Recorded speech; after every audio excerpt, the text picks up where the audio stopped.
The sky rips open in fire and light. This is really at the end of everything. A wall of raw magic comes crashing down, and someone chokes out one last apology.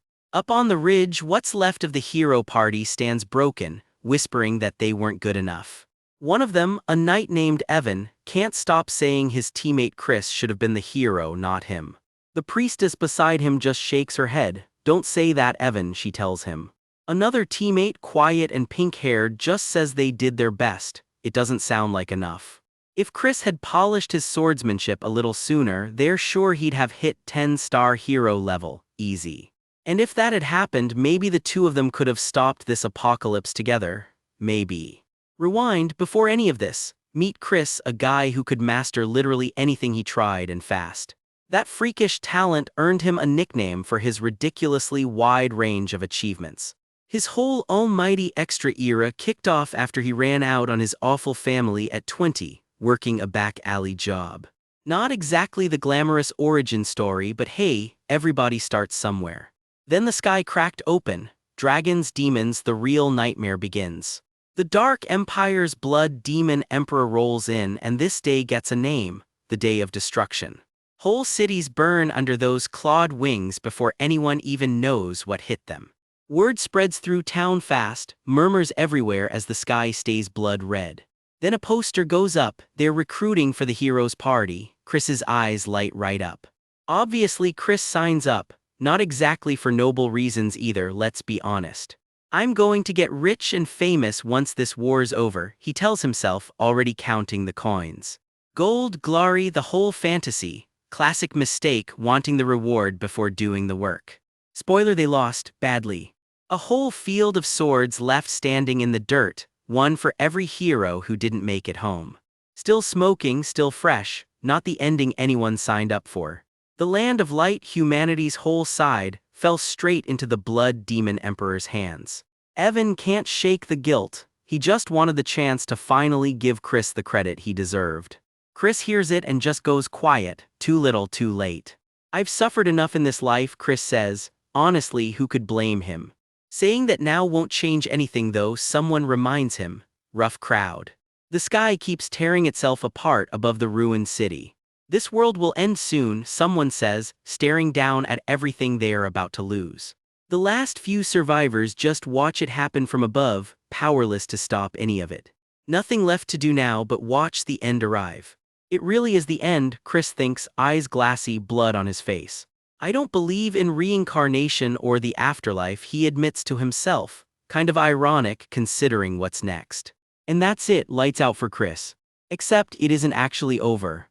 That's what he thought anyway, but golden light, a fancy window. This is definitely not the afterlife he expected.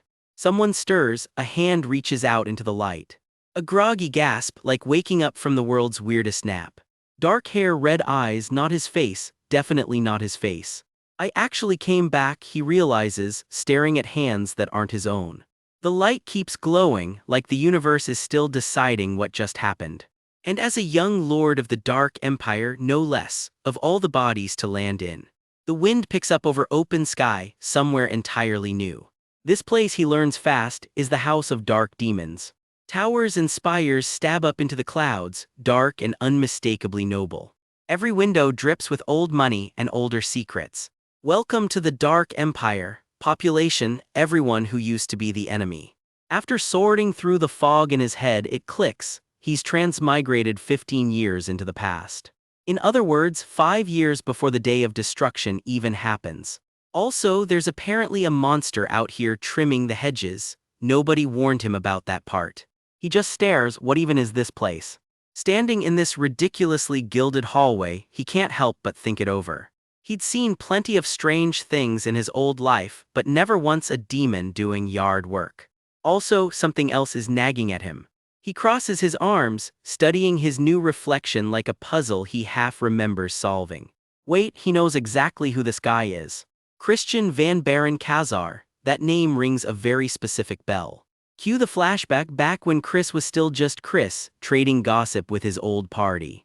If his middle name is Van, does that mean he's some noble from a demonian branch family? Someone asks. That's right, a teammate grins back. Quick on the uptake, Chris. Count Khazar's line is a branch of the House of Dark Demons, the Baron family specifically. So does that mean they're not that powerful then, someone wonders. Nope, branch family or not, they're still card-carrying members of the House of Dark Demons. Oh, and they're loaded too, stupid rich. Chris remembers all of it now, staring back at himself in this new, unfairly rich body.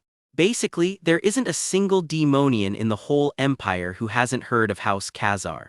Which brings us to the real Christian. Before Chris moved in, this guy was a whole situation.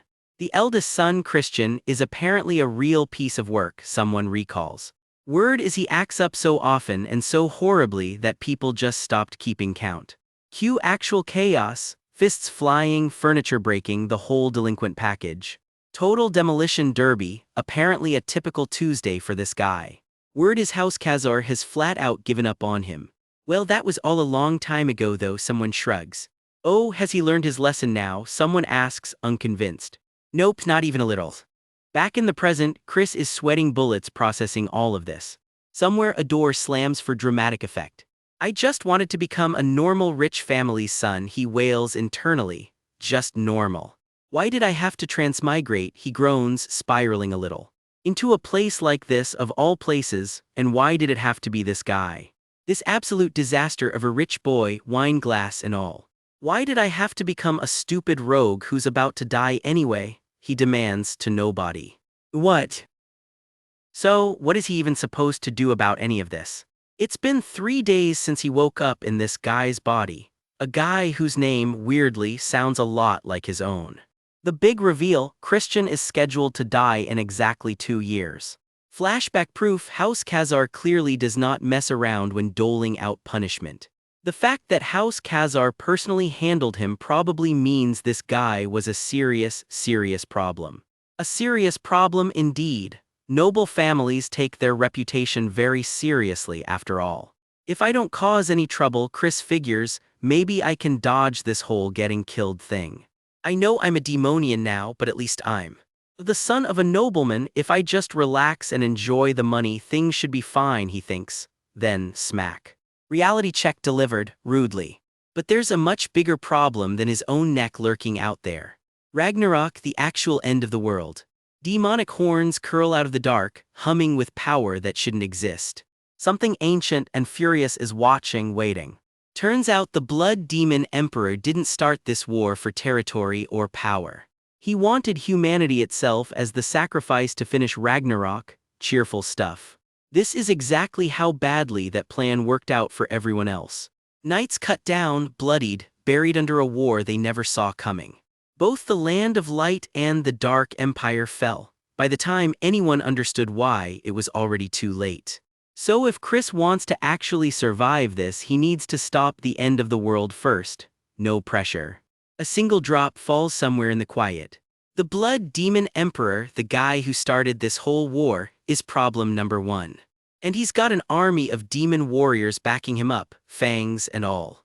But here's the kicker, a huge chunk of the Dark Empire's own demonians support him too. Wings unfurl in the dark, loyal to the wrong side. This isn't just one villain to take down, it's half a nation. If he actually wants to stop this, there's only one real option left on the table. He has to surpass the Blood Demon Emperor himself. Simple as that, terrifying but simple. Back in his ridiculously fancy new life, the wheels start turning. 5 years until the day of destruction hits, that's the clock he's working with. Every grain of sand in that hourglass is one he can't get back. Should he actually try this? He mulls it over, chin in hand, doing his best evil genius impression. If he doesn't do anything, he ends up dead anyway, so really, what's the downside? The choice basically makes itself at this point. And besides, if he actually pulls this off, this house, no, the entire Dark Empire could be his. Decision made, let's go. First test, facing down dear old dad. He bows low before the man who apparently already wants him dead. It hasn't even been that long since you last caused trouble. How dare you show your face to me again so soon? Count Khazar does not look like a man in the mood for excuses. Act up again and I'll slit your throat, he warns, not exactly subtle. Chris just blinks, processing the sheer threat level of this household. Yeah, no notes. Count Khazar is genuinely terrifying, he thinks to himself. I came to apologize for all my wrongdoings, father, he says, laying it on thick.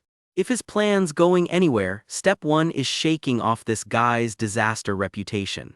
I'm truly sorry for everything I've done. I'll make sure it never happens again, he says, kneeling. You caused trouble fairly recently, though. How am I supposed to believe you? His father shoots back. Are you making fun of me right now? Count Khazar snaps, clearly not buying it. Inside, Chris is panicking. What did this guy even do? There's too many rumors to pick from. Losing your trust is also on me, he admits smoothly, pivoting fast. But I did mention I lost some memories about 4 days ago, didn't I? He adds, convenient timing. A small careful smile, he's selling it. How horribly I've been living. I've truly had a change of heart, he says, full performance mode. Looking back over everything he supposedly did, he claims he's finally seeing clearly. I've heard you apologize too many times before, his father says flatly, not impressed. That's right, words don't mean much here, so let me show you with actions instead, Chris counters. Please send me to the punishment chamber, he says, bold move. His father's eyebrows go up, did not see that one coming. I'll prove I've changed after a month of self-reflection in there, Chris vows, sealing his own fate. Deep in the mountains sits a place every demonian dreads, the punishment chamber. This is where high-ranking demonians get thrown the moment they cross the line. No light gets in here, and once the door shuts, prisoners lose every single one of their senses. Word is a few days locked in this place is enough to shatter anyone's mind for good. So of course our disgraced noble Chris grips his head as the chamber's power rips through him and grins anyway. For him, this place is perfect. He mutters he needs somewhere absolutely nobody can watch him work. His father can barely believe what he's hearing. You want to stay in there. You won't even last half a day, his father warns flatly. Chris knows exactly how brutal it'll be, but he says he owes his father at least this much. For you, he adds quietly. So just trust me on this one, father, he asks. His father just stares back, stone-cold silent.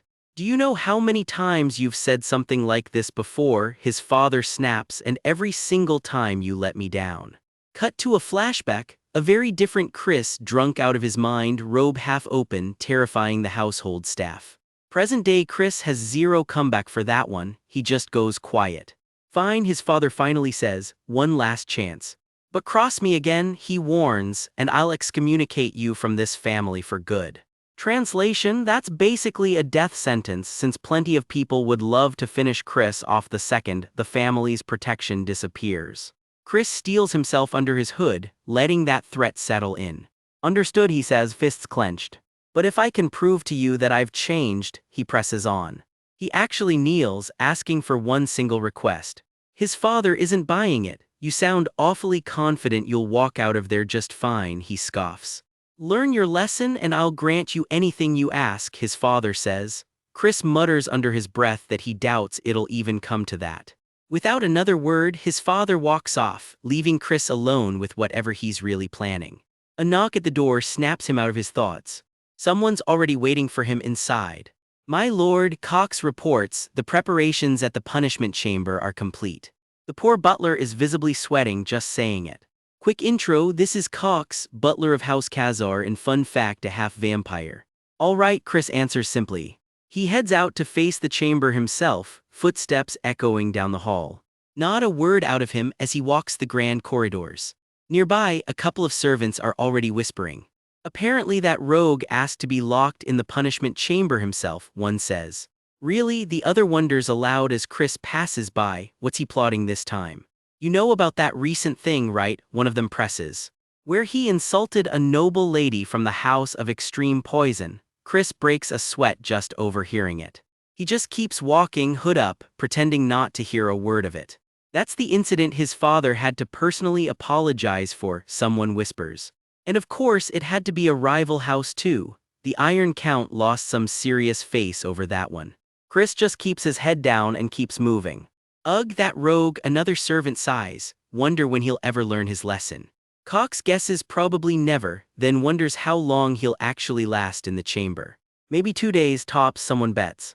Chris just grins to himself and says nothing. He keeps walking cool as ever, while the rumors keep flying behind him. Someone else bets a single day, little do they know. Deep in the woods, the punishment chamber's pink seal glows through the trees. A massive magic circle flares to life around it. The guard golems announce it plainly, "We have arrived, my lord." Chris and Cox approach the entrance through the dark. A small blue circle lights up beneath his boot with every step closer. One of the stone golems ignites with blue flame, unlocking the seal. Lightning crackles across the barrier as it finally opens for him. Chris pauses right at the threshold. Doesn't matter to him, he mutters, as long as they don't. Follow him inside, he means, but he's cut off mid-sentence by a voice. He turns sharply, on instant alert. A boy in a green cape steps out of the shadows. "Brother," he calls out. The moment just hangs there, tense and unreadable. Chris recognizes that face immediately. The kid's uniform says it all, sharp, disciplined, clearly no slouch. Turns out this is Christian's actual biological little brother, and by every account, an excellent student. The air between them turns razor sharp. Chris flinches, catching a flash of danger just in time. A spear tip is suddenly hovering right at his throat. The kid's hands are shaking as he holds it there. Chris doesn't so much as blink with the blade against his neck. His little brother's eyes are dead serious. Something crackles ominously in the air between them. Then the kid yelps, startled by his own nerve. "That scared me," he blurts. Chris, totally unbothered, asks flatly if he's here for something other than a goodbye. "I don't know what you're plotting this time," the kid admits, glaring. "But stain this family's name again," he warns, "and I'll kill you myself. Consider this your warning." "I see," Chris replies calmly while a much colder thought creeps in. This might be the very brother who killed the real Christian. His mind drifts back to a memory from his past life, crossing paths with a demonian named Turn during the Day of Destruction. In that memory, a hand crackles with dark curse magic. Turn, he recalls, was infamous for that curse magic even back then. He remembers the kid being almost cute honestly, and clearly working himself hard in training. But compared to everything he lived through in that war, this brat barely registers. Still, something about that glare gets under his skin for a second, before he just tells him to move the spear. The chamber door slams shut behind him and Cox looks stricken. Left outside, Cox can only stare at the sealed door. Nearby, someone mutters, rattled by just how cold that kid's attitude turned. Outside the gate, Cox and the little brother trade an uneasy look. Inside, Chris's boot lands on cold stone. He steps deeper into the pitch-black chamber. He can't see a thing, can't hear a thing either. But he can still feel just barely with his fingertips, and that's really all he needs. Any normal person would lose their mind in here within days. For Chris, though, doesn't matter one bit. He's crawled through far worse, back in his past life as a treasure hunter. Honestly, losing his senses is exactly what he wanted. Now he can focus completely on what's inside him. Without total isolation like this, there's no way he could rebuild this broken body of his. It's going to take a mountain of time and no small amount of luck to actually pull off. Flashback: in another life he studied medicine until it nearly killed him, earning the nickname God's Providence. He even picked up contortion tricks working a circus once, twisting his body in ways no normal person should. And now, the final piece, with the right combination of mana stones, he just might pull this whole thing off. He smirks at the stone in his hand. Being from a rich family has its perks, even with a reputation this bad. He thinks back on how much he and his old buddy Evan, Sir Sorry himself, bled to get their hands on stones like these last time around. Step 1, the white mana stone, the one that purges waste from the body. Boring, sure, but absolutely critical to the whole process. Light floods into his chest, burning away every impurity inside him. One wrong move here and he could wreck his body for good. His hand trembles as the energy surges harder. Lightning splits through the darkness around him. It slams into him in one blinding crack of power. The surge tears through the whole chamber. Light cracks the air wide open. Energy claws at the stone walls around him. And through all of it, Chris just grins. For him, this is nothing, just a piece of cake. The butler's answer: the kid walked into the punishment chamber himself. Nobody forced him. But the count isn't relieved. He's terrified his son might break so badly he can't even ask for help. Maybe sending him in there was a mistake. Rewind a bit, picture a kid with a sword grinning, a future that once looked completely golden. Now picture that same golden future collapsed on the floor, so what actually broke him? A hand claws out of dark water. Did he just get too cocky for his own good? Blood screaming chaos, whatever happened here, it was ugly. And the cold verdict from whoever's watching, better he falls apart completely or just dies. Inside the chamber, Christian's eyes flare blood red. His answer to that verdict, allow me to show you with my actions. Days later, still locked in there, he mutters to himself, don't expect anything different this time.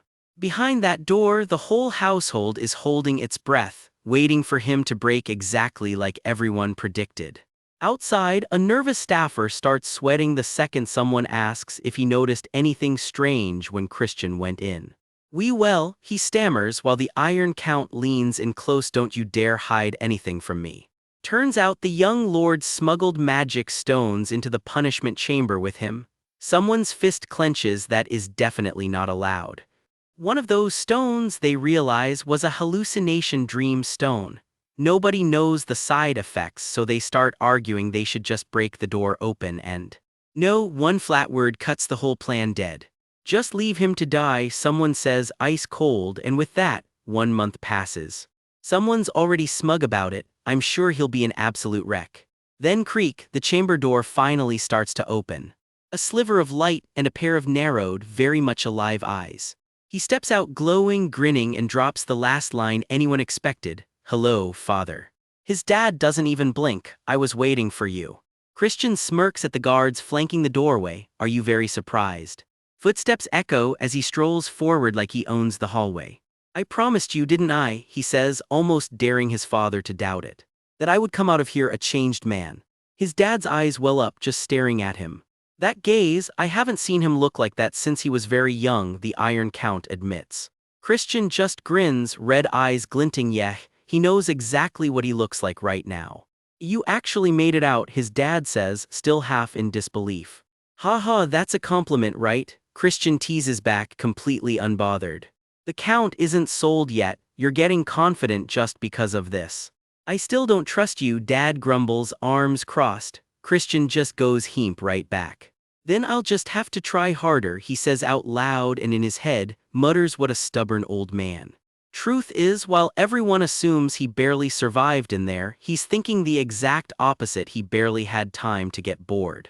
Flashback, the white magic stone hits, and it feels like every cell in his body just got rebooted. The hallucination dream stone, he admits, turned out to be an absolute godsend too. The same nervous staffer panics on sight. Yo, you're taking that into the punishment chamber, are you sure, my lord? He shrugs it off. Sure, the butler chewed him out since it's technically a drug, but hey, he's glad he brought it anyway. Thanks to the hallucination warping his sense of time, the agonizing process of his bones transforming felt like it flew by. And somewhere in all that pain, he pulls off the impossible. He grows 2 magic cores inside himself. Hef, I'm not just good in theory, you know, he says, gold energy crackling around his hand. He casually demonstrates 1-star magic, light. Teehee, I'm just a genius, tilde, he says, way too pleased with himself. Of course, it would have been way too easy if things just ended there. Back in the chamber flashback, something slams into him, a gem flaring right by his eye. The hallucination stone flares to life, warping everything around him. Dark, swirling energy floods the space. The illusion is fully kicking in now. You put a hallucination dream stone in here for me? The hell, he snaps, realizing someone wanted him to lose his mind completely. Standing under an illusioned blade, he doesn't flinch. Go ahead and try. The threat comes back cold. I'll make you my sacrificial lamb. Back in the present, Christian shifts gears with his dad. Anyway, since I kept my promise, I'm ready to make my request. His father narrows his eyes, wary. What is it? Christian's eyes narrow right back, dead serious. That isn't a place where a rogue like you can go in and out as you please, his dad warns. Turns out he's asking about the Black Swamp Knights, one of the 3 legendary orders guarding the entire house of dark demons. Only the best knights can even enter their training grounds. Are you unaware of that? I'm only asking to use the grounds, Christian clarifies. His reasoning, watching the brave Black Swamp Knights train will motivate me. Sure, buddy. I'm not asking to join their order, he adds. His dad just goes quiet thinking it over. Fine, the Iron Count finally says, but warns him to watch his behavior around those nights. Yes, father, Christian says sweetly. Then, immediately, I also have one more request. He walks off wrapped in his cloak, looking way too pleased with himself for someone who just got a warning. Cut to the actual training grounds, the Black Swamp Knights going hard, blades clashing across the field. One knight gets sent flying while another eyes Christian's approach like he's already trouble. Christian strolls in confident, sword at his hip, looking every bit like he belongs there. The knights immediately start whispering, "That's the foolish young lord, isn't it? Why is he here?" One mutters. Christian just cuts back, "Hey, I'm still the son of a count." He shrugs it off internally, can't really blame them. The Dark Empire respects strength way more than titles. Then he drops the real reason. I actually have one more reason for coming here to the Black Swamp Knights. Someone reacts surprised. The Grand Library, you say. The deal on the table. Get a recommendation letter from Melon, the vice captain, and he'll hand over the key. Turns out access to the Grand Library was the second favor he asked his father for. And for good reason. The Grand Library is where House Khazar hoards every black magic grimoire they own. If he wants to actually master black magic, this is the one place he has to get into. All right, someone finally says, though they clearly want to know why. Christian doesn't hold back. Give me that kind of condition. Am I not also a member of House Khazar? The reply lands hard. It seems you don't remember trying to sell our rare grimoires on the black market, and at such a cheap price. He just sweats through it, thinking to himself, what kind of life did this body's original owner even live? Back on track, he refocuses. Getting that recommendation letter is now priority number one. He walks off across the grass, sword in hand, already scheming his next move.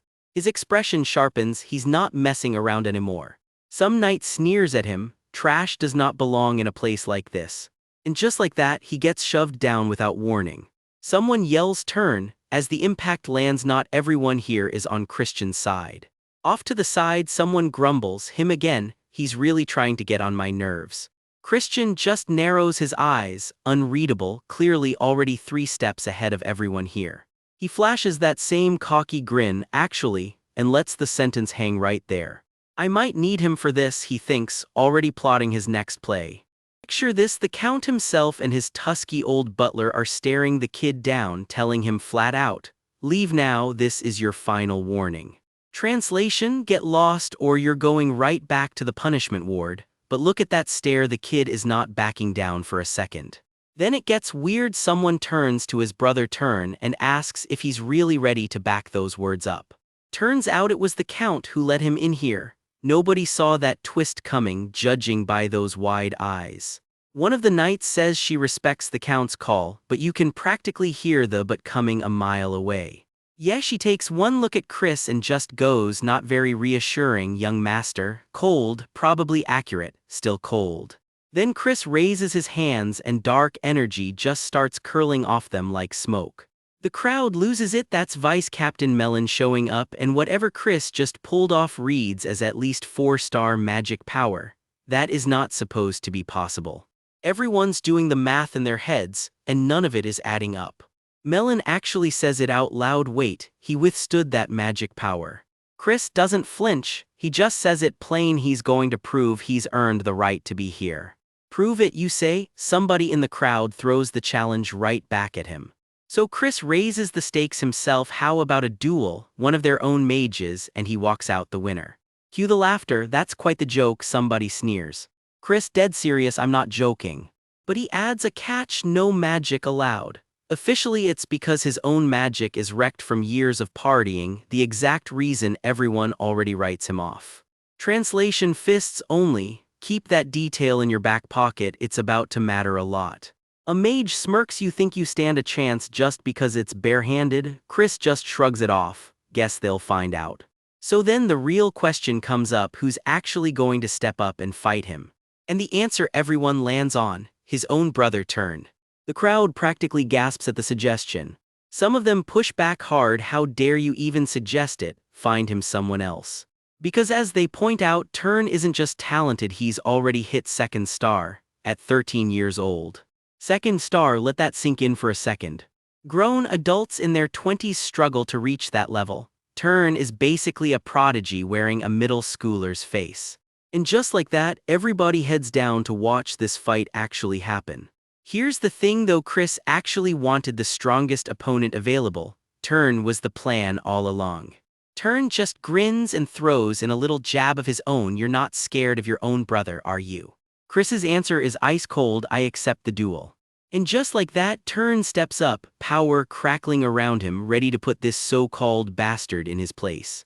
The crowd's already picked a side, crush him while you have the chance. Cold, considering nobody's actually seen Chris fight yet. Chris asks the one practical question that matters: how do they call this thing? First surrender. Rules are set, Chris hypes himself up, no turning back now. Sounds like he's in for a serious beating apparently. Turn is not amused. Turn's already promising to shut that mouth of his for good. And then bam, first hit lands hard. That one actually connects, Chris feels every bit of it. But instead of panicking, Chris just smiles and goads him. What are you doing? The fight's already started. Yeah, that does not calm Turn down at all. Chris keeps taunting him. Honestly, this is basically cheating, and somehow he's not even wrong. Because here's the truth, as a mage, Chris hasn't even hit first star. If magic was on the table, this fight would already be over. So Turn eats a hit that actually rocks him. Turns out Chris isn't fighting like a spoiled noble kid, he's fighting like someone who survived countless battlefields in a past life. And his physical stat, the one he built up in the punishment ward, already third star, 0 magic, monster of a body. The crowd's just staring now, completely shook. What did I just witness? Turn's doubled over, barely standing. And of course Chris can't resist. You're not crying, are you? Want a hug, little bro? Turn, humiliated, just demands to know what trick he pulled. Chris grins wider. Just looking at that face is refreshing. No trick at all, he says. Then drops the real gut punch: maybe you're just too weak. That is exactly the wrong thing to say to a second star prodigy. Turn completely snaps. I'll kill you. And actual magic starts crackling around him now, rules be damned. Chris dodges clean and almost sounds impressed. Oh, you're pretty fast. Yeah, this is more like it, he says, grinning like he's actually enjoying this now. But then things shift fast. Turn's blow slams straight into his guard, full force. Wait, that hit had actual magic behind it. Turn just broke his own rule. Doesn't matter, Chris answers with a glowing fist of his own. Fighting's all about instinct, and lets it fly. One hit turns out cold, bleeding on the ground. The crowd goes dead silent, then the whispering starts. Some of them are already making excuses for Turn. No way, he must have held back so he wouldn't actually hurt the guy. Right? Otherwise none of this makes sense. Someone agrees. Sure, keep telling yourselves that. Melon though isn't buying the excuses, she's just staring at Chris now. Chris turns to the one person whose opinion actually matters and asks straight up, is this enough to prove he's earned his spot? The answer comes back simple: yes. Chris just says thanks. Alone for a second, Chris finally lets himself grin. Good, I did it. And then the real plan comes out: swordsmanship, magic, all of it. He's coming for everything this clan has to offer.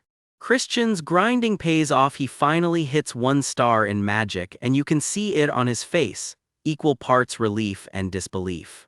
Turns out mana control doesn't come easy when your body's still full of leftover magic residue from the guy whose life he took over. No wonder this took longer than it should have. He's not satisfied yet, though he'll need to climb even higher before he can pair light magic with what he's already got. A flicker of magic ripples through the room. He's summoning someone. Out she steps in a swirl of blue flame. Did you call for me, young master? Meet Marie, Christian's personal maid. Oh, and casually she's also a banshee, a high-ranking evil spirit moonlighting in a maid outfit. Makes sense when you think about it. After Christian's old reputation for tyranny, no human servant in their right mind would take the job. He tells himself he'll fix that image someday. For now, though, bring me some juice, I'll drink it and head to training. Marie leans in and takes a very literal bite out of his neck. Blood juice tastes amazing though. Christian, deeply unimpressed, just give me what I asked for. Cue the fluster. Turns out she meant strawberry juice all along. Sure she did. As Christian heads out, his old butler comes hurrying after him. Young master.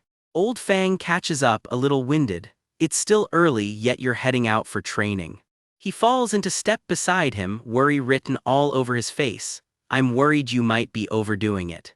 Then he goes soft. I'm also happy and proud of your dedication, even though others pointed fingers at you. I always believed in you, young master. Christian's inner monologue, look at this guy. Out loud, ice cold, I don't remember asking you to believe in me. Who do you think you are, deciding whether or not to believe? His eyes flash red with menace and poor old Fang breaks out in a cold sweat. Tough love, Khazar style. Christian strides off through the manor, leaving a wary guard watching him go. There's something fishy about that guy, Christian mutters to himself, already suspicious of someone he's passed. Out under open sky, birds chirping overhead, he heads toward the training grounds with one of the estate's knights in tow. He's quietly cataloging every face around him. These guys, their eyes have gotten softer than before. Their guard is dropping, their wariness must have faded. Shall I start winning their hearts? Subtle as ever, this one. Something hits the dirt with a thud, the first casualty of Christian's little training exercise. A hooded, beaked figure flinches back as Christian stands over a fallen opponent, blade still drawn.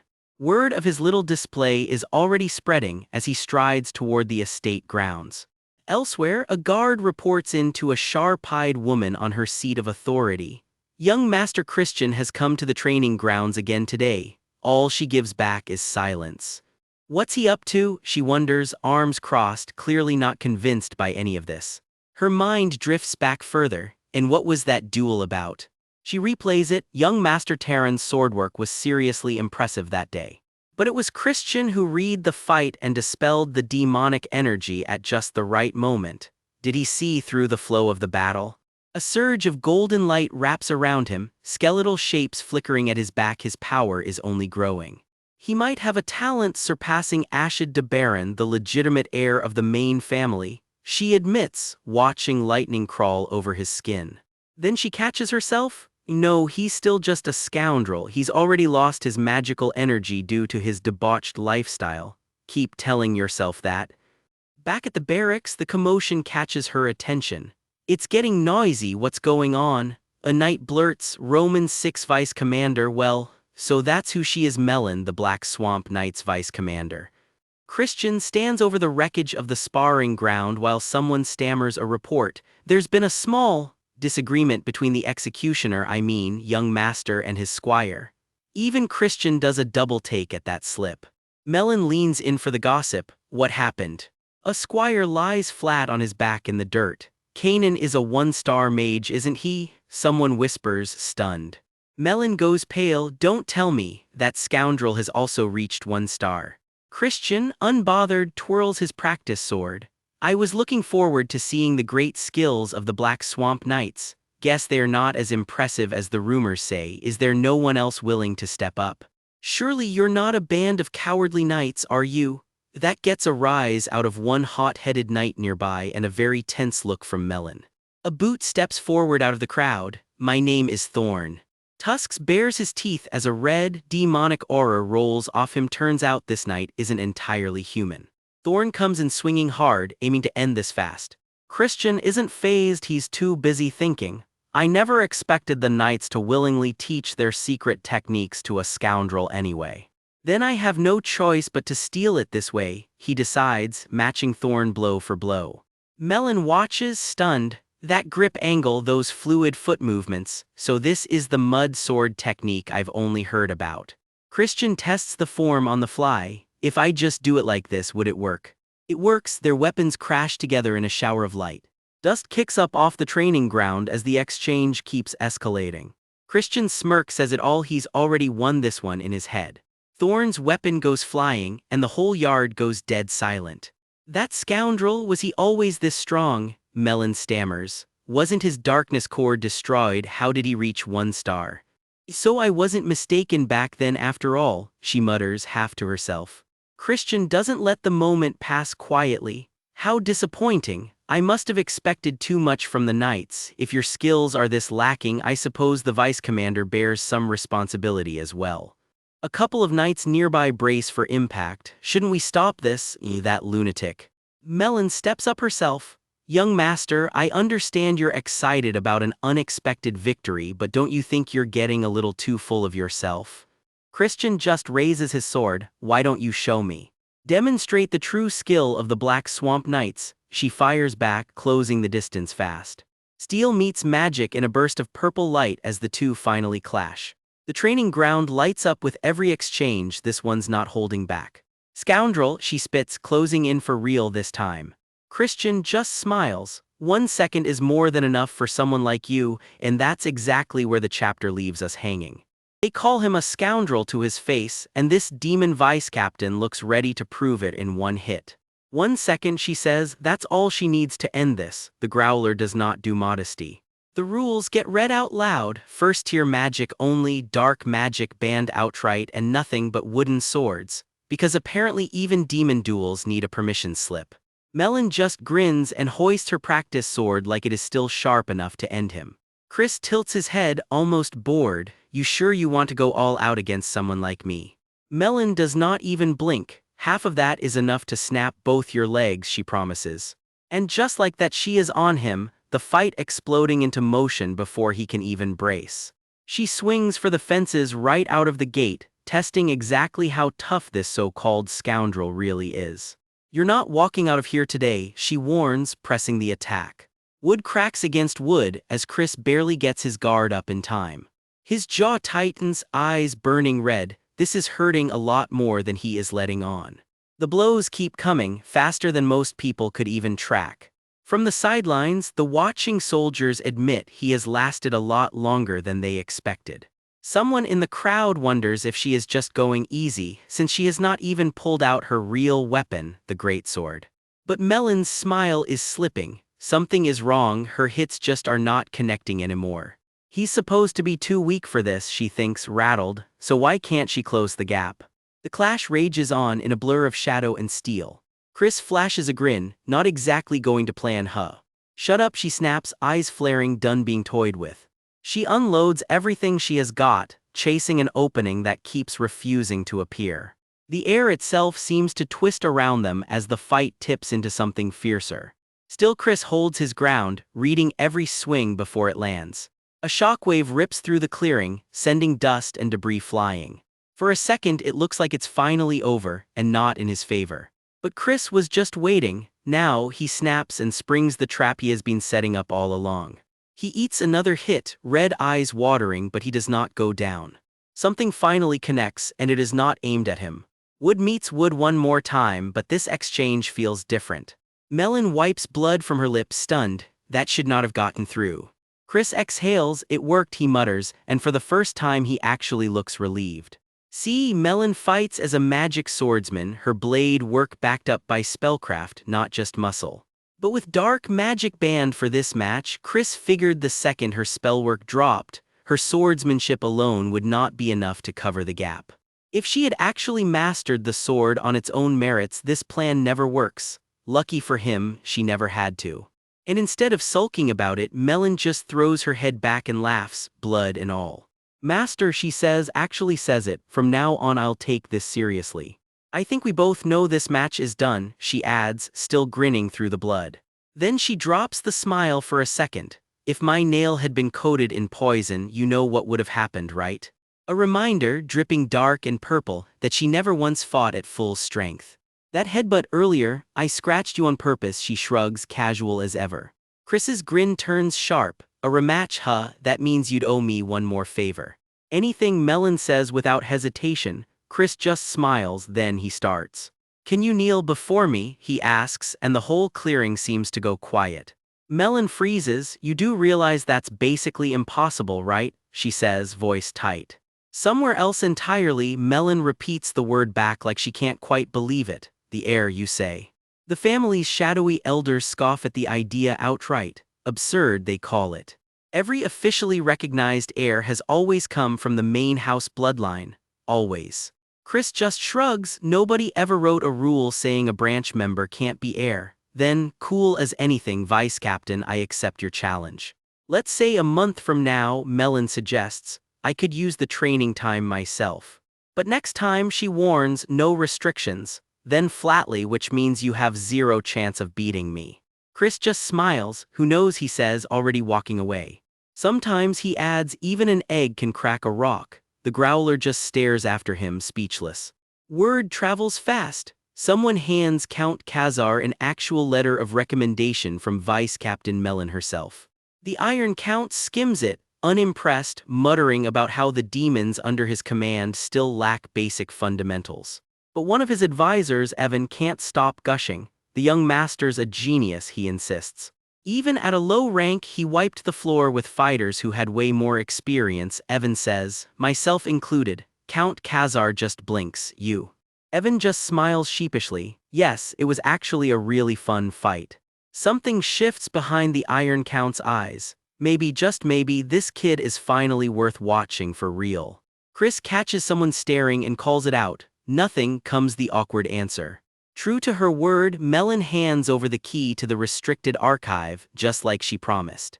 Chris steps toward the doors of the archive like he has been waiting his whole second life for this. Not just the key to forbidden knowledge, he has rattled the Growler's composure too. Total success, and he knows it. Here's the thing about Melon, she is actually a dark mage's household demon, a 6-star heavy hitter who tore through the old age of destruction. And Chris has a plan. To really command the dark mages, he needs Melon loyal to him, not just impressed. She's not fully there yet, but he figures a month is enough to close the deal. Because I'm a genius, he tells himself, way too pleased. Then his thoughts drift to Count Khazar. That look on his father's face earlier, was that actually him refusing to believe it, or something else? Something in the estate flickers to life, glowing with old, quiet magic. Chris finds himself thinking Count Khazar might genuinely be a better man than his father ever was back in his old life. I won't disappoint you, he says quietly. He throws the doors open, and light spills out to meet him. Count Khazar, he starts, then catches himself. No, father. Inside waits a library that looks like it swallowed a small kingdom's worth of secrets. Bloodline magic, summoning arts, curse studies, every shelf here is stuff the Light faction would burn on sight. His hand finds a book like it already knows exactly what it is looking for. The pages practically hum the moment he opens them. Then the door bursts open. "Why are you here?" Melon blurts, catching him red-handed. Something ripples across her. Just for a second the demon underneath shows through. Chris just blinks, huh? Before he can even ask, she's right in his face, snapping shut up like he already said something. Could it be, she teases, striking a pose in her new maid uniform, you want me all to yourself as your personal maid? Chris turns bright red. Oh, such rough words, he stammers, heart absolutely hammering. Chris flips through a forbidden grimoire, a 4-star level black magic spell called the Seal of Binding. A ghostly hand presses onto the book's sigil, warning that this magic is way above his level. His maid hovers nervously, worried about which book her young master just picked. Chris just shrugs it off. He's a genius after all, he says. Her whole face goes soft and red, awkwardly admitting he's actually impressive.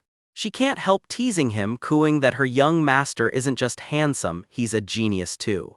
He asks with a knowing smirk if there's a reason he picked this particular spell. Oh, there is. His plan tonight isn't romance or homework, he says flatly. He needs to catch a rat. Cut to Chris tearing down the manor halls with a pack of rowdy friends at his heels.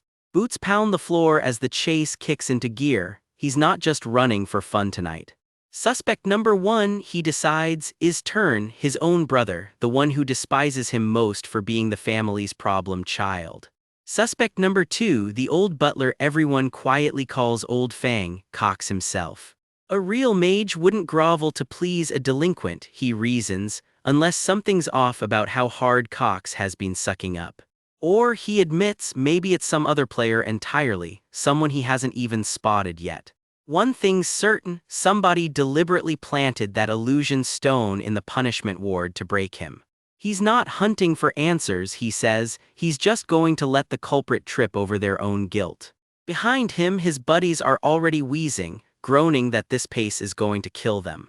Elsewhere, a bystander freezes mid-step, completely baffled by whatever Chris just did. Chaos erupts across the dinner table, food flying as someone bellows Christian's name across the hall. Someone snaps that a proper meal would have avoided all this, while another voice barks at Chris to quit staring. Count Khazar glares down at a servant over the ruined feast, demanding the dish be taken back right now. Chris's face goes cold. He was a fool, he thinks, to ever believe this man had changed at all. He drifts down the hallway afterward in total silence, the tension from dinner still hanging on him. Alone with his thoughts, he admits he feels a little bad but reminds himself it's all for the good of House Khazar. Here's the twist. For days he's been quietly spreading rumors that their reformed golden boy is back to being the delinquent everyone remembers. Exhibit O of the act, Chris gambling the family's money away like it means nothing. He throws a full tantrum over wine, demanding to know why he isn't allowed a drink. His maid catches him mid-sip and calls him out, smug that he's drinking right now, isn't he? Joke's on him though, she's swapped every drop in the house for the alcohol-free stuff since he's still underage. He grumbles that he's a delinquent, so who cares, and she asks pointedly if he's really decided to go back to that life. She melts into full doting mode anyway, swearing she'll stick with her problem child no matter what. Then alone, purple magic crackles up his arm. He never stopped working the real plan, catching that rat. His maid's jaw drops. Has he actually already mastered the seal of binding? Chris just shrugs. He's a genius, remember, he tweaked the spell to work even at a low star level. He hasn't been fooling around at all. A servant nearby jumps, completely spooked by what she just walked in on. Panic breaks out, someone hisses for everyone to fake being drunk fast, right as Tern walks in on the mess. Tern's eyes burn red with real anger, demanding to know if his brother was seriously always this kind of person. Chris quietly clocks it. This kid is genuinely furious, not faking it at all. Which settles it, Tern's off the suspect list and Chris tells him straight up there's a rat somewhere in this house. Tern looks lost, so Chris lays it out. Somebody out there wants to break him down all over again. Chris admits he's playing along with their little game for now, and Tern can only ask if the whole drunk act has been fake this entire time. Magic flares in his eye as Chris narrows his gaze on the real question. Exactly who is this rat? Crouched together, Chris and Tern watch the trap they set, betting the target will bite soon enough. A bottle shatters across the floor, right on cue. Chris hurls the wine at a terrified servant, screaming this isn't even the vintage he asked for and ordering it fetched again. The servant stammers that Cox is much too busy to deal with this right now. Busy? Fine, Chris slurs, he'll just go track the old man down himself. Tern watches it all, quietly wondering if any of this is actually still an act. Another bottle smashes, the mess spreading right where Chris wants it. Cox finally shows, visibly nervous, asking what on earth brings the young master all the way out here. Wine gets dumped straight over someone's head, dramatic and deliberate. Chris pours it over himself instead, grinning through the mess, demanding to know if Cox is ignoring him. Cox insists of course not, he'll have the right bottle brought immediately, but Chris cuts him off with a flat no. With wine dripping down the old butler's face, Chris orders him to go fetch it himself this time. Cox tries to excuse himself, claiming he still has work to finish. Someone points out he can't exactly work covered in wine like that, so why not step out and change first? Cox agrees, promising he'll be right back. Chris kicks back the moment he's alone, letting the wreckage of his own performance settle around him. Deep down, the dark presence riding shotgun in his soul grudgingly admits Cox has some serious patience to swallow an insult like that. A whisper of pure hostility curls through the room like smoke, Chris sitting amid scattered papers and empty bottles, waiting. Chris's smile turns sharp. Bingo, he says. If Cox really is the rat, Chris figures he's been up to something on the administrative side too, and starts digging through his things. A chest full of ledgers and gold isn't proof enough on its own. He needs something solid. Right as he's searching, Cox returns with the wine he actually requested. Cox anxiously checks that the young master isn't upset with him, and Chris waves it off completely.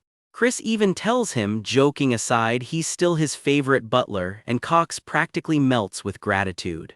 Cox hesitates, then admits there's actually something he needs to tell the young master. His old crew of delinquent friends apparently want to meet him, privately. At the usual spot, no less, Chris just blinks, friends. Might as well go meet them, Chris figures with a shrug. He agrees to play along, privately thinking this whole scheme is unraveling easier than he expected. He takes a slow sip, smirking to himself. Okay then, let's see where this goes. Picture the fanciest, most boring dinner party ever, and right in the middle of it, some noble kid can't help himself. Christian, I heard rumors you've changed lately. Christian just leans back, arms crossed, completely unbothered. The whole table practically laughs in his face. No way, Christian's the worst of us all. Yeah, being the resident disappointment has its perks, apparently.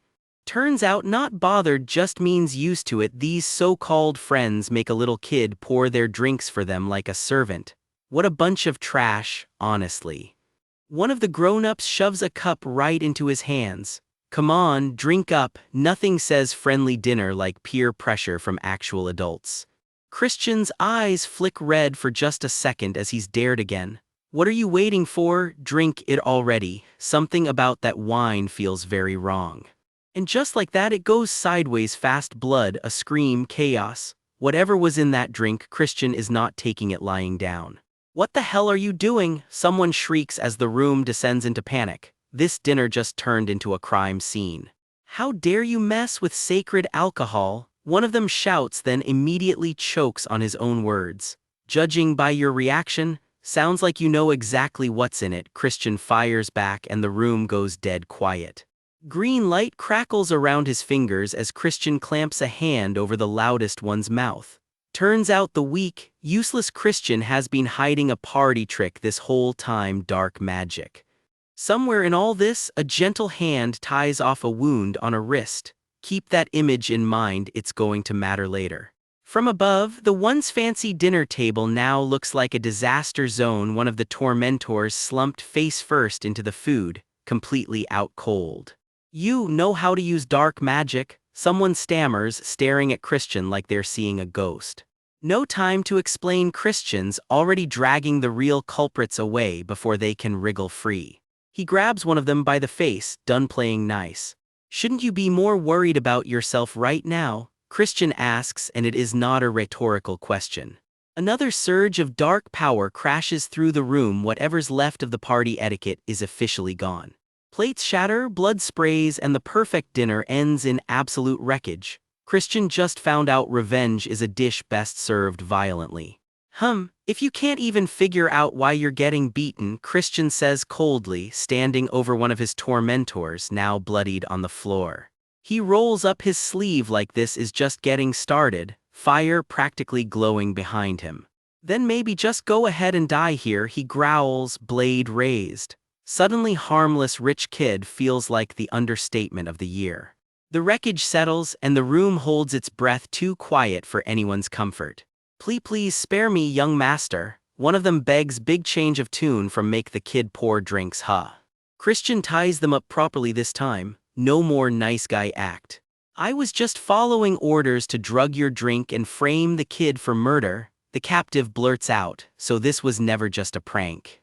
Who gave that order? Christian demands, and you can feel the temperature in the room drop. The captive hesitates just a second too long. You seriously wanna lose your head? Christian asks. Turns out that's all the motivation needed. Cox, it was Cox. The name finally spills out, the family's own butler pulling strings behind the scenes. Oh yeah, then swear it, Christian says. Swear you'll do whatever I say.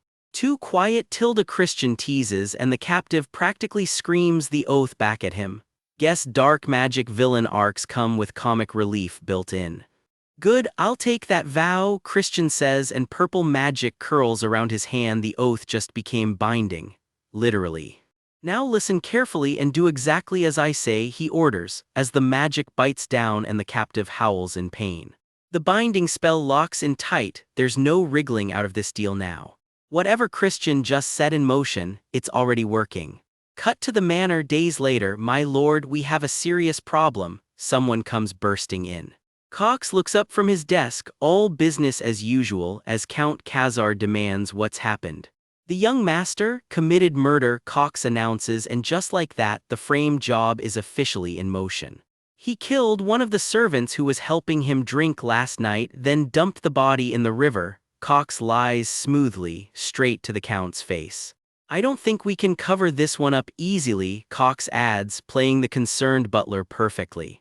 What should we do, my lord? Someone asks. The answer, bring Christian to the demon court. Guess dinner drama just became a capital case. But Christian's already 3 steps ahead. I'll invoke the right to a summary judgment. He decides if this goes to trial, he's making sure he gets to deliver the verdict himself. Somewhere else entirely, a very interested party watches the chaos unfold. And smiles, whoever this is, they are loving every second of Christian's misfortune. Next thing you know, Christian's walking into the demon court itself, a trial for a murder he didn't commit. I'm innocent, he states flatly, red eyes steady despite the whole room stacked against him. Are you lying to me? There's a witness, the prosecutor presses. That's impossible, none of that ever happened, Christian shoots back without blinking. Seems like there's been a misunderstanding, Christian says, with a smirk that says he's already won. Right on cue, the doors swing open and in walks the murdered servant, alive and perfectly well. This servant you say is dead, do you mean that child? Christian asks, gesturing at her like it's the easiest gotcha of his life. The real culprits go pale on the spot. The young master carried me home after I passed out, she explains, and suddenly the murderer's story is falling apart fast. He even gave me money to help with my rent, she adds. The real bad guys are those 2 right there, receipts. She brought receipts. The room spirals into confused chaos as the frame-up unravels in real time. Christian isn't done yet either. Time to take this to the climax, he says, already moving to the next move. Whatever he's doing, it hits the real conspirators hard and fast. It's true, we made a false report, one of them cracks, the truth finally forced into the open. We were ordered by the butler Cox to frame the young master. The confession lands and Cox, of course, immediately starts screaming denial. What nonsense is this? My lord, it's unjust. The young master and his friends are framing me, Cox insists, putting on the performance of a lifetime. Young master, this is too much to play such a horrific prank, Cox scolds. Christian just shrugs, I figured you'd say that. Christian turns to the count instead. As a victim in this case, may I make a request? What is it? Comes the wary reply. I wish to interrogate Butler Cox myself, acting on your authority, Christian requests. Time for the real trial to begin. Cox's confident mask slips for just a second. But any inappropriate behavior and I'll revoke your delegation right away, the count warns before granting it. I entrust it to you, Cox will take the stand. It'll be over quickly, Christian promises, stepping up to the stand with that unsettling calm of his. He starts the formal oath, invoking the Demon King's own authority. This isn't some backyard spell, it's the real deal. Acting as Count Khazar's delegate, I ask the defendant. Christian recites the ritual words, dead serious now.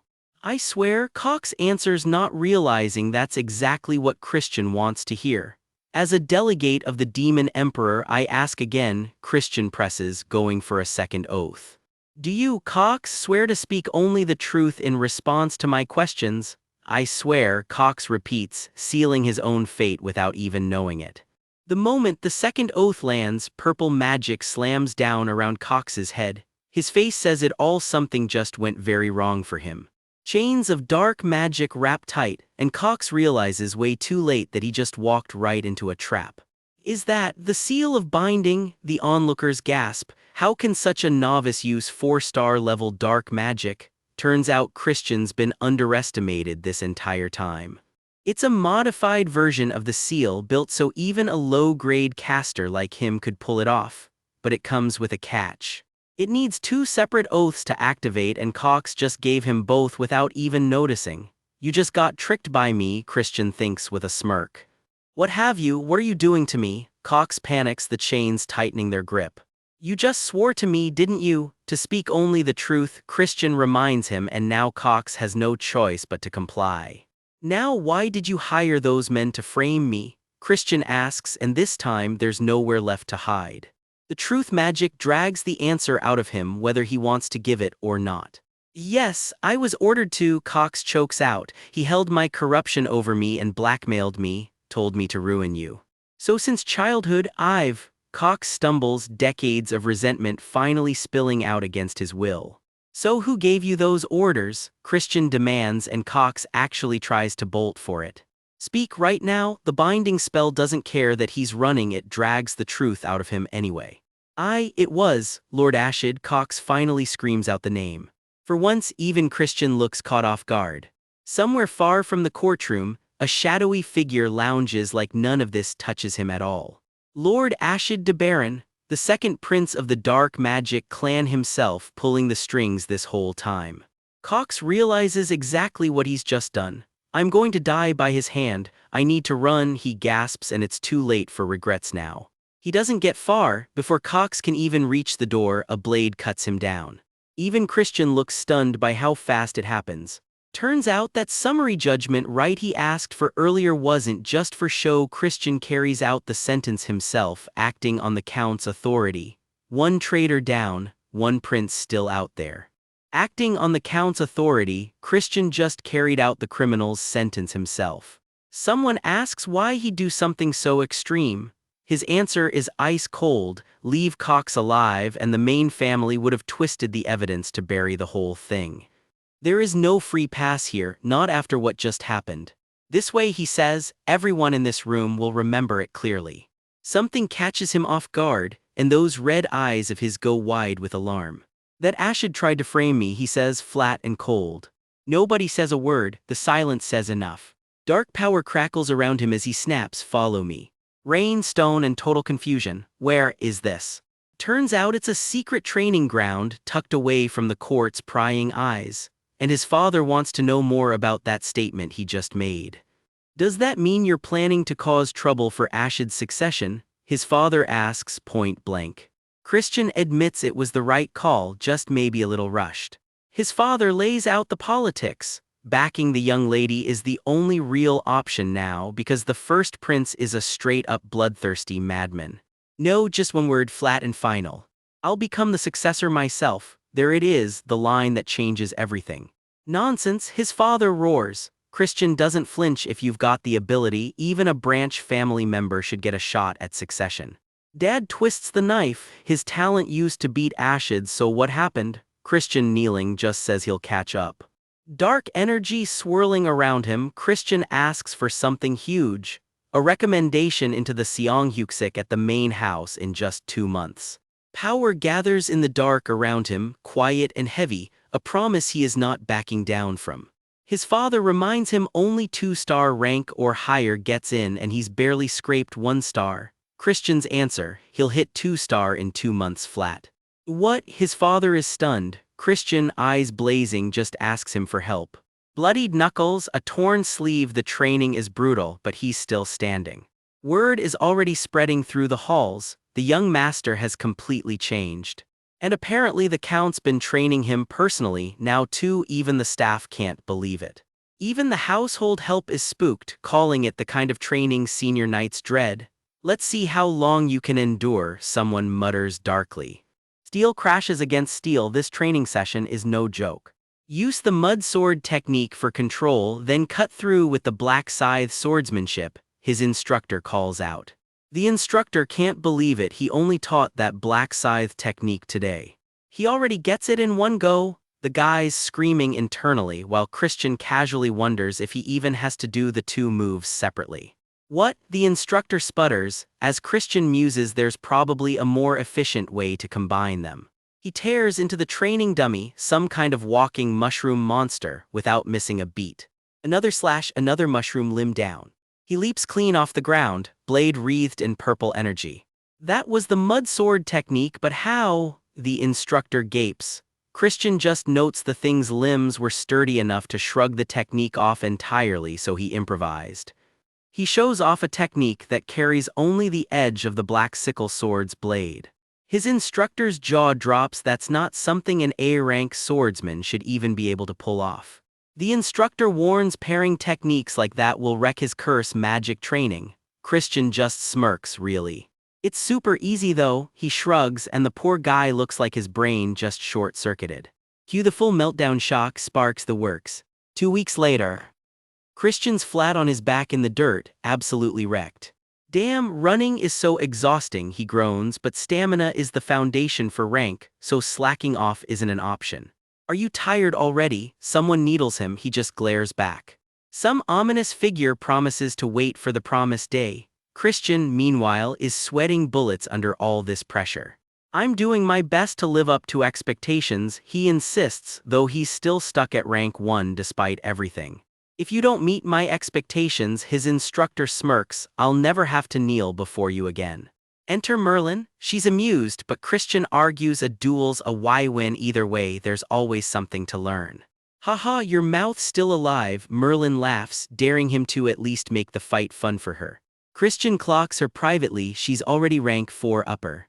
Turns out rank 1 has its own tiers too, and fresh off upper, that gap still feels miles away. But he grins, introducing himself, only half joking, as the rich young master Akka the Wallet Warrior. Of course, the staff say, seeing him off on his first outing with Marie.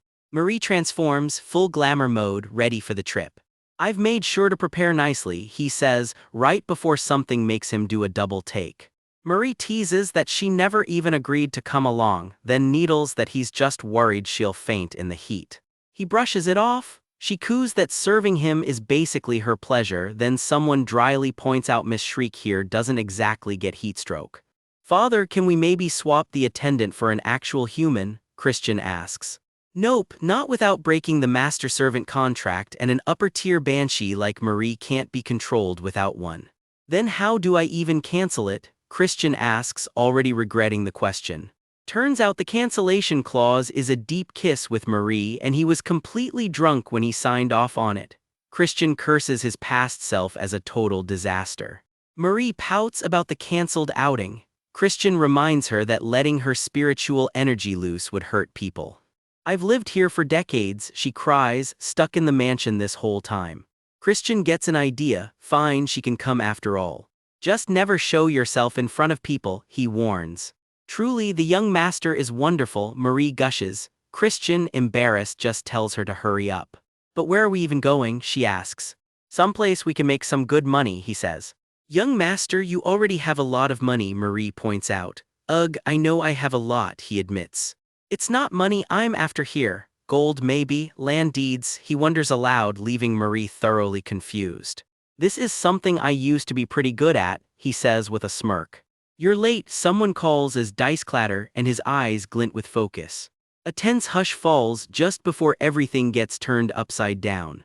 Chris strolls back to his room and finds his brother Turn already lounging there, arms crossed. You're late, Turn says flatly. Chris blinks. Turn, why are you here again? Turn doesn't miss a beat. He's here to keep an eye on Chris in case he goes off causing trouble again. Oh, don't worry, Chris says with a grin, he's just heading out for a little gambling, that's all. Turn's jaw drops, what? Chris shrugs like it's obvious. Demons are supposed to keep liquor and gambling close at hand, he says even the demon emperor treats it as a legitimate pastime. Then I'm coming with you, Turn announces. Now it's Chris's turn to be stunned. Chris can't resist teasing him. Aw, is his goody two-shoes little brother worried about him? Turn splutters that he's just making sure Chris doesn't embarrass the family. Sure you don't become another disgrace, Turn warns. Chris just smirks, wondering if a straight-laced guy like him can even handle where they're headed. The carriage rolls out. The carriage rattles through the dark toward their destination. Even Turn admits it looks more than a little scary. Somewhere in the shadows, someone's already sizing them up. Tonight's perfect prey, a voice murmurs Turn. They finally reach the place, a gleaming over-the-top mansion built for exactly this kind of trouble. Nobody can quite believe a place like this exists. One giddy noblewoman practically swoons, her heart racing just looking at it. Chris tosses Turn a mask. Stop looking like a country bumpkin and put this on, he says. Nobody gets in without hiding who they really are. Quietly, Chris pulls his ghostly maid Marie aside. Stay out of sight from here on, he tells her, then leans in to whisper something just for her. Whatever he whispers, it lands. Marie freezes, eyes wide with a startled gasp. Someone notices Marie's slipped away and asks where she's gone. The answer, none of your business, let's just get inside. At the counter, they trade coin for chips, their ticket into the game. They step deeper into the gilded hall, masks in place, blending into the crowd. The casino floor opens up before them, rows of tables, glittering chips, and a whole room full of people looking to take advantage of somebody. A pair of scammers clock turn instantly. Easy mark, one mutters. He walked right into the lion's den all on his own.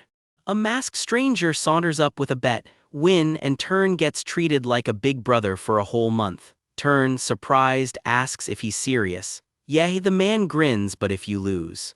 The stranger's terms get ridiculous fast. If Turn wins, he has to call him the Honorable King Emperor Majesty Big Brother. Turn just stares, baffled. Excuse me, Turn manages. The man just slides him starter chips with a smirk. Back out now if you're scared. I'm not scared, Turn snaps, chin up, and just like that he's hooked. Cards hit the felt and the game begins. The dealer calls it, the young gentleman wins. First blood goes to Turn exactly as planned. The house eggs him on. Pretty good, kid, they keep this up and you might make a fortune tonight. Turn grins, riding high on his luck. What he doesn't know is the oldest trick in the book, let them win first. Then once his confidence swells past reason, they push him into betting everything he's got. Off to the side, masked and watching, Chris clocks it instantly. Classic scammer playbook. The tables turn hard, no way. Turn chokes out, he had a good hand, didn't he? There it is, Chris thinks, unbothered, their first sucker already hooked. Turn rounds on Chris. Aren't you losing too, big bro? Chris shrugs it off, he's only down 500 rup. Turn's losses keep climbing, already 1,000 rup deep, and counting. Behind the scenes, Chris quietly clocks it all. Yeah, everyone at this table has already marked Turn as the easy target. He knows exactly what's coming. Someone's about to cheat, so obviously it'll be embarrassing. So he asks Turn, you gonna keep playing? I am, give me more money, Turn insists, doubling down without a second thought. Chris just sighs, hey, he did try to warn him. Warn him? Yeah, right, Chris thinks with a wicked grin. Lose it all, little brother, you're the perfect bait. Turn stares down at his shrinking pile of chips, jaw tight, refusing to believe his luck has really run out. Nearby, the scammers share a quiet, satisfied chuckle. They think they've reeled in another easy win. Bingo, a cheating hand gets caught red-handed, slammed flat on the table, the sting is officially sprung. Marie reports back, she's found the people Chris was looking for. Good job, he tells her. Turn wails that he's lost 10,000 rup. Someone asks in shock if that's really him. Yep, Chris grins, thumbs up, it's really him. They arrive at a new address, the real headquarters behind the scam. Open the door, Marie, Chris says.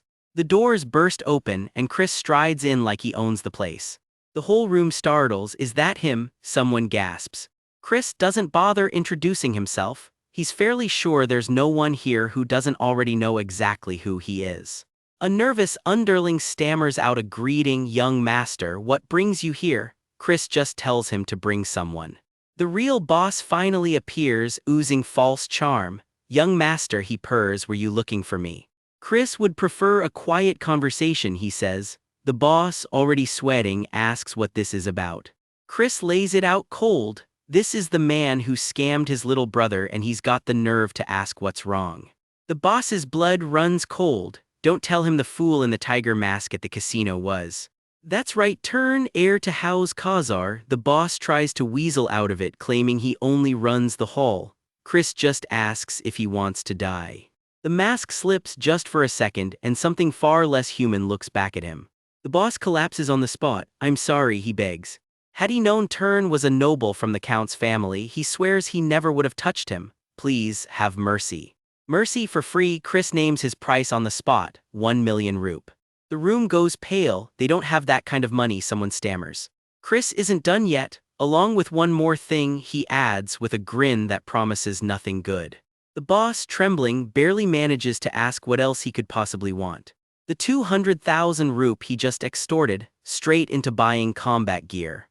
Marie gushes over the whole scheme, truly a wonderful plan, young master. Of course it is, Chris agrees, quite pleased with himself.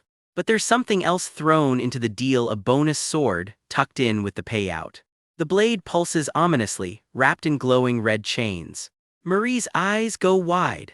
Isn't that the holy sword, the one the legendary hero obtained by offering his own soul to a demon?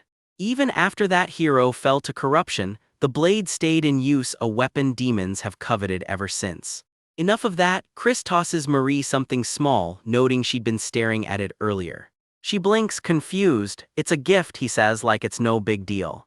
Marie's whole body trembles, overwhelmed. Chris gets flustered fast. It's just so she doesn't haunt everything forever, don't get the wrong idea. But Marie can only think, before she died and even after, this is the first gift she's ever received. A flicker of her old life surfaces, someone she once loved. Thank you, she says, truly. Whatever, let's just go home, Chris mutters, already walking off. Marie beams, fully devoted now. Yes, master. In gratitude, she vows she'll offer him even more. That should probably worry him. Turns out her idea of gratitude is a big glass of blood juice. Chris already told her he doesn't drink that stuff, so much for kindness. Chris pauses mid-stride. Wait a second, he thinks. He feels like he's forgotten something. He'll remember later, he decides. Cut to the poor gambling boss, still gagged, still tied up, and completely forgotten. One last chip flutters down onto the table. Just one rupe, a tiny, petty coda to the whole scheme. It starts with a scream ripping through his sleep, someone shrieking brother like the world's ending. Chris jolts awake, heart hammering, completely thrown by whatever his own head just cooked up. In the dream, someone's screaming that he was abandoned and left behind, and Chris blinks like a memory just clicked back into place. Oh right, he mutters, that's what I forgot. Turns out this grudge runs deep.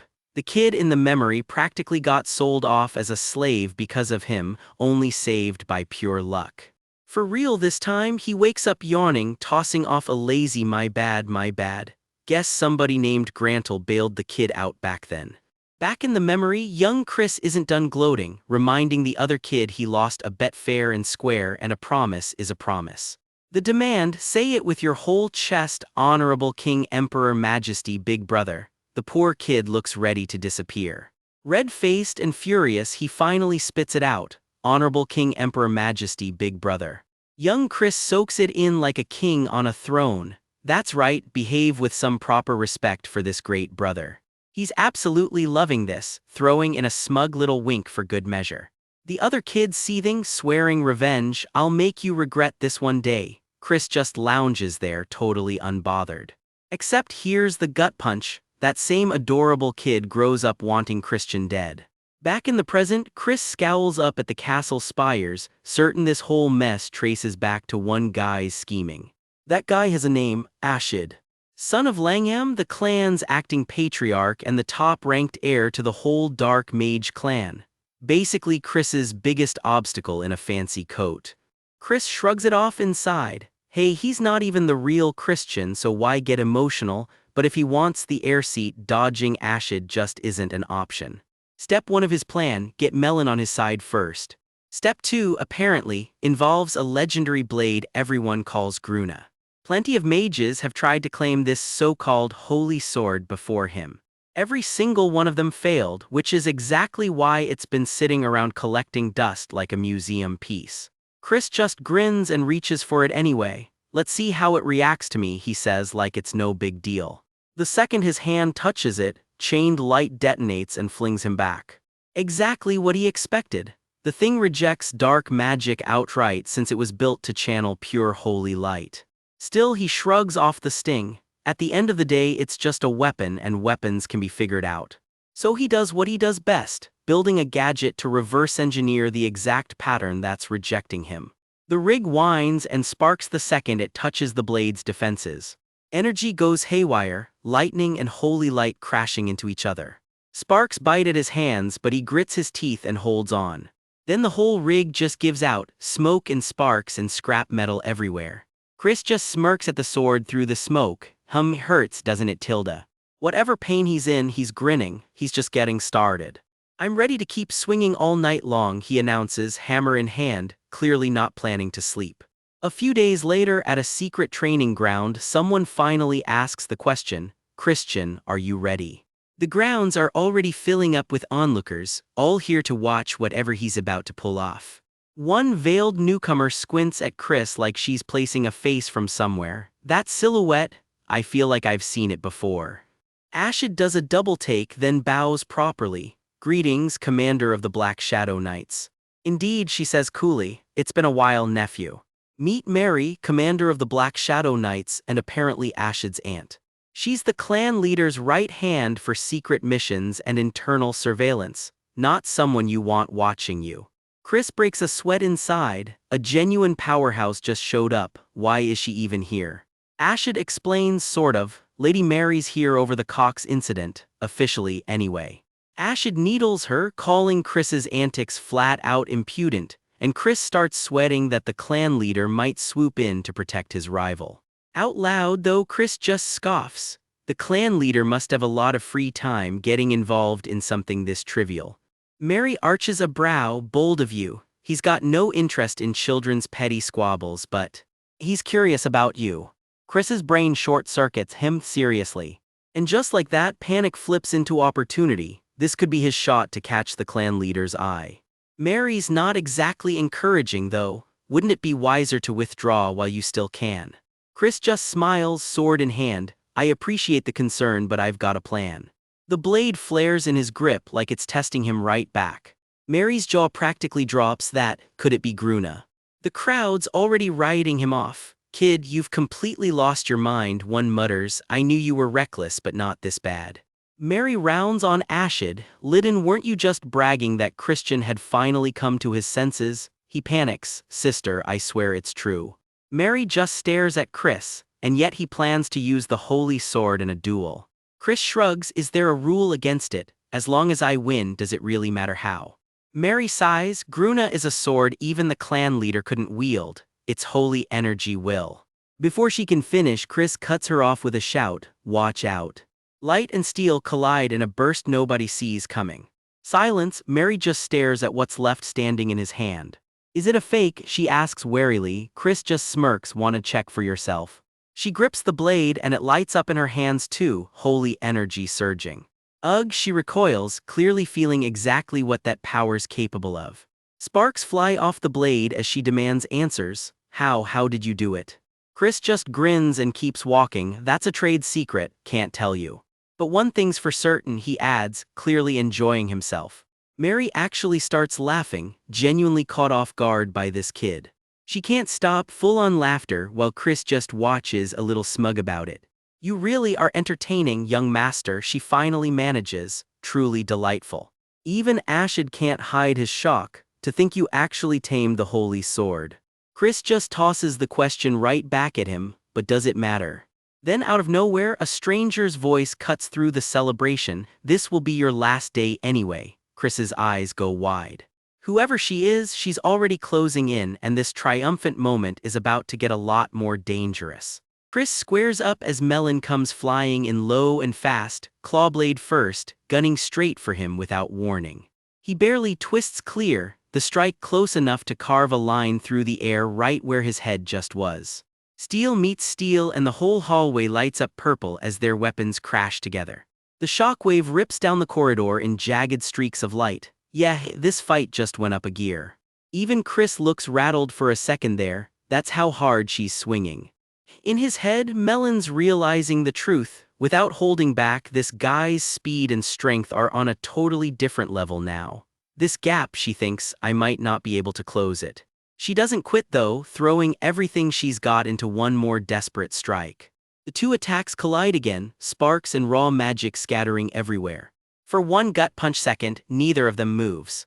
Off to the side, a couple of onlookers are watching close, and one of them mutters that the holy sword's power is actually affecting the demon in this fight. Melon grins through the chaos and needles him. Ha, isn't this even more impressive than her own sister was at this age? Chris just answers flat, it's not just that, like he's already 3 steps ahead of her. The onlooker points it out too, watching in disbelief at how easily this kid is handling a sword that's built to burn demons alive. Melon switches it up and comes in with a bare-knuckle rush instead. Her fist crashes clean through his guard, purple energy exploding on impact. The blowback catches her too, and she goes reeling with a strangled yelp. From the sidelines, someone gasps out a flat no, like they can't believe what they just saw. Turns out Chris is quietly recalibrating his demonic energy second by second, just to keep the holy sword from rejecting him outright. Somewhere in the back of his mind, A voice that definitely isn't his own asks if he's enjoying the fight. Melon's starting to piece it together too. She's been wondering for a while now, is he actually predicting her every move? Chris just shrugs it off with a smirk, says he's got a pretty good eye for this stuff. Really though, that good eye is a voice coaching him live, telling him every blade has a tell before it even swings. Raise the arm before the downswing, the voice coaches, cool as anything in the middle of a life-or-death fight. Then the shoulder and upper arm fire first, it explains, always in that exact order. Doesn't matter if you're a total novice or a sword master, it adds, and judging by Melon's face, she's starting to feel read like a book. Fed up, Melon drops the swordplay and lashes out with something nastier, dark green magic whipping through the air. It coils around him fast, and for a second it actually looks like she's got him trapped. "You haven't forgotten what I really am, have you?" she taunts, tightening her grip. Turns out the Black Swamp Knights aren't just sword swingers, they're sword mages too, and she's about to prove it. Chris answers with one burst of raw force that tears her spell apart on the spot. "Phew," he mutters, shaking out his hands like that was mildly inconvenient instead of nearly fatal. Quick flashback, because of course there's a backstory. Some grateful little creature once cried tears of joy over this same artifact, thanking Father for saving her life with it. Which raises a question back at the manor. Wasn't that supposed to be locked in the family safe? Chris, completely unbothered, just admits it to Cox. Turns out he's pretty skilled at thievery too. Back in the fight, Melon tries to blindside him from behind, and he catches it without even turning around. The block detonates on contact, smoke and light flooding the corridor. She doesn't let up, swinging in again with everything she's got left. Chris tells her flat out, the damage is useless, and he's got a glowing red orb to back that claim up. Her eyes go wide, that's not a bluff and she knows it. Another blast rips through, flames licking up the walls around them. And there's Chris, strolling through the wreckage like he's just out for a walk. He explains himself with a grin. Bought this thing with money he lifted off some guy named Grantle, and honestly it performs great. Melon's not amused. She screams into the flames that she knows he's still alive and to get out here already. The fire keeps building, roaring higher with every second he stalls. Then he's airborne again, diving straight back into the fight. His whole expression sharpens, playtime's over. Blade meets flame in a full-on clash, neither one backing down an inch. Another shockwave rips loose, hard enough to rattle the whole hull. Something cracks under the strain, and it's not him. A dark slash carves clean through whatever's left standing between them. Chris freezes, staring down at the holy sword itself, now spiderwebbed with cracks in his own hand. Back with the onlookers, one of them's practically glowing with pride, going on about calling this exact play the second Chris tossed that corrosion orb into the air earlier. His sister just gives him an unimpressed hum. But something's wrong. Melon's voice comes out strange, flames licking off her like she's not fully in control anymore. She drops back into the fight anyway, faster and rougher than before. Her eyes go glassy and a grin spreads that isn't really hers. "This is so much fun," she breathes. She's practically cackling now, taunting him for the next move like this whole fight turned into a game to her. The woman watching from the side goes pale. Melon's lost control, she says, and she has to stop this right now. Chris takes a real hit this time, blood on his collar, and his own aura flares dark in response. He doesn't hesitate, driving a fist straight through her guard. The impact sends her crashing back, energy scattering everywhere. Someone lands hard nearby, furious, demanding to know if he actually let that hit through on purpose. One last exchange, fists and force colliding in a final burst. And then it's over. Chris grins down at her, fangs and all, and asks if that was a satisfying enough fight for her. Bloodied but grinning, Melon fires back that she still won, didn't she? Off to the side, the onlookers can't help pumping their fists, while Melon dissolves into this wild, unhinged laugh. She shivers it off, half joking that whatever that was, it gave her actual chills. Chris gets serious for a second, asking her straight up for an answer to the offer he made earlier. Sure, he won, he says, but if she's not into it, he won't force her hand. Loyalty isn't something you order around. Melon thinks it over, then asks the one question that actually matters to her. If she serves under him, will there be more fights like this? "As many as you want," he tells her with a grin. And with that, she kneels and bumps fists with him right there, deal sealed. Cut to somewhere else entirely, a lone woman standing at a window watching the sky burn gold with the sunset. Her expression's unreadable under that veil, but she's clearly turning something over in her head. She can't stop thinking about it, someone actually controlling demonic energy to that degree. The memory of that fight keeps replaying behind her eyes. An older voice presses her for help, but she shuts it down flat.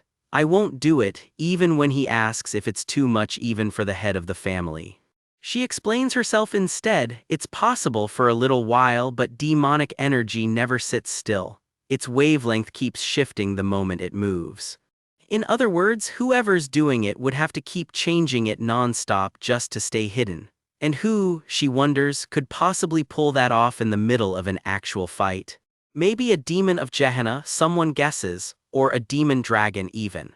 Or, the old man mutters, if it's neither of those, it's just some lunatic who controls demonic energy as easily as breathing. Cut straight to Chris, grinning like he already heard every word. Perhaps, she murmurs, not finishing the thought out loud. Under the rising moon, she lets herself hope that her father's long-held dream might finally be within reach. Somewhere behind her, the grand old estate sits quiet under the stars, waiting to see what happens next. In the kitchens of House Khazar, the staff go about their morning prep, completely unaware that today's dessert is about to get a very unconventional chef. Out of nowhere, a shadow rises behind the counter, red eyes glowing like something straight out of a nightmare. Relax, it's just Christian, reaching for a strawberry like it owes him money. The knife moves so fast you can barely track it, slicing clean through with the kind of precision you'd expect on a battlefield, not in a bakery. Every cut is perfect, petal-thin and identical, like he trained for this the same obsessive way he trains for everything else. And there it is, a towering strawberry shortcake finished with a flourish that has no business coming from a guy who supposedly grew up unwanted.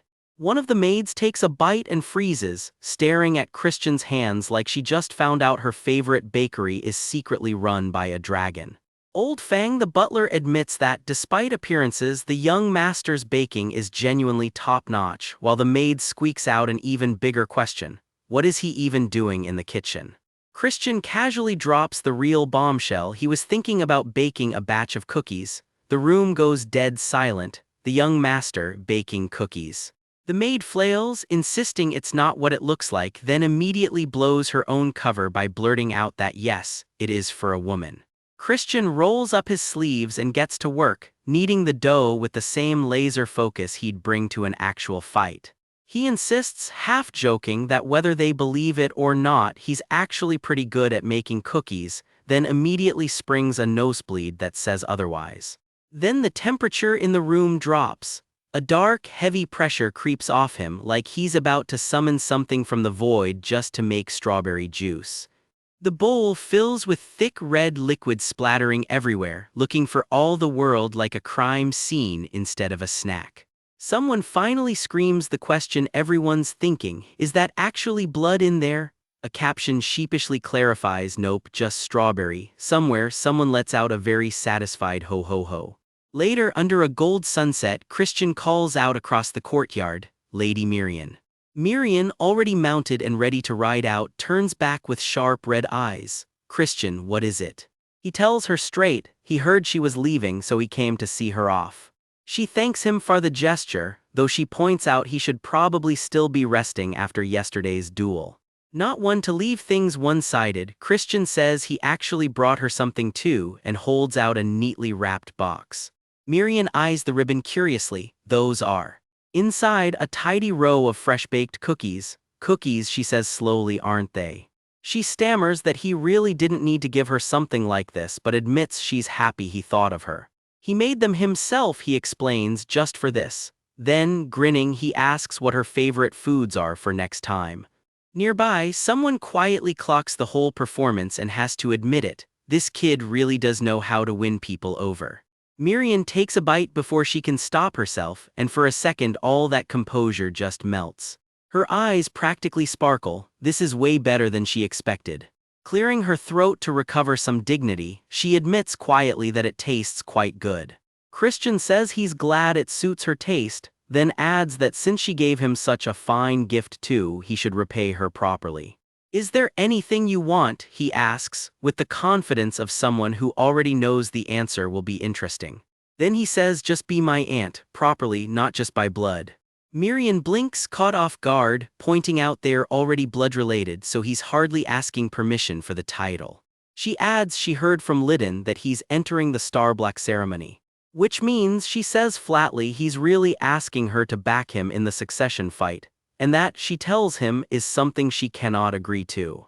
A pair of glowing scales flash through her mind. Family law forbids her from taking sides. Those are the rules, and even for him she won't break them. Christian backpedals fast, insisting this was never about politics, it was just a sincere request. All he wanted, he says, was to get closer to her. That's it, aunt. Of course, he adds with a sly little smile, if she happens to cherish him enough to help him out anyway, he wouldn't exactly object. She goes red, muttering that if he puts it that way, she's not sure she could refuse him. Internally, Christian is doing a full victory lap. Miriam takes another bite, smirking. His honesty, she admits, isn't exactly unpleasant. If her nephew can make cookies this good as a gift, she reasons, of course she should cherish him. Thank you, aunt, he beams, then immediately pushes his luck, asking if he could maybe make her another batch sometime. She warns, half serious, that if he disappoints her she might just sulk and the cookies won't taste half as good next time. He understands how she feels, right? Her playful expression fades into something more thoughtful. Christian, she says, her tone suddenly serious. He turns back, alert. How about joining the Black Shadow Knights, she asks. What he showed in his duel against the Growler was genuinely impressive, she tells him. In her mind the memory flares bright. Maybe, just maybe, he has the talent to surpass even the Grand Master himself. The flashback plays out, the Growler's own shock playing on his face as Christian's power flares. Even so, she warns, his competitors won't be easy opponents. Christian moves through the fight with total control, like he was born for it. She admits she's worried he might fall before his talent even gets the chance to bloom. Christian's answer is ice cold. If he can't overcome obstacles like that, then maybe it'd be fine if he just died. Miriam is floored. He softens quickly. He does appreciate her concern genuinely. But he doesn't think he's going to lose, not this time. Miriam just stares. What an absurd level of confidence, she mutters. And yet somehow with this particular kid, she can't quite dismiss it. Fine, she says, she understands. He's a mage too, and she has no right to stop him from choosing his own path, however. Let her give him one piece of advice, purely out of caution, before she rides off. Be wary of the first princess, the warning echoes in her memory. Wait, sister, you mean Yulia, she recalls asking, not Ashid. Isn't Yulia supposed to be the gentlest of the five? You'll understand the reason in due time, was all the answer she ever got. Now she's passing that same warning on. Christian nods, thanking her, he'll keep it in mind. Then she says, and with that, she turns her horse toward the road. I'll see you again, my nephew, she calls back as she rides off. Back in his room, Christian drops face first onto the bed, completely wiped out. He lies there a moment in total silence, just thinking. Both his father and his aunt are undeniably strong, he thinks, having reached the 6th rank. And yet, he's never once heard much about what they actually did during the Great Battle. That silence bothers him. Just how many powerful people are actually hiding in this magic empire, he wonders. Somewhere else, unseen rivals are already gathering, strong enough at the very least to crush the forces of light. A memory flashes through his mind. Fire, wreckage, a battlefield reduced to ash. Whatever happened there before, he silently swears it will not happen again, not on his watch. His fist clenches, he needs to get stronger and fast. 1 month passes. Christian steps into his father's study. Father, did you call for me? Yes, Count Khazar says, there's something he needs to tell him. But before he can even get to it, he catches sight of Christian and stops cold. Could it be, you've already reached the 2nd rank? A soft golden bloom of magic flickers around him, quiet proof that his month of training paid off. Chris's dad can barely process what he's looking at. Did his son seriously just hit 2-star already? A whole rank up in 1 single month. The old man's speechless, staring into eyes that used to be so much duller. Chris just shrugs, cocky as ever. Relax, didn't I say I'd make this happen? Cut to his dad hunched over paperwork, grumbling about getting summoned at this hour before finally getting down to business.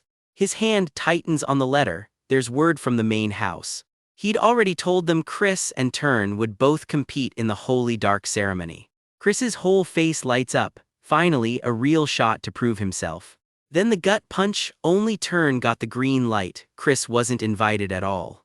A flashback smacks him in the face, literally.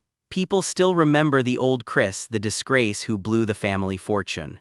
Drinking, smashing priceless heirlooms, even a little theft. Chris winces because yeah, all of that actually happened. His dad isn't having it though. How dare anyone judge his son like that? Chris just goes quiet, letting the old reputation sting. He starts piecing it together. Was this really the Marquis's call? Turns out no, this was all orchestrated behind the scenes. And the name behind it drops like a gavel, Roin de Baron. Turns out Roin's the golden child of the main branch, and this whole ceremony is basically built to crown him. There he is, Roin de Baron, looking every bit the chosen one. Quick lore drop. The Holy Dark ceremony hands out raw darkness pulled straight from another dimension to whoever proves worthy. Only catch, the darkness is limited, so candidates literally have to fight each other for the biggest share. Whoever comes out on top walks away holding a small storm of raw power. And that share is exactly what decides who gets crowned heir, the prince. Roin's soaking it all in, clearly already picturing himself wearing that title. Meanwhile, Chris is running the numbers in his head. This is going to be brutal to pull off. For a second, everything just goes quiet, the weight of it all settling in.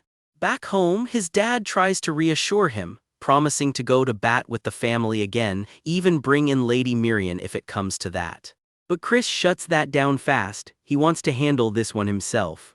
His dad softens, admits how much Chris has changed, but still nudges him to just let the adults handle it this time. I really appreciate it, Chris says, but he's already made up his mind. Someone's clocked exactly what that look on his face means. A scoundrel with a face that's obviously scheming something. So comes the grin, you already got a plan. Chris asks whether the Tyreman family's even in this ceremony. Turns out yes, their third son is competing. That's when his dad loses it, revealing the guy publicly trashed Chris as some unqualified nobody who's only good at taming beasts like a circus act. Chris, low-key amused, just thinks, wow, dad's really in his corner today. He calms his father down and vows he'll prove the haters wrong himself. Cut to a snarling beast and an idea clicks into place. Isn't it about time the Tyreman family hosted their ebony hunt? The wheels are already turning. Elsewhere, someone reports back to the Lord Patriarch. Mission complete, he's been watching Christian exactly as ordered. Perched on his throne, the Patriarch wants the full report. How was he? Hard to believe comes the answer, Kane tapping like he's still processing it. The old man scoffs. Last he checked, that kid was just a stuck-up brat who thought he was some kind of genius. He rises slowly, mulling it over. Across the room, Miriam quietly notes he's genuinely different from before. Then, turns out the only reason the Patriarch's even still alive is some serious forbidden magic keeping death at bay. Asked if Christian might finally be the one to fulfill his lifelong wish, he's honest, I'm not sure. Miriam gets emotional, insisting Chris might be the closest thing to that wish they've ever had. The Patriarch's intrigued now, says he'll keep an eye on the boy. Only problem, can he even join the Holy Dark ceremony? The family's dead set against it, so will the Patriarch actually step in? Nope, he flatly refuses to get involved. If the kid's really got what it takes, a little obstacle like this won't break him. Miriam gently reminds him he's still young. She pushes back one more time. At the very least, let him have his shot at the darkness in the ceremony. The Patriarch's expression twists, somewhere between fury and cold calculation. Nearby, his steward just shrugs it off. That's the Patriarch for you. The more he expects from someone, the harder he comes down on them. The old man eyes him. Seems like you've taken quite a liking to that boy. He even throws in a nickname for his steward, Bloodsucker. The man himself steps up, all business. You called for me, my lord. Quick intro for the audience. This is Simon, head steward of the Dark Mage clan, and yes, those fangs are real. The patriarch confirms Simon already knows the deal. He wants him observing the situation personally. Specifically, keeping tabs on Christian all the way up to the ceremony. Simon accepts the order without hesitation, but he's clearly got something else on his mind. While I'm at it, he asks, all smiles, mind if I mess with him a little? Miriam looks a little startled by that. That grin says it all. Messing with people is basically Simon's whole personality. As you command, and just like that, he's off down the hall. Miriam lingers a moment, lost in thought. All she can do now is hope the kid pulls through. Cut to a sunset over the city, hoofbeats echoing through the streets.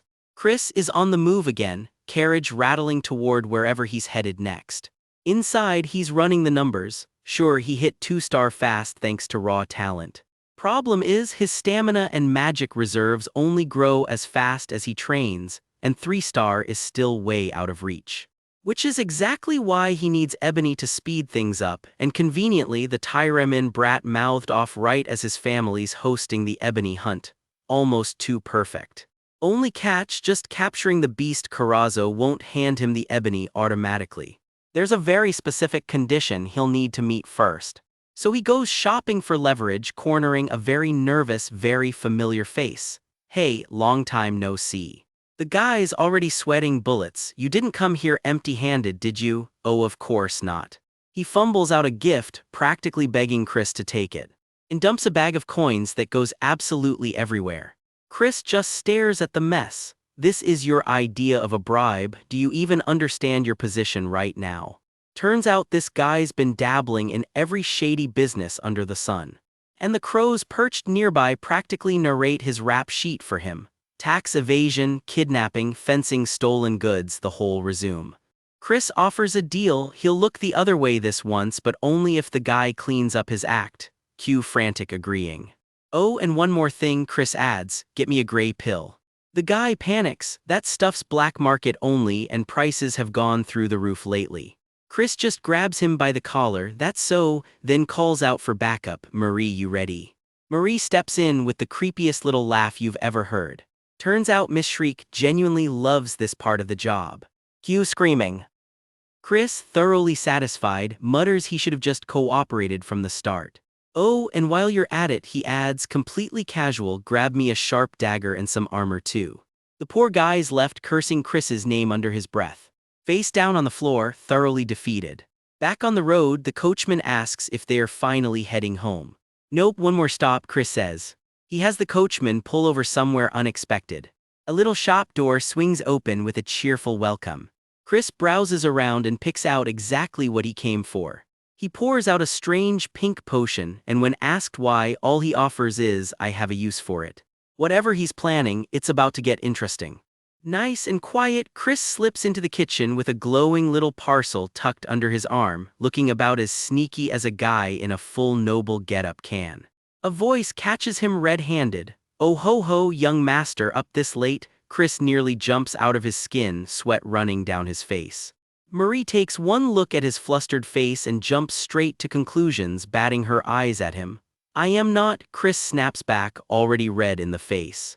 It's okay, I understand everything, she coos, ignoring him completely. I said no, he barks, practically vibrating with embarrassment. It's not for me, he insists, it's for something else, and that's when Marie's eyes go wide. Wait, is this for the count? Caught, Chris mutters the truth, all the bark gone out of him. Well, father's getting older, someone's gotta look after him. Him right, Marie finishes softly, clearly charmed by the reveal. Panicking, Chris rounds on her. For the count's honor, this stays absolutely secret, got it? Too late, the whole household's already melting over how sweet he is. Brother, calls a voice. Turn jogs to catch up as they head out into the city together. Someone's already laying it on thick with some over-the-top title, and Chris looks 2 seconds from regretting this whole outing. Most Honorable King Emperor Majesty Big Bro finishes completely deadpan before actually turning sincere. I heard ebony beast hunts are dangerous, please be careful. Oh, is that concern I hear? Chris teases right back, clearly enjoying this way too much. It's only because I'd be sad if I couldn't have a proper duel with you, King Emperor Big Bro sputters, going full tsundere on his own brother.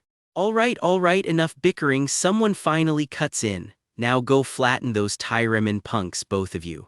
Of course, Chris grins, red eyes gleaming, and heads off looking way too excited about a beast hunt. You really don't need to know, father, Chris blurts to a very confused Count Khazar before scrambling off. Some things are staying secret today. And so the crew rolls up to the Tyremin estate, fancy gates, manicured hedges, the whole 9 yards. The gatekeeper takes one sniff at them like they tracked something in on their shoes. You're not allowed inside the manor, the gatekeeper sniffs, turns, jaw drops. You've had me standing at this gate forever and that's what you say. Do you even know who this man is? Turn demands, the gatekeeper just sniffles. This was all by order of young Lord Alrose, sir.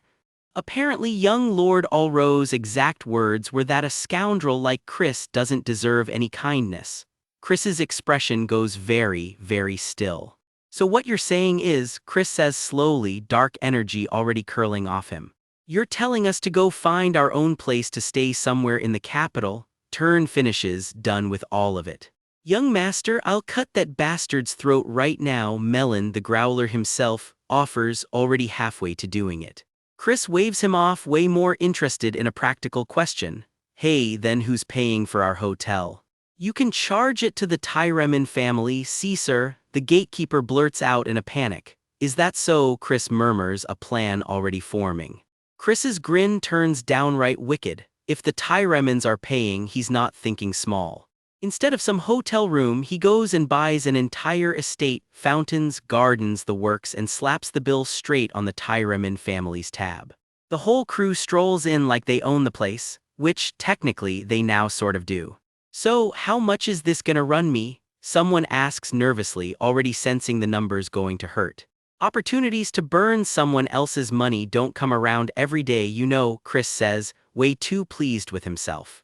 All right, you've all got 1 hour to unpack, then we're drinking, he announces, already treating this like a vacation. Wait, did you guys hear something just now? Someone asks, eyeing a trunk that's glowing a little more than luggage should.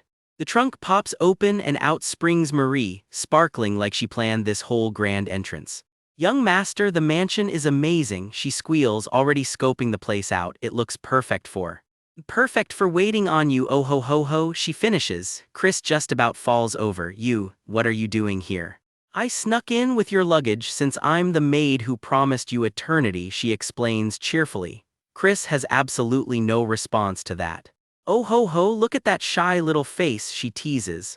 Judging by that expression, you must have been missing a lady's company, hum. No, Chris starts to argue when a much less friendly voice cuts in from outside. Hey.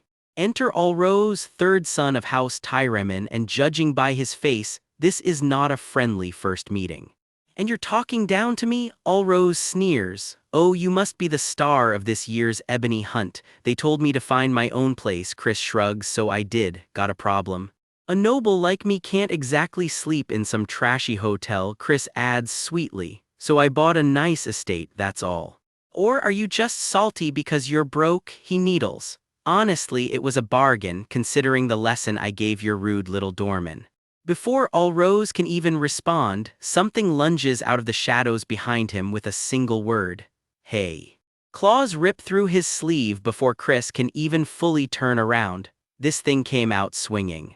Chris's own dark magic answers instantly, thorned vines whipping up out of nowhere. Power crackles through the courtyard, purple and black bleeding into the air like smoke. You got a death wish or what? Chris growls, thorns wrapped tight around the arm that just tried to gut him. Chris studies the beast for a second, something clicking behind those red eyes. So that's Tyremin-style beast control magic, he realizes. Unlike the Alliance's gentle taming techniques, this is something else entirely. It's a form of dark magic that subdues beasts through pure fear and domination. Chains of red light bind straight into the creature's will, forcing it to obey. Subtle enchantments of confusion, dread, and excitement dull the beast's instincts completely, basically mind control with extra steps. It's more complex than Chris expected too, not something he's mastering in the next 5 minutes. Well, whatever, Chris shrugs. Guess he'll just beat the guy down first and figure out the magic later. Mary, if we're gonna take down that super scary kitty, we might need a weapon, he calls out. Ho ho, if that's the case, Marie grins, already on it.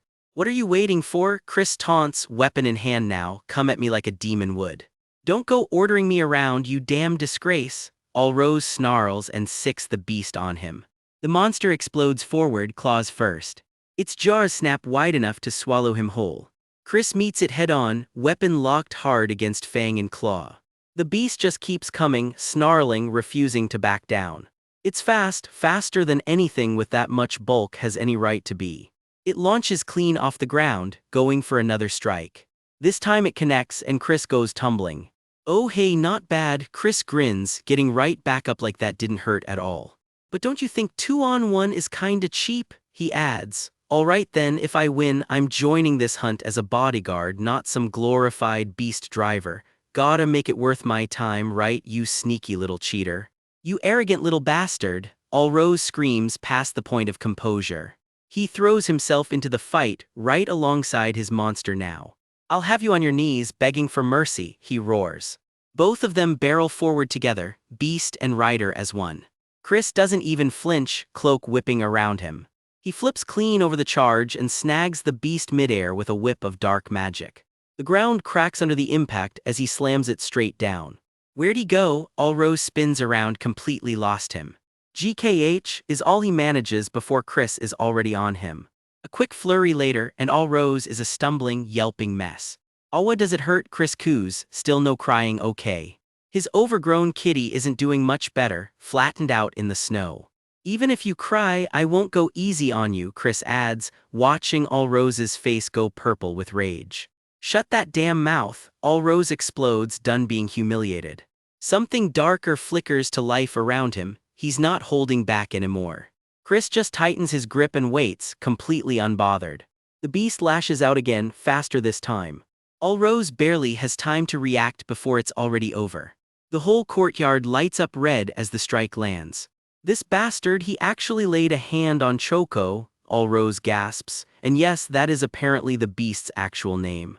TCH, and here I was just using some measly 2-star illusion spell, Chris smirks.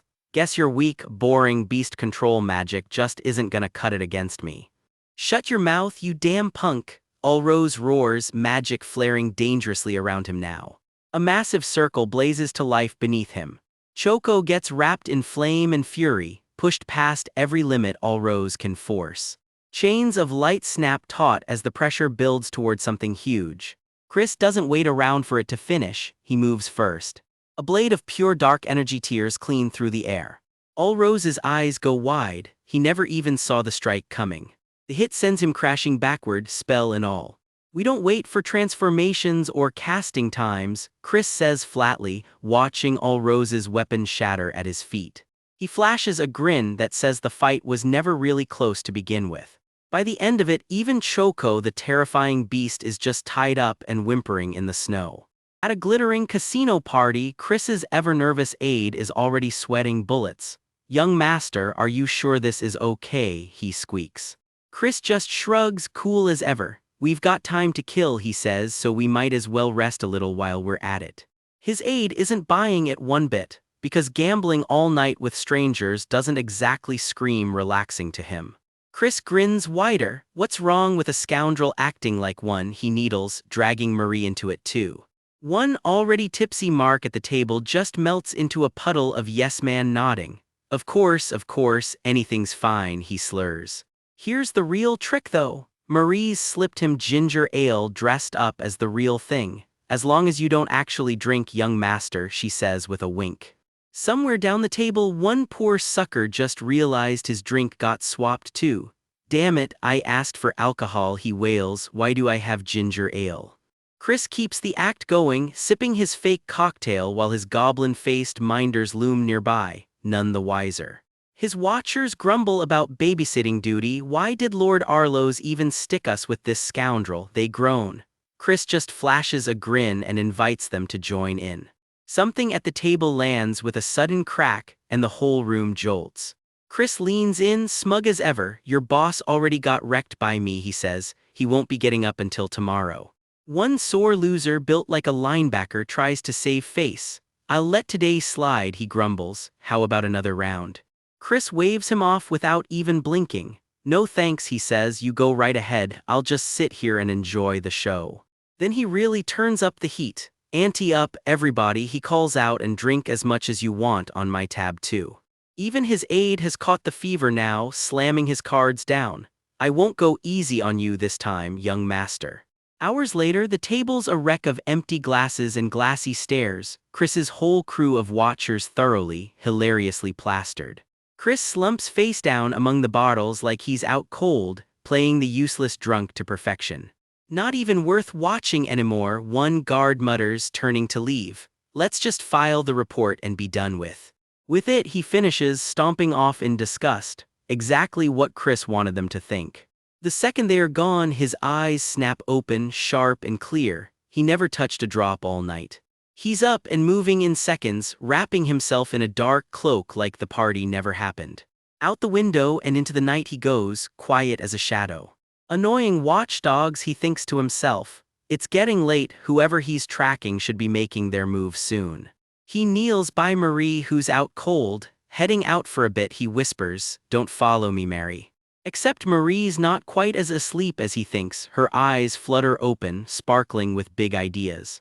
So it wasn't for the Count after all, she gasps dreamily, it was for you, Chris about chokes. What? Her imagination runs wild instantly, conjuring up some scandalous nighttime fantasy starring her young master. Still, she gives him an enthusiastic double thumbs up. I shall support your secret nighttime endeavors, she declares. Chris just about loses it. You seriously have zero filter, he snaps. This is supposed to be family friendly. He slips away deep into the wilds, all the way to the Kithon mountain range. This is the hidden domain of House Tyremin, he notes grimly. And just like the rumors say, the demonic beasts crawling around here are no joke. There it is, he murmurs, spotting the torchlit gate up ahead. Only 2 guards on a place like this, pretty lax security for such a big secret, he thinks. A flick of his fingers and his whole body starts to shimmer and fade from view. Good thing Mary taught him invisibility magic, he thinks, right before remembering exactly how she reacted to the request. Young master, what exactly are you planning to peep at with that, she'd asked. Why does everyone assume the worst about me, he'd shot back. Invisible and silent, he slips past the tree line like he was never there. He walks right past the 2 clueless guards at the gate, close enough to touch. Deeper in, something catches his eye, stone pillars rising out of the dark. So this is it, he realizes, the altar where the so-called darkness hunt reaches its climax.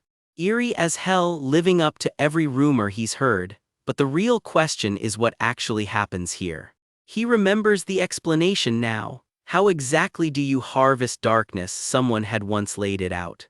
You have to push the beast Carazo into ending its own life, willingly. Drive it into such raw terror that dying actually starts to look like the better option. Because fear and joy, it turns out, sit closer together than anyone would guess. Push either one far enough and the line between them just about vanishes. And in that one fleeting instant, something worthless and ashen transforms into pure darkness itself. Elsewhere, someone else has been chasing this exact same secret. All right, Lena, a voice says, just as planned, I'm going to steal House Tyremin's technique. Mix in the right aphrodisiacs, and Carazo will spiral into a frenzy all on its own. And every drop of darkness it produces will be mine, and mine alone, the voice gloats. Back at the altar, Chris turns the problem over in his head. Not enough time to steal their technique and master it, that's the real bottleneck. There has to be a shortcut here somewhere, he thinks. Then his whole body goes rigid, sensing something out in the dark. Wait, who's there? He snaps around on high alert. Somewhere in the trees, a faint magical glow answers him back. But instead of panicking, Chris just smirks and pulls his cloak tight, looks like the night's about to get interesting. He takes off through the dark woods, bats scattering overhead as he closes in. The trail leads him straight into the mouth of a hidden cave. One step inside and he freezes, because something down here feels very, very wrong. Sweat rolls down his neck as the air itself seems to press in on him. Something drops into the depths below with a heavy, sickening thud. Ugh, this malice is suffocating, he grits out, forcing himself to keep moving. And layered over everything, an unmistakably high-level dark magic barrier. No way, he breathes, is this place actually. Pulsing right in front of him with raw, hungry energy. Gehenna, the world of demons and fiends itself. Something enormous and monstrous stares back at him from the other side. A literal rift connecting that world to his, sitting right here in the mountains. That's not supposed to be possible. Wait a second, he mutters, an idea clicking into place. What if he lured Karazo straight to this spot, and conveniently he's already got the perfect bait on him? He turns the little vial over in his fingers. All right then, he decides, let's do this. Now this, he grins, is going to be an exciting hunt. Deep in the cave, the magic circle flares to life, and something answers the call. A massive crimson wing unfurls out of the darkness. Meanwhile, someone far more dangerous has been watching this whole thing unfold. Never expected the spoiled little young master to get this interesting, he muses. Not only did he wreck the Tyra mid-air in a fight, he also played dumb to fool his own guards, then snuck straight into a forbidden zone to pull off some scheme of his own. That just makes me want to mess with him even more, the stranger grins. A low chuckle escapes him, fangs glinting in the dark. The red magic around him ripples, almost like it's laughing along. He starts walking, drawn straight toward wherever Chris's little scheme is unfolding. Blood suddenly splatters across the scene. Something violent has just happened. It drips slow and steady onto the glowing magic circle below. And there he is at last, lips stained red, licking his fingers clean like it's nothing at all. The blood keeps falling drop by drop into the pulsing dark. Whatever just happened here, it's only the beginning. Deep in the woods, the wind picks up and a squad of hunters presses forward. Something's waiting for them out here. A spear plants itself in the dirt and a banner snaps open, marked with a beast's crest. This hunt just got official. Meet the crew, 5 hunters, 1 mission: track down whatever's been terrorizing these woods. Of course, first things first, somebody's already clowning on the blonde guy for getting wrecked last time. Yeah, that lands about as well as you'd expect. Shut up, he snaps back, red eyes blazing. The green-armored one isn't backing down either. Look who's talking, you poser, he fires back. Why bring your weapon, Gruna, if you can't even use it? Works better than a club, wanna test it out? The blonde snaps, shoving a fist in his face. Somebody's about to get tested, all right. Enough, comes the bark of command. Hunters, move out, lure Karazo to the altar. Yes, comes the reply, loud and immediate. Nobody wants to be the one who hesitates.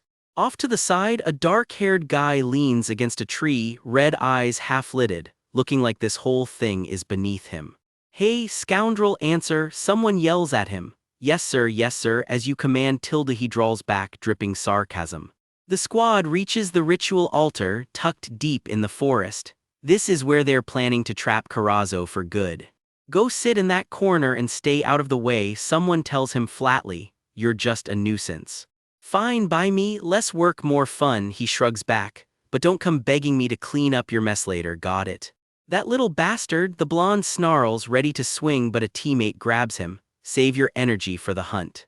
You scoundrel, just guard the flag over there, comes the final order, babysitting a pole while everyone else gets the glory. Rough gig. Left alone, he settles back against the flagpole. Let's see how well those guys manage on their own. He thinks, not even a little worried. Not that it matters, he smirks. It's all going according to my plan anyway. Got the whitewood dagger Grantel gave me, and whatever's cooped up inside it isn't happy about being ignored. You damn demon, he mutters, scolding the thing chattering away inside the blade like it's a misbehaving pet.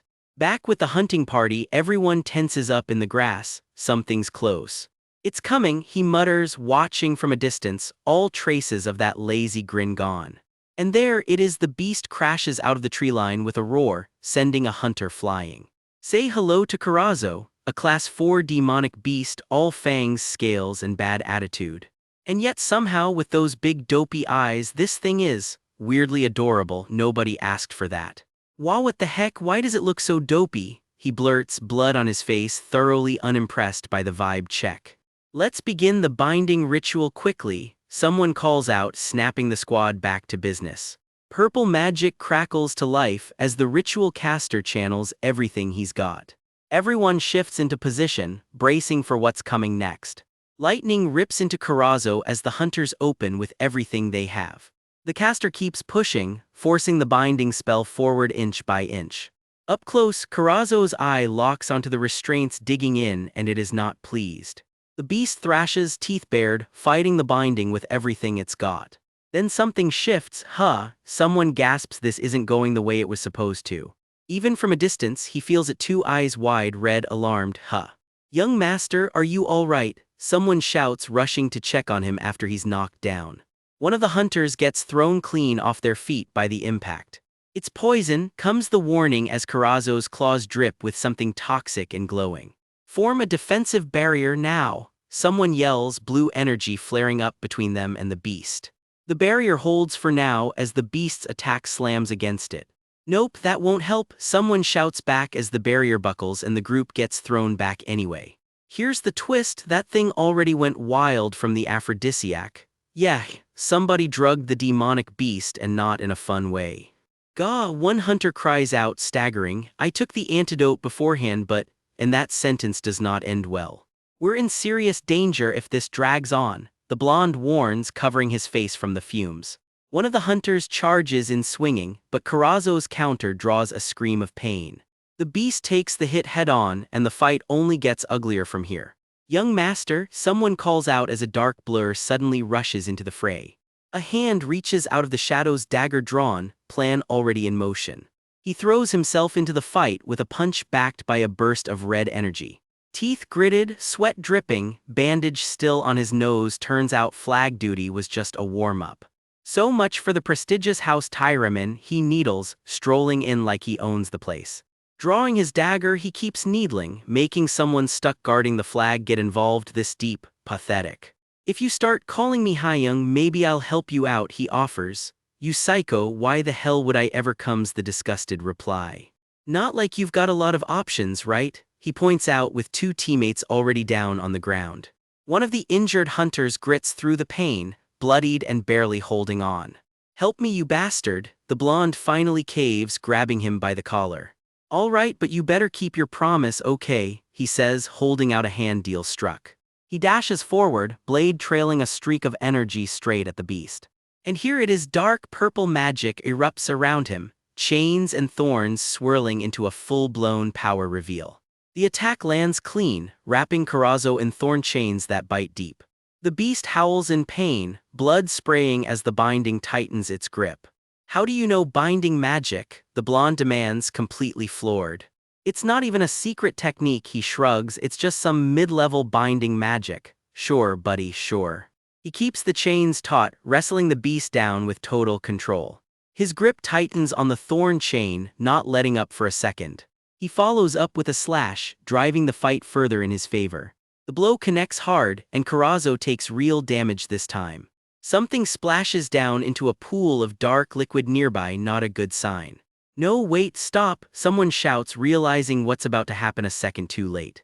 That's Jehanna's, comes the horrified realization, whatever this is, it's got a name and it's bad news. He goes quiet, jaw tight, red eyes narrowing. He recognizes that name too.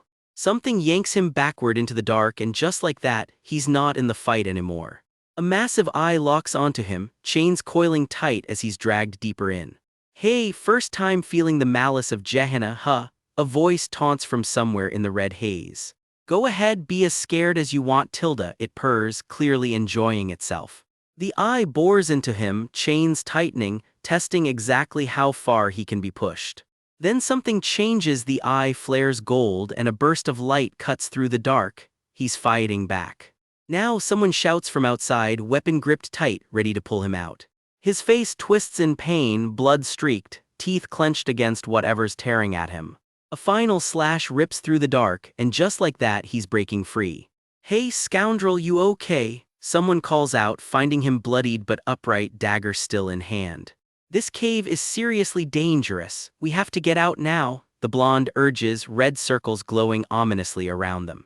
You're scared, something taunts from the dark, a new creature, watching, but what are you going to do about it? The group presses on carefully, red magic circles lighting the path deeper into the cave. It's not dark, it's ashen, one of them mutters, staring into the gloom like that makes it better. Chris wipes the blood off and mutters that this isn't ordinary darkness, it's something he calls ashen. That glowing red core still clutched in his bloody hand, that's the demon's own heart crushed flat. Behind him, his elf-feared ally just stares, completely speechless at what he's looking at. Not everyone's thrilled about how this went down. A furious blonde knight is chewing him out, blaming him for jumping in out of nowhere. Before it turns into a real argument, someone else steps in and shuts it down. Now is not the time. But the calm doesn't last. Something in the golden haze just spoke up, and it does not sound friendly. One bloodied knight actually turns to thank him. "Thanks for saving my men," he says. Meanwhile, somewhere a floating tag brands Chris main culprit of the incident, and even he admits that one stings a little. Rewind a beat because apparently there's a whole promise involved. "Time to call me Hyung," the blonde insists. "You promised, remember?" Chris just goes, "What?" He's not having it. "When did I even promise that?" He snaps back, "And by the way, I'm 2 years older than." The bickering nearly boils over, red eyes locked on red eyes for a beat too long. Then everything goes wrong at once. A massive clawed hand lunges out of nowhere, and one of the knights can only scream. Their charge gets snatched clean off his feet, blood already soaking through his uniform. No way, someone breathes, as raw crimson power crackles across the cave like lightning. Out of that storm of red, a shape claws its way into existence, 2 ice blue eyes blinking open in the dark. "I haven't seen such a toy in ages," the thing rumbles, sizing up its new prize. Someone finally puts a name to the nightmare, a demon of Gehenna, loose and hungry. It sniffs at Chris and actually hesitates. "You're an outsider, so maybe," like it's weighing whether he's even worth killing. Then it reconsiders its manners. "You should run, punk, cute." Too bad running isn't really his thing. His eyes narrow instead, that telltale red flickering back to life. His grip tightens on the blade, blood and all. Behind the demon, a massive crimson magic circle blooms across the cavern floor. Whatever's coming next, it's big. Something shifts in the air, and even the demon flinches, like it just realized this fight isn't as one-sided as it thought. Cut to somewhere far away, a sharp-eyed, crimson-haired stranger freezes mid-thought. "When did he notice?" he mutters, clearly not expecting to get caught spying. Turns out he planted that demon himself just to watch Chris fight, and now his little experiment is spiraling. Worse, his teleport familiar just got squashed, so he can't exactly beam himself over to clean up the mess. Even going all out with his bloodline power, he's still 5 minutes out at best. If he's even a little late, he realizes it's not just his hostage who dies. Every demon in that cave gets wiped out with him. So he bolts, tearing across the mountains as fast as his power can carry him. Back in the cave, Chris already clocked the spying the whole time. "Oh, I just hate being spied on, you know," he smirks, blood still on his chin. The demon just laughs it off. "So many worries for a guy about to die anyway," it sneers, looming twice his size. Chris sizes it up fast, even low-ranked. This thing's easily 5-star by the standards he remembers from the Age of Ruin. Bluntly put, in his current shape, he doesn't stand a chance against it head-on. But he's not exactly planning to fight fair either. A tiny spark of light quietly gathers at his fingertip. He raises his hand, and a strange glow wraps around him that has nothing to do with darkness at all. His ally can only stare, completely thrown by what he's seeing. "Hey, what the hell are you doing?" someone yells, half convinced he's about to do something insane. The demon actually perks up, almost delighted. "You're gonna sacrifice him?" it asks, completely misreading the situation. Chris just knocks his own injured ally out cold instead. "Just shut up and sleep," he mutters, "one less thing to worry about." The demon sweetens its offer, "Hand them over as tribute and it'll spare him and even bless him personally." Generous, suspiciously generous. Chris's answer is short: "You talk way too much." Wrong answer, apparently, because the demon rears up with fists the size of boulders. Still, Chris draws his own line right back: "Nobody touches his people, period." Someone recognizes the thing and whispers its name in dread: "Gruna." Gruna just laughs harder, mocking his ally's busted sacred sword as nothing but scrap metal. Then it charges, and the impact alone sends blood flying. Chris takes the hit and doesn't back down, blood on his face and fire in his eyes. "Even now, give them up," Gruna bellows, still demanding its sacrifice. Chris just glares back through the blood, done negotiating. You worm, Gruna snarls and Chris fires right back that maybe nobody said either of them was banned from wielding a sacred blade. Golden light starts pooling along his blade, something big is coming. And then it erupts, a blade of pure light tearing straight through the dark. Gruna actually freezes. How can a demon wield the power of light, like the rules of the universe just broke in front of it? Chris just grins through the blood, what, starting to panic now. Gruna loses it completely, screaming that it'll tear him to shreds. It throws everything it has left into one last, desperate strike. Chris meets it head-on, eyes blazing gold. Something tells you this fight just ended. See flash, he calls out, unleashing the full technique in one clean strike. Gruna's eye flickers, stunned, barely able to get a word out. This can't be, is all it manages before it crumples. The light finishes the job, and the demon's threat ends right there in a wash of gold. When the glow fades, Chris is still standing, barely, surrounded by wreckage. His whole body is screaming at him, blood streaked across his face. Ugh, guess my body still can't handle this much yet, he admits to himself. Nearby, his allies lie sprawled in the dust, unconscious but alive. His grip finally gives out, and the sword slips from his fingers. His eyes slide shut as he goes down with everyone else. Cut to a memory, a young blonde swordsman staring at him, stunned. What, you copied my Dead Sea flash after just seeing it once? Younger Chris just shrugs and takes a clumsy practice swing. Like this, sword a swish. The blonde just laughs, half exasperated, half impressed. Huh, you're unbelievable. That move has a name for a reason, a single streak of light said to slice clean through the Dead Sea itself. The blonde admits something heavier, though even mastering that technique, he was never deemed worthy of House HEIR's light. But you, Chris, he says quietly, you really might be, and the thought just trails off, left hanging. Somewhere else entirely, something stirs the kind of light old stories call the light that saves the world. And someone with an awful lot of power is watching this exact moment unfold from very far away. Fascinating is all they say.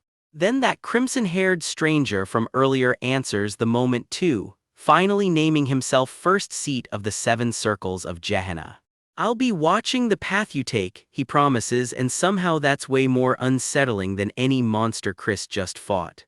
We open at the Tyremin estate where Christian's just come to, clutching his head like he lost a fight with a hangover. Turns out he's been out cold for 2 whole days. His first reaction isn't relief, it's annoyance at the wasted time. At least his body's still in one piece, small mercies. Then it hits him, flashes of pure darkness. Whatever he tangled without there was not normal. He checks under the sheets for something important, and there it is, right where he left it. Relief. Back to business, he's trying to place a name. Mepana, was it? Something about that demon is still bugging him. Here's the deal, demons who show talent early sometimes catch the eye of high-ranking devils who like to help them grow. Translation, unwanted attention from some very scary sponsors. Christian's not worried though. In his head, that's a problem for losers who can't get strong on their own. Besides, if this demon's from the 7 circles, how powerful could it really be? Famous last thoughts. A knock at the door. Count Tyremin's checking in, wanting to know how his body's holding up. Enter Count Tyremin, head of House Tyremin, all blonde hair, big personality, even bigger collar. His steward bows low, greetings my lord, while Christian just watches, still half groggy. No need to get up, just listen, Tyremin says. Christian's confused, something's clearly coming. He straightens up, bracing for whatever this is. Turns out someone tampered with the magic circle sealing the entrance to Gehenna. That's how the demon got loose in the first place. Thankfully it got reverse summoned mid-manifestation, because if that thing had fully come through it could have wiped everyone out in seconds. Christian's not about to correct the record. Nobody would believe he actually killed it, so hey, free alibi. Tyremin goes quiet for a second, clearly wrestling with something. Then it comes out, a real apology. He admits he judged Christian as a good-for-nothing based on nothing but rumors, and he wants forgiveness. Even the nervous little steward in the corner looks shaken by the moment. And then the big one, Tyremin actually bows and thanks him. Christian's officially a benefactor of House Tyremin now. He waves it off, just doing his duty as a member of the Dark Mage clan, he says. Tyramin doesn't stop there. We're family after all, he beams. Christian's inner monologue, that one kind of hurts. Couldn't get the darkness the honest way, just borrow some family goodwill instead. Efficient if nothing else. Family, huh? Tyramin repeats, and he means it, telling Christian to speak freely if he ever needs anything. Christian's wheels start turning. In that case, he says. He wants House Tyramin to reconcile with House Khazor. Bold ask. Tyramin stunned into silence for a second. Because right now the branch houses act like enemies with claws bared at all times, and that's exactly the problem. Instead, Tyramin hopes they can become rivals who grow stronger together through healthy competition, not hostility. He seals it with a handshake. A relationship worthy of the word bloodline, he says. Tyramin hesitates. That's like there's a catch, and there is. Because the real bad blood between the houses never came from them, it came from the main family's own scheming. If the branch families ever united, the main family would see it as a threat, so instead they keep everyone leashed like guard dogs. Not at all, Christian replies unfazed. He's not asking anyone to be a pawn in something broken. Tyramin's impressed you've thought that far ahead, he admits. Thank you for the compliment, Christian says, so you'll grant my request. Tyramin figures he'll need to reach out to Count Khazar or, as he puts it, that rascal Lidin for the first time in ages. If we keep gathering allies like this, one by one, he muses. Then when the Age of Ruin comes back around, they'll actually have a real frontline to stand on. They shake on it. Someone off to the side nudges Tyramin. Son, quit staring and give the man what you said you would. All right, Tyramin remembers. Here, take this, he says, holding something out. Since Christian wasn't waking up anytime soon, Tyramin held onto it for him. And hey, he adds with a grin, if Christian's feeling extra grateful, a gift back wouldn't hurt. That cheeky ask earns him a smack for his trouble, worth it probably. You're right, I'm feeling so grateful I brought you something too, Tyramin laughs it off. It's a summoning stone strong enough to hold up a tier 4 beast. That is not a cheap gift. Christian's inner reaction is basically just whoa. This thing's actually rare on repeat. Tyramin promises to file the report so Christian can attend the sacred darkness ceremony and genuinely hopes it brings him good fortune.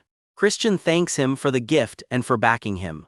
Later, alone, Christian senses something. You can come out now, he says into the empty air. A shape peels itself out of the shadows. Someone's been hiding, cloaked this whole time. So it really wasn't a coincidence you found me back then, Christian says, piecing it together. The figure steps forward, red-haired, smiling. Even Count Tyramin didn't notice him, but Christian sensed him anyway, cloak and all. The air goes heavy for a second, thick with tension. Christian's eyes narrow. I smelled blood, he says flatly. A pleasure to finally meet you, the stranger says, cool as anything. He introduces himself, Simon, chief steward of the Dark Mage clan. Christian clicks it together fast. That means he answers to Lord Noga, one of the big names. Wait a sec, Simon, I've heard that name somewhere, Christian mutters, trying to place it. Cue the flashback, the Blood Shadow Corps. A psychotic group that slaughtered and terrorized without any distinction at all. Didn't matter if it was the Magic Empire or the Light faction on the receiving end, everyone bled the same. Their leader was a demon who clawed his way up to 8-star power. By the end of the Age of Ruin, he broke past that entirely, hitting 9-star and becoming the 10th Demon King. We nearly died more times than I can count because of that guy, the memory goes, and Simon. He's the blood son of the Blood Demon King, someone screams in the middle of the chaos. Back in the present, Christian's hand goes to his mouth. That name just landed a lot harder now. Simon breaks the silence with a smile. I never imagined the young lord of House Khazar would be such a refined gentleman. Christian keeps his face carefully unreadable. Inside, though, he's spiraling. I did destroy the familiar. Wait, did he actually see the Dead Sea flash? I'm not sure what you're talking about, he says smoothly. Playing coy are we, Simon shoots back. Simon explains when he visited the cave himself, there wasn't even a trace of the demon left. It wasn't a reverse summon, it was total erasure. I'm genuinely impressed by your handiwork, young master. Christian's mask nearly slips. So, care to explain how exactly you did it, Simon asks, then adds the kicker, he'll be reporting every word straight to Lord Noga. Think of it as an assessment, Simon offers. Christian's not buying it. And why exactly should I hand over my trump card? Excuse me, but Lord Noga, Simon starts. If it were Lord Noga, Christian cuts in. I doubt he'd want some fool who spills secrets just because he asked nicely. But Simon adds, eyes narrowing, he'd probably prefer a beast who hides its claws until the very end. For what, Christian asks, all business. Simon lays it out. Normally you can't tell reverse summoning from full erasure just by looking at the aftermath. But you were so sure it was full erasure. Why's that? Christian presses. Simple, Christian says, snapping his fingers like it's nothing. Because you're the summoner, chief steward, mic drop. That's exactly why Tyramin assumed it was just a reverse summon in the first place. A demon summoning incident that nearly got people killed in a noble household, and Simon was behind it the whole time. Christian grins, pointing right at him. What do you think Lord Noga will do when he finds out you were behind it? Fine, I'll take responsibility, Simon says, resigned. Don't bother, Christian cuts in, I'll keep it a secret. What? Simon blinks, but remember this, Christian adds. Is this a deal? Simon asks carefully. That's a good way to see it, Christian replies. Understood, Simon says, shadows already curling back around him. I won't forget the mercy you've shown me today, young master. It was a pleasure meeting you. I'm sure we'll meet again soon. I look forward to the day you visit the main estate, he says, dissolving into red mist. Alone again, Christian just sits with it for a moment. In his head, the calculations already running. Simon's going to be a key player when the age of ruin hits, which means he needs to lock down that connection now. With him so he can twist the future himself, and there's the plan. Even packing is fancy in this house. Watch the trunk seal itself shut in a burst of magic. Back at the estate, the staff scramble to finish up. Preparations for the trip home are officially complete. A simple nod of approval. Good job, everyone. A door creaks open down the hall. Someone is coming and Chris cannot help but wonder who. It is Allrose, sweating like he sprinted the whole way, leaning against the doorframe. Are you leaving now? He asks. The trunk floats along beside them as the two get tangled up in an argument over, of all things, a title. Chris lays down the law. Yesterday he let it slide because the Count was watching, but not this time. From now on, Allrose has to call him Hyung. Got it? Allrose is not having it. He is 2 years older, thank you very much. So Chris smirks. What exactly are you going to do about it? Allrose's tone shifts. You said we're all family, he says quietly, thinking back. But hearing that line from the people actually running this family never sat right with him. He wants Chris to know and to be careful. He probably already suspects why. The one who fought hardest against Chris joining the Sacred Darkness ceremony was Lord Royne. And the true heir of the main line is not happy about it either. Ashid, dripping with smug confidence, reminds him that even at the same rank, the main house and the branch families are nowhere near equal. The direct line gets the best elixirs, the clearest visions. And on top of that, the full blessing of dark magic itself. The head start the main line gets over the branch families is enormous. Ashid shrugs. Only natural, he says. The ritual chalice churns with power no branch family kid will ever be handed. So to people like Ashid, Chris is not family, he is just prey. Allrose's warning turns blunt. Do not attend the Sacred Darkness ceremony this time, he says flat out. Chris freezes, caught completely off guard. Allrose erupts, all flailing chibi fists and fire. I go through all this trouble to worry about you and you think I will just let you hog all the dark magic. Chris just grins. Remember this, he says, cool as ever. No matter who you face at the Sacred Darkness ceremony, he warns, you are going to regret it. Ugh, this arrogant brat. Allrose groans as Cox and Mary catch up. Chris just waves them on. Mary, let's go. On his way out, he ruffles Allrose's hair like a kid. Think it over carefully, he teases. Allrose shouts after him, red in the face, do not regret it later. Time skips ahead and the estate comes back into view. Chris has finally made it home. Word spreads fast. One furious face wants it confirmed. The second his brother got back, he went straight to the training hall. The old butler confirms it. Said he would train alone until the ceremony, sir, and just like that the young master is off sprinting. Please slow down, someone begs. He tears down the hallway and spots someone up ahead. Ugh, the figure groans sarcastically, dropping into a mocking bow. Respectful King Emperor Majesty my Young Nim. Turn's face lights up seeing his little brother again. He grabs him by the collar, didn't you promise? You said we would duel the second you got back, he shouts. Turn studies him for a second, quietly impressed. He's grown already, mid-second rank, that's fast. Then it hits him, wait, this guy is attending the Sacred Darkness ceremony too, isn't he?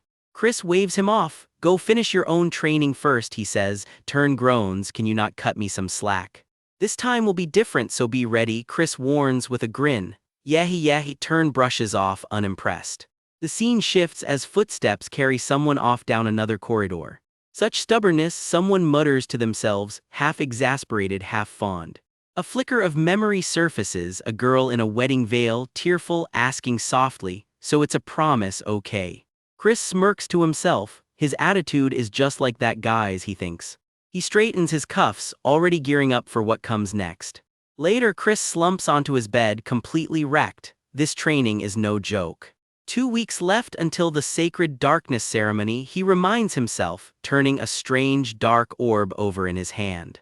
He grits his teeth as the orb crackles violently against his palm.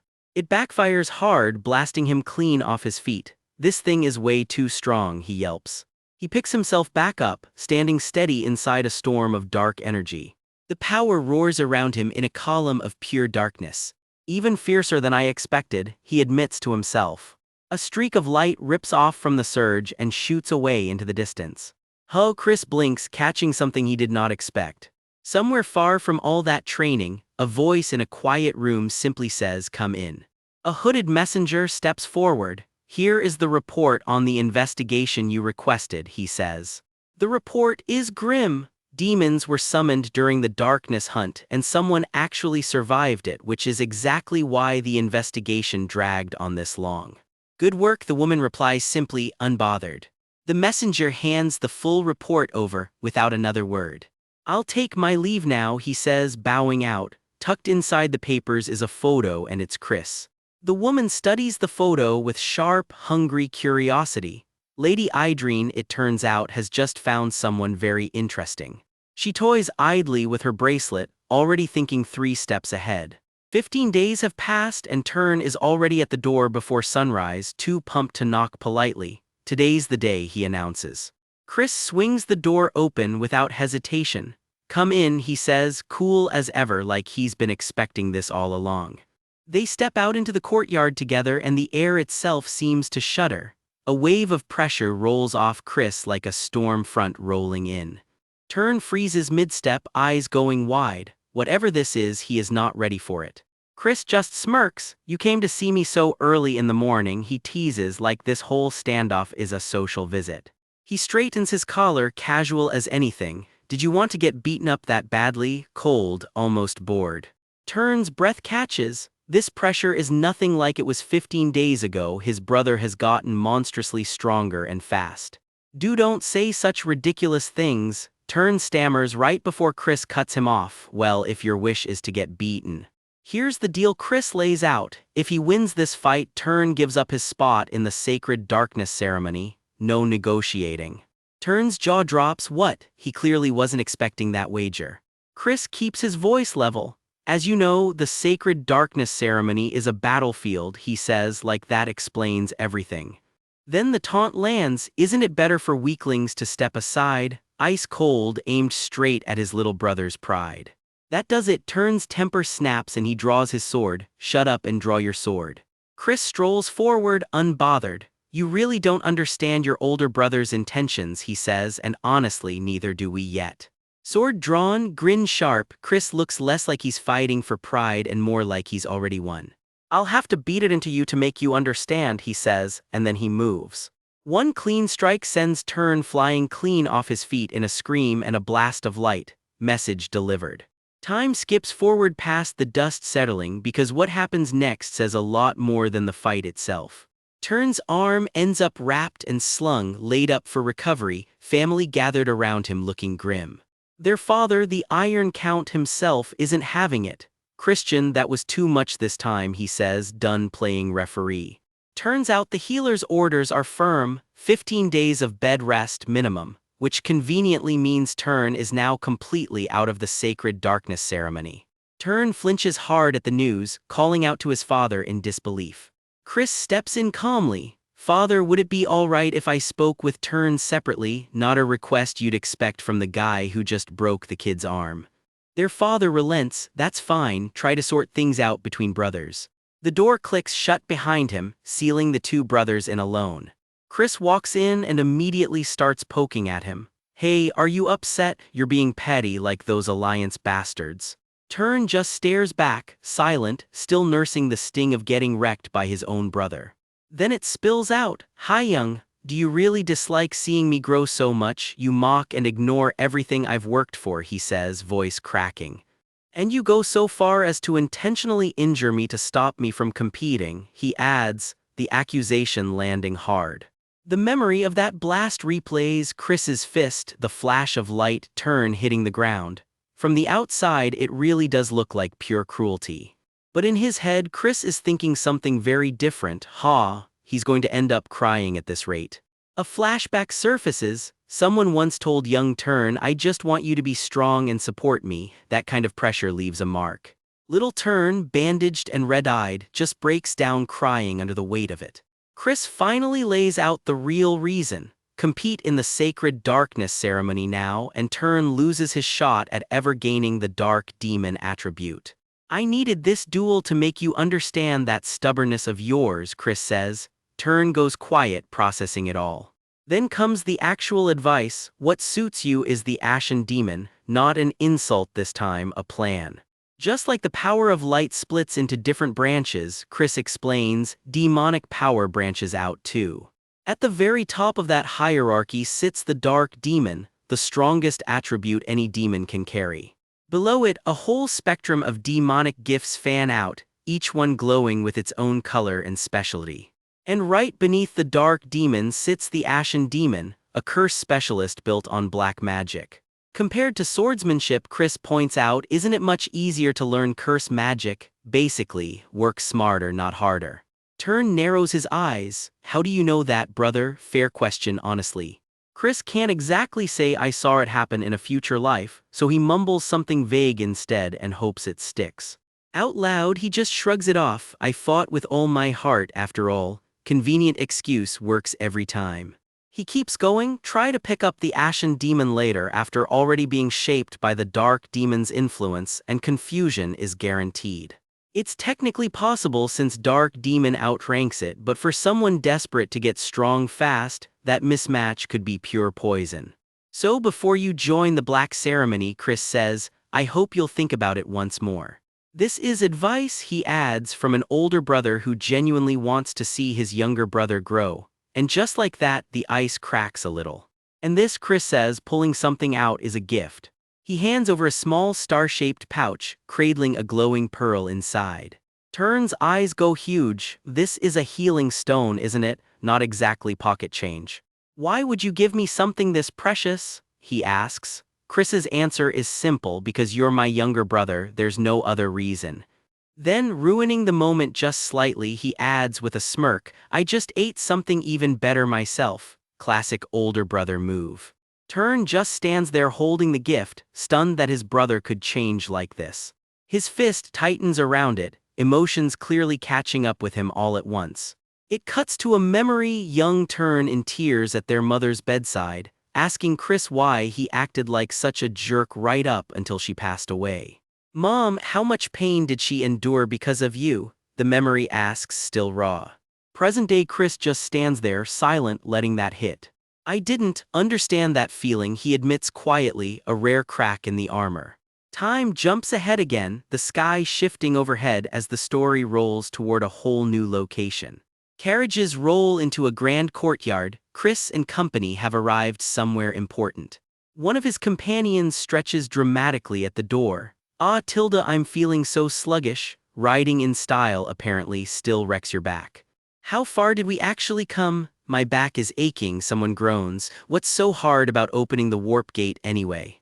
Chris eyes the building ahead, unimpressed. It's so petty to act territorial like this, he mutters, just wait. Out of nowhere, Mary latches onto his arm. Young Master Tilda, when I become the master, subtle she is not. In her head she's already picturing a private date, heart practically visible above her head. Chris looks like he'd rather be anywhere else. You don't have a heart, someone teases him. Turns out the main family only allows one official companion, period. An exasperated attendant begs him to handle the main house properly because loyalty vow or not, Mary is the only companion Chris is allowed. Suddenly Chris goes on alert and the whole group tenses up as something or someone approaches. A red-haired stranger steps forward and bows deep. It's an honor to meet you, young master. Someone in the group does a double take. Isn't that person the head butler? Onlookers start whispering, why is the head butler with that troublemaker? Reputation really does travel fast. A pair of red-haired attendants size Chris up. It's only been about half a month, but it seems like you've already achieved something, one says, needling him about serving under someone else. That's not the case, the butler clarifies smoothly. I came here under Lord Noga's orders. Lord Noga wants to meet with you, young master. The name lands like a weight. Chris is visibly caught off guard. His shock doesn't fade fast. This clearly isn't a summons he was expecting.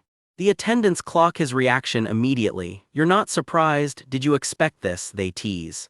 You don't seem that surprised, they push again, not buying his poker face for a second. He's led into a dim, imposing hall. Master, I've brought the young master, the escort announces. A voice answers from the shadows, low and unreadable. I see. Then the reveal, a battle-scarred elder and a striking woman with fierce red eyes step into view. It's been a long time, one of them says. A single word closes out the day, cold and deliberate, Christian, and just like that the chapter cuts to black. Somewhere close by, a single name cuts through the silence, Christian. The second it's spoken, the whole room seems to hold its breath. Something ancient just cracked open behind Christian's eyes, like a massive glowing eye blinking awake deep inside him. The people nearby recoil in raw panic. Whatever just woke up, it is not something you want to look at for very long. It's an overwhelming presence, so heavy and so intense that it's genuinely hard to even stand upright in the same room. He's letting this dark energy show on purpose, fully aware of exactly what it's doing to everyone around him. One of the guards can barely choke out the truth. I can't withstand it, not at my level. Through the haze, one figure just keeps walking, calm, unbothered, heading straight for the throne like none of this phases him at all. Christian steps forward and offers his formal respects.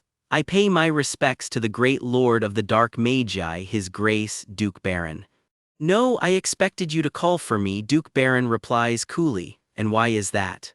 Christian doesn't hide his confidence. Because a new rising star has appeared in the family, he says. Ho ho, that's right, the old Duke chuckles, already testing him.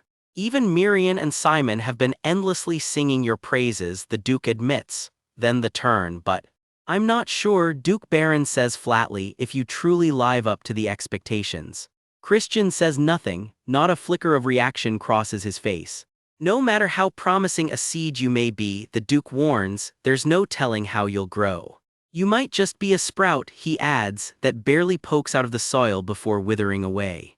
Christian doesn't flinch. Your words are correct, he says simply. Yes, whether this sprout defies expectations and grows into a towering tree, or even overshadows the very heavens above the other trees, only time will tell. And most likely, Christian finishes, I won't give you any reason to be disappointed. He turns and walks off, every step radiating quiet confidence. Good, the Duke says, almost amused, I will look forward to it. You may leave now, he adds, and Christian bows out without another word. Someone finally asks the question everyone's thinking, so, what did you think of him? It was beyond my expectations, Duke Baron admits to his masked advisor, however. You know this, don't you? The advisor presses, the storm of blood that's brewing in the Mage Empire. The Duke says nothing, just silence.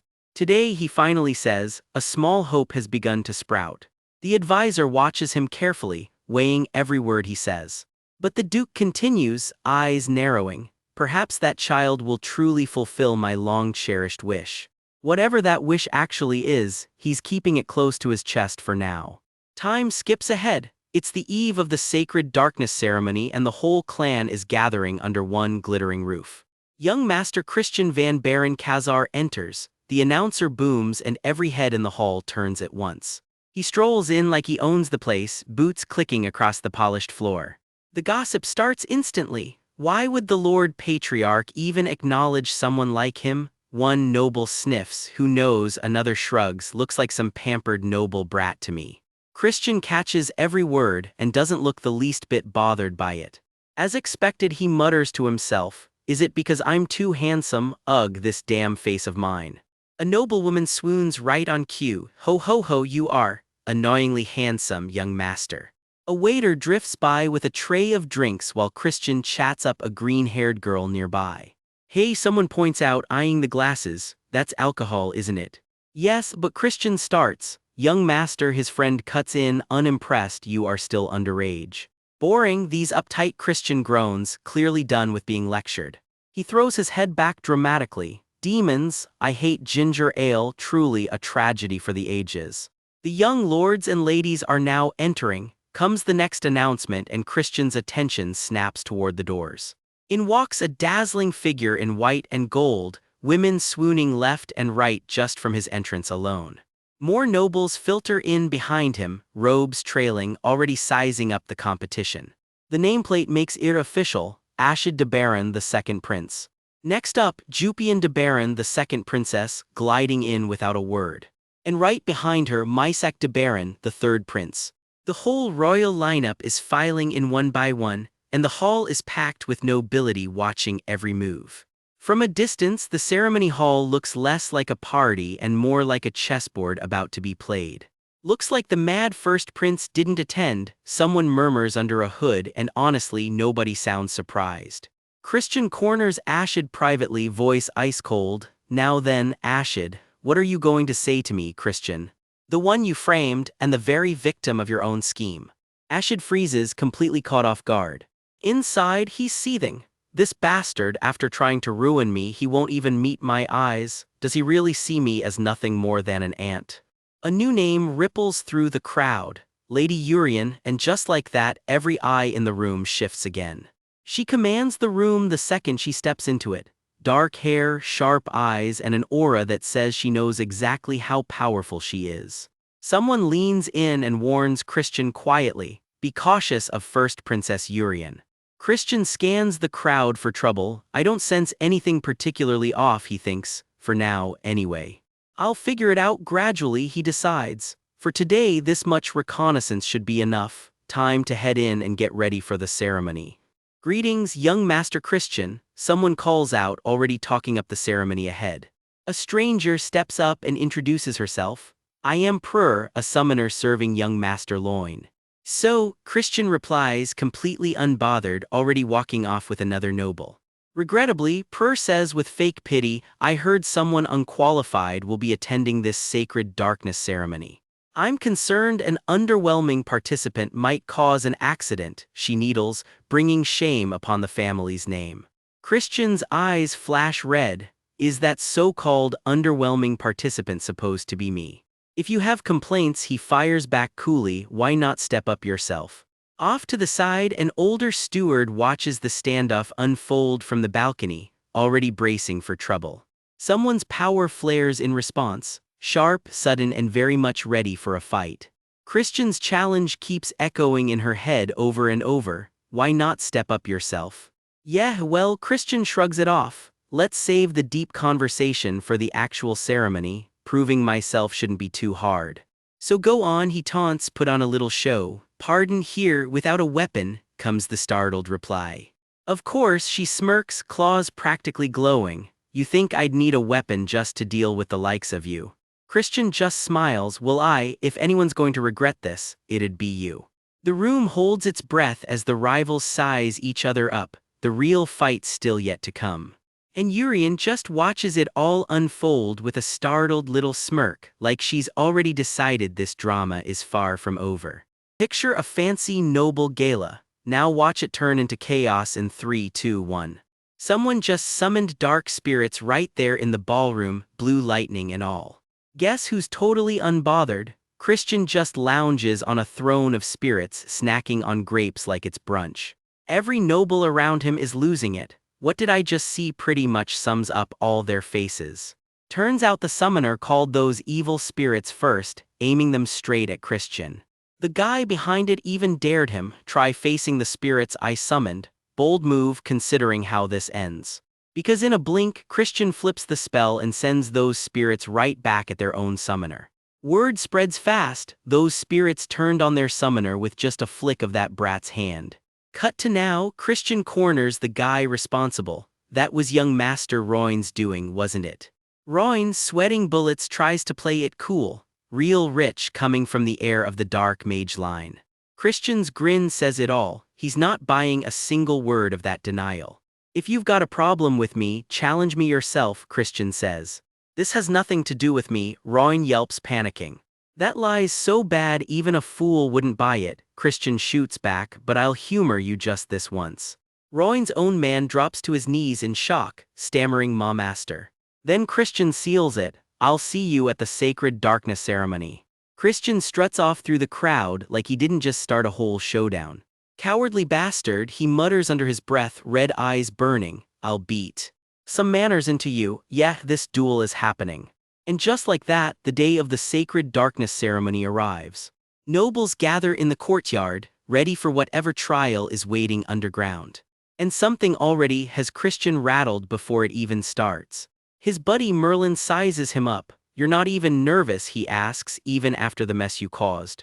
Someone grumbles about last night's chaos, still annoyed it can't just get pushed back. The sacred darkness ceremony waits for no one, apparently. So down they go, footsteps echoing into the dark. Rose petals and dusk light dressing up what's clearly not a casual stroll. One kid flat out threatens to deal with Christian later. "Get in line, buddy." Enter their guide, a tiny elf with a staff, all business. "I am Sebastian, assistant butler of the main estate," he announces. "From here, I lead you to the holy place." This is exactly where the sacred darkness ceremony goes down. The whole hallway starts warping around them like reality's being rewritten. The group descends into a glowing circle, no turning back now. The basement, Merlin blurts out horrified, Christian's answer, "Nope." Turns out it's an illusion technique, recreating an entirely different space. Sebastian leads them forward anyway, business as usual. Deeper down the grand stairs they go, into whatever this ceremony really is. Then everything jolts and panic flashes across every single face in the group. Something yanks at them and the illusion space shows its teeth. Next thing you know, they're gasping for air, scrambling down a brutal slope. The architecture twists green and endless, no bottom to this climb in sight. Everyone's huffing and puffing, dropping like flies down the magic circle path. Something's off, one girl gasps, "We definitely went underground, not further down." "Why is this slope so steep?" someone groans, barely holding it together. Even Christian's breathing hard now, red eyes locked with tension. "Hurry up," their guide warns, "the ground won't hold you up forever." The floor gives way and everyone goes tumbling down, screaming the whole way. One girl can barely process it as shadowy little creatures scatter below them. "Damn it," someone curses, clearly regretting every life choice that led here. "Since we're behind schedule, let's pick up the pace," the elf guide chirps, way too cheerful about it. The chaos of falling bodies and magic just keeps on going. Still sliding, still screaming, still not fun for anybody involved. A moment later, two shapes finally drop through into the light.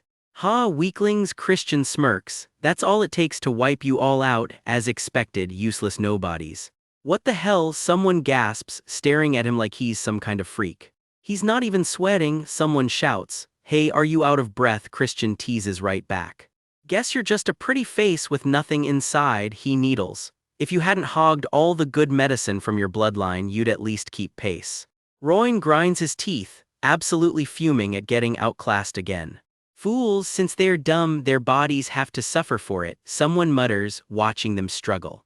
Here's Christian's real secret: moving straight through an illusion space is a total waste. He never loses stamina no matter how hard he pushes. He strolls through glowing magic circles like he owns the place. Twist the technique just a little, and suddenly he's basically invincible. The rest of the group finally catches up, wheezing, while Christian and Merlin just laugh it off. Finally, they step into a massive glowing hall lit by torchlight. From above, the whole group looks tiny, still catching their breath in this cavernous chamber. Why are you still fine, Merlin pants, completely wrecked? Christian just smirks, maybe if you didn't spend all your time training beasts you'd have built some actual stamina, he finishes. Then a voice slices through the dark, welcome. A crystal glows above them, the whole chamber humming with power. Something grabs Christian and for once he actually looks caught off guard. As you all know, this is the holy place, the voice announces. I am the overseer of this place, Lihu, the mysterious figure declares, stepping out of the light. Welcome to all the young masters, and that's exactly where this one leaves us hanging. A ghostly figure in a crisp uniform floats into view. This is Lihu and she's about to lay down the rules. Welcome, young masters, she says as the shadows swirl. Today's task, earn a piece of power left behind by a legendary dark mage. She names the target, Anmul, a monstrous dark mage ranked among the deadliest demon lords ever recorded. The prize on the table is nothing less than a shard of that dead demon lord's power, up for grabs to whoever proves worthy. Somewhere close by, someone's already moving, feet planting hard against stone as a burst of magic lights the way forward. Two young nobles flinch as the surge of power rips past them, clearly not expecting anyone to bolt this fast. A blade of light cuts the air, whoever's out front just kicked this trial into gear. Not everyone's thrilled though. There's only so much of this power to go around and it's nowhere near enough for every noble kid in the running. A streak of blue lightning tears down the courtyard. Someone's already sprinting flat out before the trials even officially started. A hand flicks out, casual as anything, first come first served, right? Lihu's voice softens with something like respect. Turns out the fast mover is Christian and she's impressed he's already gaming the system. Meanwhile, two other hopefuls are already tangled up mid-brawl and Christian's got a much slyer question on his mind. What if a rival just happens to have an accident during the trial? Lihu reassures him, everyone's path is different, so odds are he won't even cross another competitor. The ghost host tacks on some friendly advice, best to avoid a fight if it happens. Christian is absolutely not going to take it. The countdown kicks off. 4, waste time here, she warns, and it's everyone else who cashes in. 3, Christian's jaw sets. He's already got a better idea than standing around. 2, his grip tightens, something's about to happen fast. 1, the dark swallows the moment whole. And there he goes. Christian grins wide, eyes blazing red, already moving before the countdown even finishes. May fortune be with you, Lihu calls out as he blasts off in a streak of lightning. Spoiler, he's not going to need it. Christian looks disgustingly pleased with himself, crackling with power and clearly having the time of his life. Somewhere else, spectators watch in silence. This whole trial is basically a show for the people back home. One of them tries to start a betting pool on who's gonna win. Bold move in the middle of a life or death trial. Christian's power trail keeps blazing through the course. He is not slowing down for anybody. Anyway, you're so cold, someone teases from the sidelines. Somewhere, someone is definitely not talking about the weather. Elsewhere in the dark, a candle flares to life. Something stirring in the shadows and it is not friendly. Christian sprints down a torchlit corridor, no time to slow down here. Light bursts through the space ahead of him. Whatever's waiting on the other side, he's about to find out the hard way. Something massive looms in the smoke, and it does not look happy to see him. A monster roars into view, all fire and fangs. This fight just got a lot less optional. Steel meets flame again and again. Christian's holding his ground against something way out of a normal noble's weight class. The clash keeps going, blow after blow ringing out in the dark. He winds up for one more strike, dark energy crackling around his hand. And it lands, the beast goes down hard. Christian's covered in blood, his own or the monster's, hard to tell at this point, but he's still standing. Sure, they're tough, he mutters, catching his breath, but they're still just second-tier monsters. Totally fine, definitely fine. He flashes a bloody grin. Nothing here is a real challenge for a 2-star like him, he says, even while bleeding all over the floor. But somewhere, someone watching isn't so sure it'll stay this easy for him. Christian grits his teeth and ties off a makeshift bandage. This fight's clearly taken more out of him than he's letting on. Here's the thing, every competitor's path is supposed to be equally tough. Same distance, same trials, supposed to be. Turns out someone paid off a sorcerer to stack the deck, loading up nothing but the toughest monsters all on Christian's route. While everyone else gets an easy stroll, Christian's getting jumped from every direction. The plan is ugly, let it look like an accident. Nobody questions a death during the ritual. Somewhere in the dark, the path presses on and Christian doesn't stop moving. Something up ahead cracks, whatever's in his way isn't standing much longer. A massive door looms into view. This has gotta be close to the end of the line. This is it, the gate to the Holy Land itself, and Christian's walking straight up to it. As expected, he says, smirking, "I'm the first one here." After everything he just survived, that is one seriously understated flex. Another noble spots him and does a double take. "You're late," he says. "What took you so long?" Buddy has no idea what Christian just walked through. The guy's face freezes mid-sentence. Something is clearly not adding up for him. "I was about to die of boredom," Christian deadpans. The other guy just stammers, "How did you even get here this fast?" "It wasn't anything special," Christian shrugs. The other guy can only manage one word, "No way." "No wonder," Christian mutters, and just like that the smug act drops. He's figured something out. He settles back like he owns the place, blood still on his collar, grinning like a man who just solved a puzzle he didn't like the answer to. "I thought the difficulty seemed off," he says coolly, "but it was you, wasn't it?" The other guy explodes, "How dare you?" "For now it's just the two of us," Christian says, "so let's skip the manners." Under his breath, one word sums up his opinion of the guy: arrogant. Clashing with a fellow competitor mid-ritual is strictly against the rules. Christian's dark energy surges anyway. Rules were made to be bent. The other noble isn't backing down either, screaming that it's time to crush him right here, purple energy exploding around him. The two collide in a wave of raw magic. This fight just went from sneaky to full-blown. Energy rips through the corridor, neither one is pulling punches now. The smoke starts to clear on whatever just happened between them. Turns out Christian's smarter than that. He goes for a joint lock instead of a flashy spell. No need to waste magic disabling someone up close. The struggle gets ugly fast. This is not the graceful noble duel the other guy was probably expecting. Pinned and furious, the guy can barely choke out a single word. He thrashes against the hold, dark energy sparking uselessly around him. "Slimy little bastard," he spits at Christian. Rude, considering who's about to lose an arm.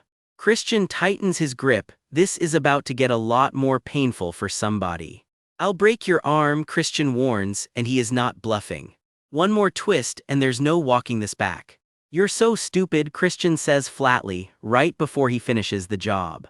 The arm snaps. That's one competitor who is very much done for the day. "You can't cry even if it hurts, okay?" Christian tells him, somehow making that sound more threatening than comforting. The guy's face goes white with shock and pain. This clearly wasn't in his plan. He lets out a scream that echoes through the whole corridor. The pain doesn't let up. One more agonized cry rips out of him. For a second, everything goes dark and quiet. The fight's finally over. Exhausted, Christian limps onward, breathing hard when someone comes running toward him. "You're late," they start to say, then get an eyeful of the blood and let out a startled shriek instead. The one he left behind looks up at him in total disbelief. "You did this?" they ask, staring at the damage. Christian's not done making examples either. "Or do you want to get knocked out too?" he asks another rival, casual as ever. This one's not backing down. Dark tentacles of magic whip out as he shouts that he hasn't just been slacking off this whole time. "Come at me," he yells. Bold talk. He's out cold on the ground 2 seconds later, stars and all. Christian looks down at him and mutters something strange. This feels like déjà vu. "Leave him here, someone will come get him eventually." His mind drifts somewhere else entirely. 5 years from now, a war is coming, the first clash with the Alliance. Before any of that happens, he's got one goal locked in his head. He needs to get his hands on the darkness demon, which is exactly why he's not handing over a single grain of the sacred darkness to anyone else here. Sure enough, he's already holding a piece of the glowing prize. This whole trial went exactly the way he needed it to. With everything settled, he turns and starts walking. There's clearly more to do. "Shall we go claim the sacred darkness?" he asks, and just like that the real prize is finally within reach. Legends say there's a level of power called becoming a true transcendent, and only a few in history ever got close. This guy right here, Nagaju, supposedly soaked up 80% of that power. He's still ranked as one of the strongest demon lords alive. They call that power the Holy Child's gift, and grabbing even a piece of it is basically forbidden. Then there's Amel, who pulled off 90% and rose all the way to Demon King. Absolute legend status. So here's the real question hanging in the air. What happens if somebody actually grabs all of it, 100%? 100% of that dark energy would make you strong enough to stand over the demon emperor himself. And somewhere right now, someone's about to find out if that's actually possible. Watch that hand. Dark energy is climbing up an arm that isn't backing down. The lightning's not letting up. Whoever this is, they're pushing into territory that's supposed to be a death sentence. Under that cloak, the darkness is wrapping tighter and tighter. This is somebody fighting for their life in total silence. Cut to a packed hall and the room just froze. Somebody's jaw hit the floor. Whatever news just landed, nobody saw it coming. Turns out this is the fallout from some kind of trial. One kid's flat on the ground and word is everyone got wiped out except one guy, Christian. Two nobles start whispering theories immediately. Did he cheat? Sneak in some forbidden magic tool? Because apparently there's no other way to explain wrecking that many people. Somewhere else in the estate, someone shouts out for the second princess. News like this travels fast. And Christian himself just shrugs it off, muttering that the troublemaker probably isn't walking out of that sanctuary anyway. 2 full days he's been locked in there. Either he's stalling or he's neck-deep trying to absorb the sacred darkness itself. You do not rush that stuff, push too hard, too fast, and it doesn't ask permission before it breaks you. Picture it glass shattering, a scream swallowed by darkness. That's the theory going around, crushed, done, gone. Even Nagaju, a literal demon lord, hit a wall trying to absorb this stuff. So yeah, everyone assumes this poor guy's vessel just gave out. The whispers get darker. Someone flat out says there won't even be a body left to bury. But Christian just sits there at the table, quiet, red eyes steady. He's not exactly grieving. Footsteps echo down the hall. Someone's coming and it feels like trouble's walking right toward us. Rewind for a second. After his father died fighting in the war, this whole mess started. That's when Roin and his brother got taken in by their uncle, Marquis Langham. Problem is, Roin never managed to claim the sacred darkness himself. Which means, fairly or not, nobody in the family is ever going to treat Roin like the real heir. Ouch. So here's Roin quietly vowing payback. Christian, I will make you pay for this humiliation. Cool, totally not foreshadowing anything. He struts past a couple of maids, cracking his knuckles like he's already won the argument in his head. Meanwhile, the household staff are having a field day, gossiping that the greedy fool who reached too far is definitely dead and definitely deserved it. Then someone points out a ghost lingering nearby, joking that it's just waiting around for its master to join it. Soon reunited with its master's ghost, they cackle. Dark humor, but hey, nobody said nobles were nice. But look closer at that ghostly hand. It's trembling, waiting, honestly a little heartbroken underneath the joke. That ghost turns out to be Marie, Christian's maid, cheerfully threatening to turn every gossiping servant into ghosts and line them up under her. The other maids absolutely lose it. Miss Shriek strikes again. Even in the hallway outside, that ghostly energy sends people scrambling and yelling for help. But once she's alone, the mask slips. Marie's spirit form just looks tired and worried. She stares out the window, whispering for him to hurry up and come home already. She even mutters that a man who keeps a lady waiting this long is hardly boyfriend material. Fair point, honestly. Back in the pitch-black sanctuary, Christian's face is soaked in sweat and tears, teeth gritted against something unbearable. He's drowning in what he calls suffocating, endless darkness, and there's no sign of it letting up. This is way tougher than he expected, but quitting means dying right here, so he tells himself to endure, somehow. He knows exactly where the real danger starts too, the moment he crosses 90% absorbed. Push past his limit and his very core shatters. he'd vanish before this whole looming war even begins. Then his eyes go wide, an idea hits him, and for the first time in a while he actually looks sure of himself. The dragon heart, if he can fake having one even for a few minutes, he might just survive this. Dragons carry the biggest core capacity of any race alive. Mimic that heart even briefly and suddenly there's room to hold all this power. His hands shake as he forces the technique, sweat pouring, everything riding on this one gamble. And it works, a crystalline heart blazes to life inside him, buying just enough room to keep going. Right when he's at his absolute limit, a voice cuts through the dark, asking if he needs help. Christian freezes mid-struggle, completely caught off guard. Someone else is in here with him. And there she is, a horned, glowing figure who very much should not exist inside this sanctuary. He recognizes her instantly and shouts her name, Mepana. His brain is short-circuiting. How is an actual demon standing here in the one place that's supposed to be sealed off from everything? Mepana just smiles it off. Demonic power resonates with darkness, she explains like it's the easiest thing in the world. That's exactly why she can help him, she says, right here, right now. And then the kicker, without any price at all. Red flags everywhere, but Christian's kind of out of options. She laughs it off like it's nothing, just a little whimsy on her part. Suyer it is. She reaches out a hand, telling him to take it. Take her hand, she says, and he can claim every last drop of the sacred darkness for himself. 1 week later and life's looking suspiciously peaceful. Tea in a sunny garden, like nothing almost went catastrophically wrong. Back at the estate though, the Count admits it flat out. Still no word, so it's hard to believe the kid's even still alive. Christian, wherever he actually is, quietly wonders to himself why anyone would reach for power this recklessly. Bit rich coming from him, honestly. Word is spreading that they are about to seal the passage to the sanctuary for good. Someone asks the Count directly, should they give the order to close it now? The Iron Count just grumbles that this brat is clearly testing his patience on purpose. He turns to needle his companion instead, asking if he honestly thinks that thunderous fool is still breathing. That red-haired squirt just smirks and says the odds are basically zero. Cold, very cold. Even the Count has to admit it grudgingly. The kid's actually kind of an interesting young master.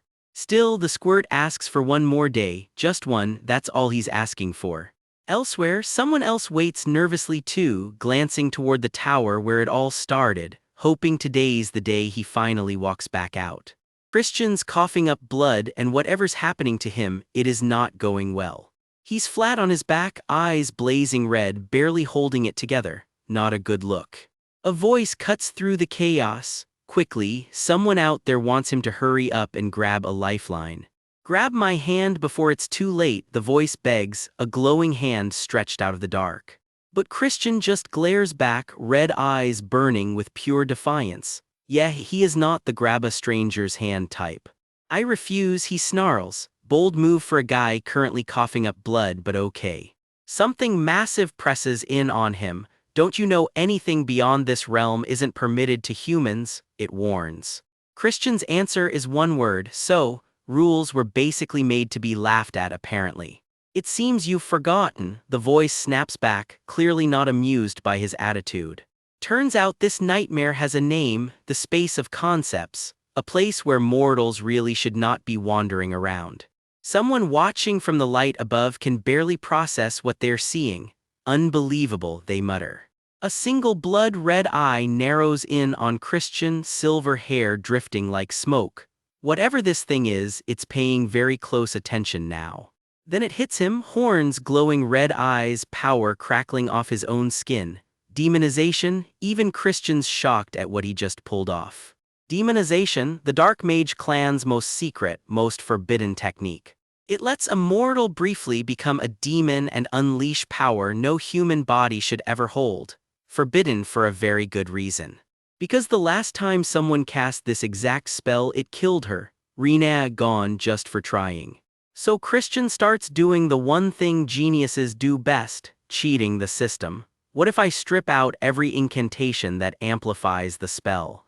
And just build the vessel itself with zero penalty right here in the space of concepts? Absolutely unhinged plan. Let's see if it works.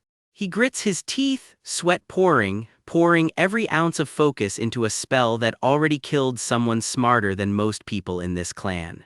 Done with this vessel, I can surpass 90% in all of the holy black. Somebody just rewrote the rulebook.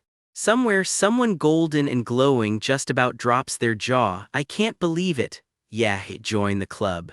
The being he just outsmarted is furious. How dare a mere mortal, an insect, scar my flesh? Just who are you?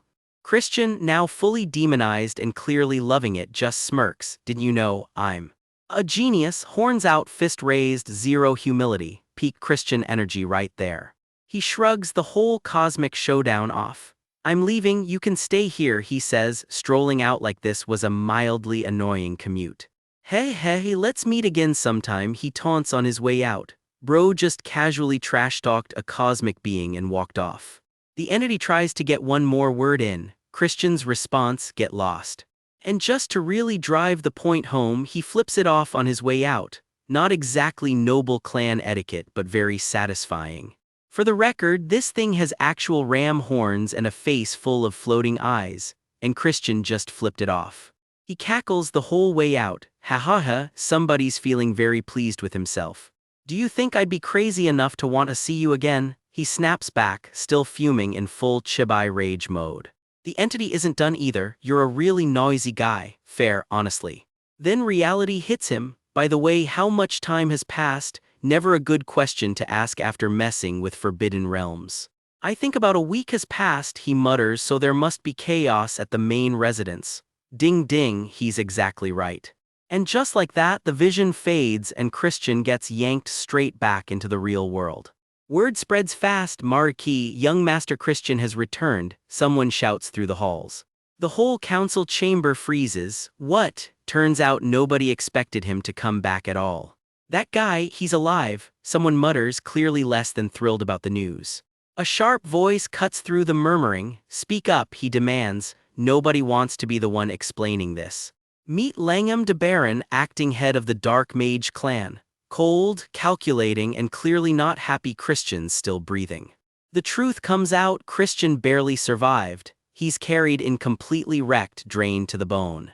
The healer leans in for a look, and the room goes quiet, waiting on the verdict. He can still feel the dark magi, but it's murky, she says. It seems he'll likely have real trouble wielding magic properly from now on. Ouch. Meanwhile, someone else is panicking over the real bombshell. There's no way that ruffian absorbed more than 80% of the holy black. Spoiler, he did. I squandered precious holy black out of greed, she admits, clearly regretting handing over that much power. One retainer's furious. We must hold him accountable for this, Marquis, because apparently surviving is also a crime now. Langham just calmly waves everyone out. I understand, everyone please leave. Let's end today's meeting here, he says. Translation, he's got plans he doesn't want an audience for. Once they are alone, Langham turns to his nervous retainer. Macfield, is what was said true? Macfield stammers, trying to figure out exactly which terrible thing he's being asked about. I observed next to the healer, Macfield admits, it was certain there was a problem with his core, so the damage is real. About Royne, Langham says, and poor Macfield practically jumps. Yes. Turns out Royne was supposed to be sacrificed for their next big scheme, the extreme poison mage plan. The plan to get rid of Jupian and him in one fell swoop has been thwarted, Langham grumbles. Besides, I heard father's showing interest in him now. One loach, he mutters darkly, keeps muddying the water. Christian's officially somebody's least favorite problem.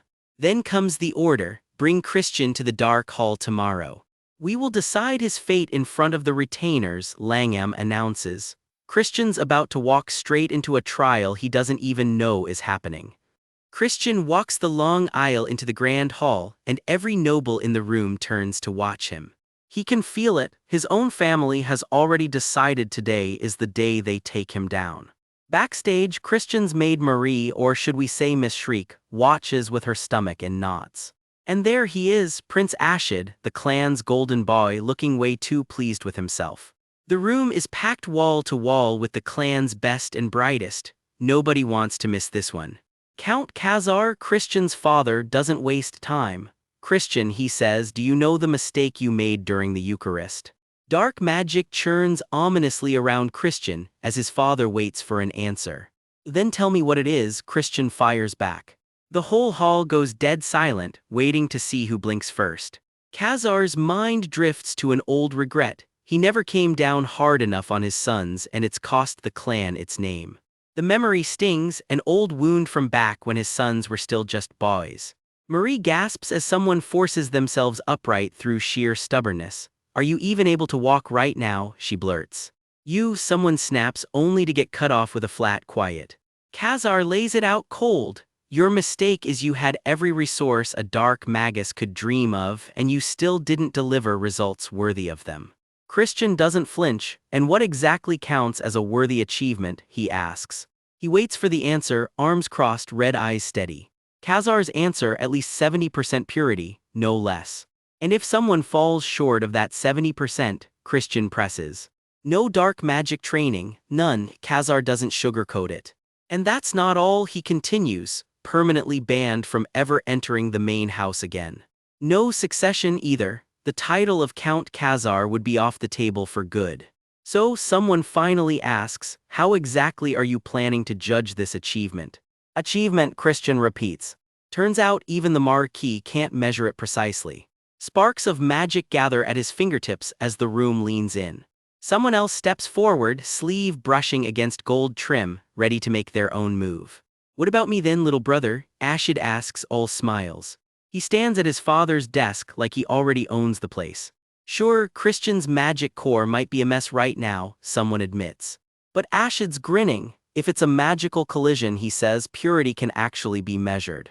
Here's his pitch: if Christian can absorb 70% of the star core and beat him at it, then wouldn't that mean Christian's pulled off something even bigger than me? Ashid smirks. A magical collision, that's what they're calling it. Two forces of dark magic, about to be slammed together head-on. Here's the rule: if both sides pack the same amount of magic, one dark magic will always overpower the other, no contest.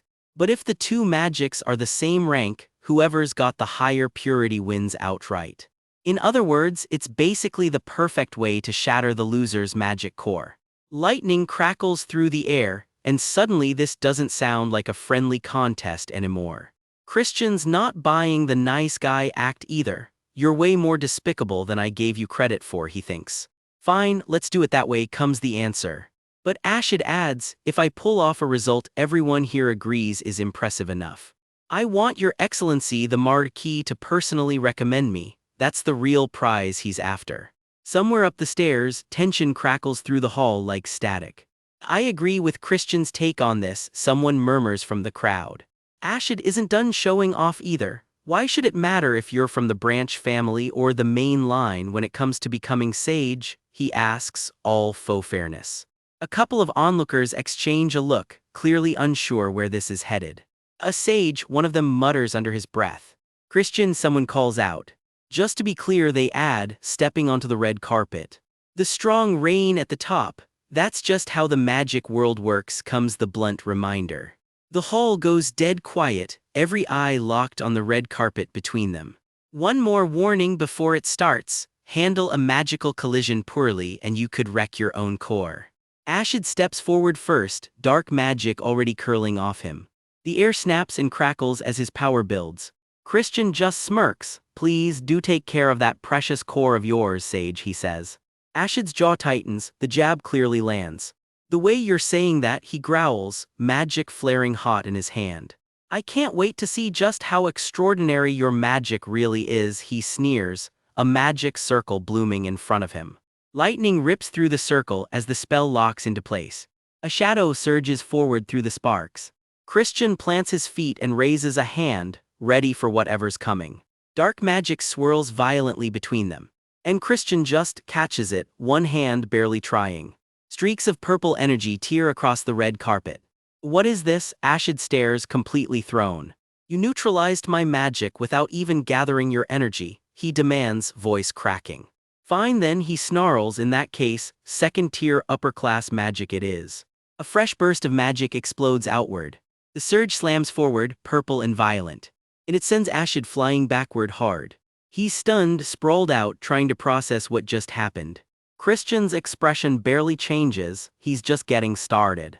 Magic churns and roars around him. A streak of purple energy lashes out again. I'm disappointed, Christian says flatly, not even bothering to hide the attitude.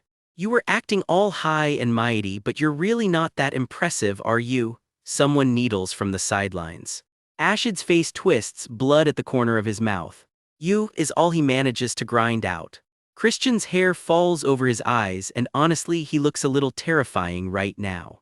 Ashid's done playing fair. Dark magic boils up around him, way past what he agreed to. Christian feels the shift immediately. Something's very wrong here. Yo, your highness, isn't that fourth-tier magic? An onlooker shouts in horror. If he uses that, someone screams, Christian's core is done for. A massive dragon of dark magic rears up, fangs bared, ready to swallow him whole.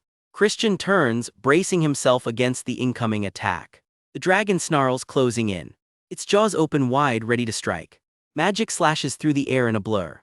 Prince Ashid, someone cuts in sharply, just a reminder.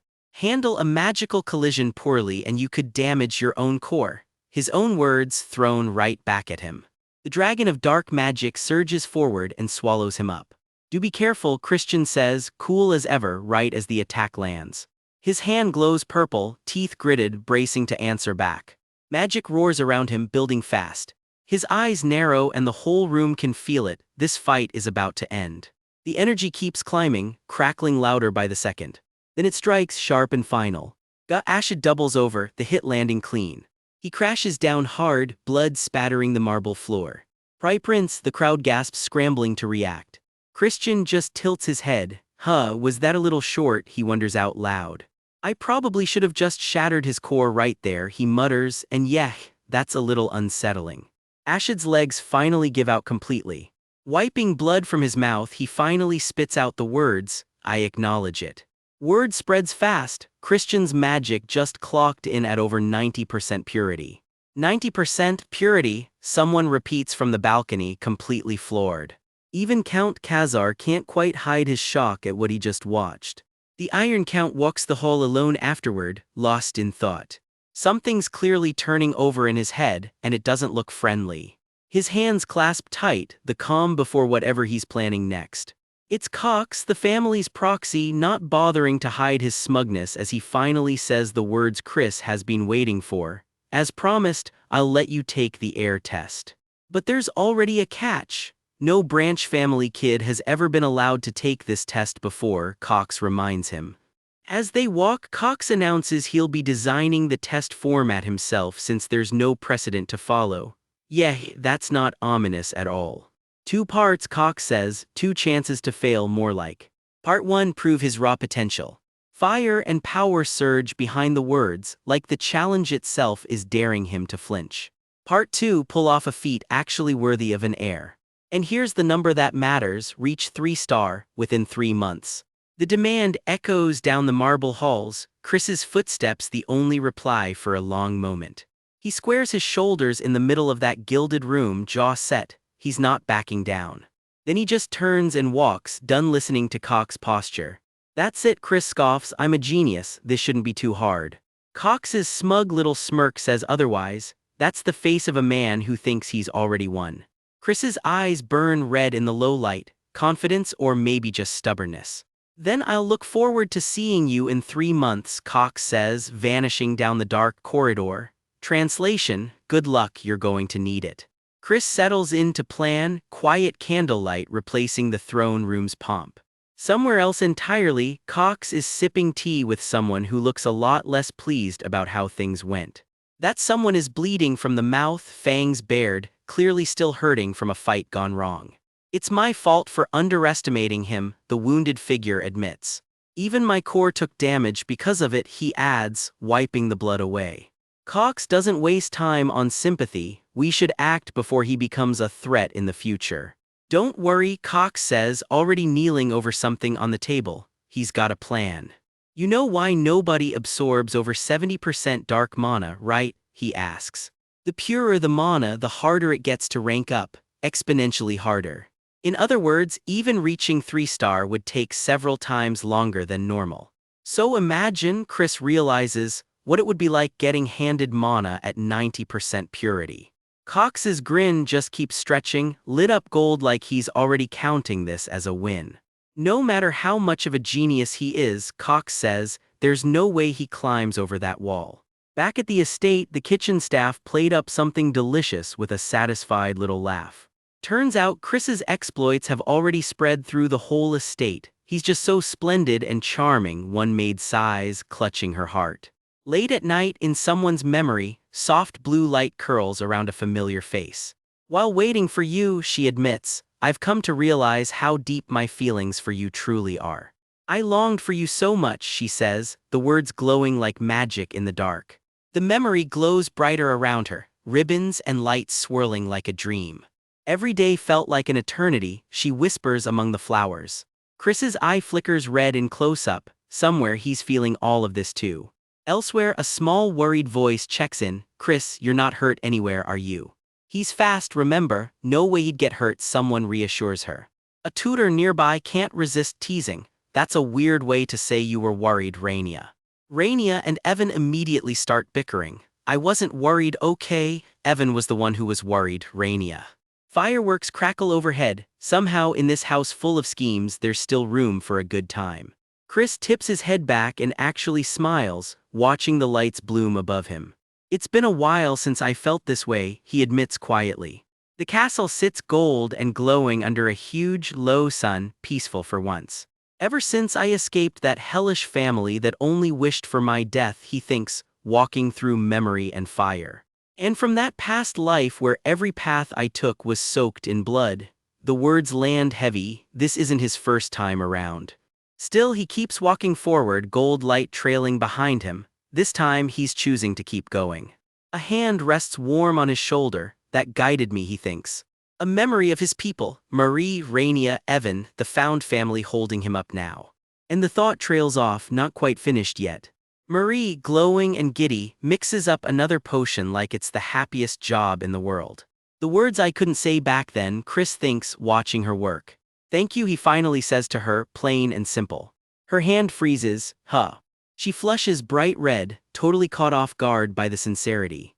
Hands clasped together, Chris means every word, for waiting for me, truly thank you.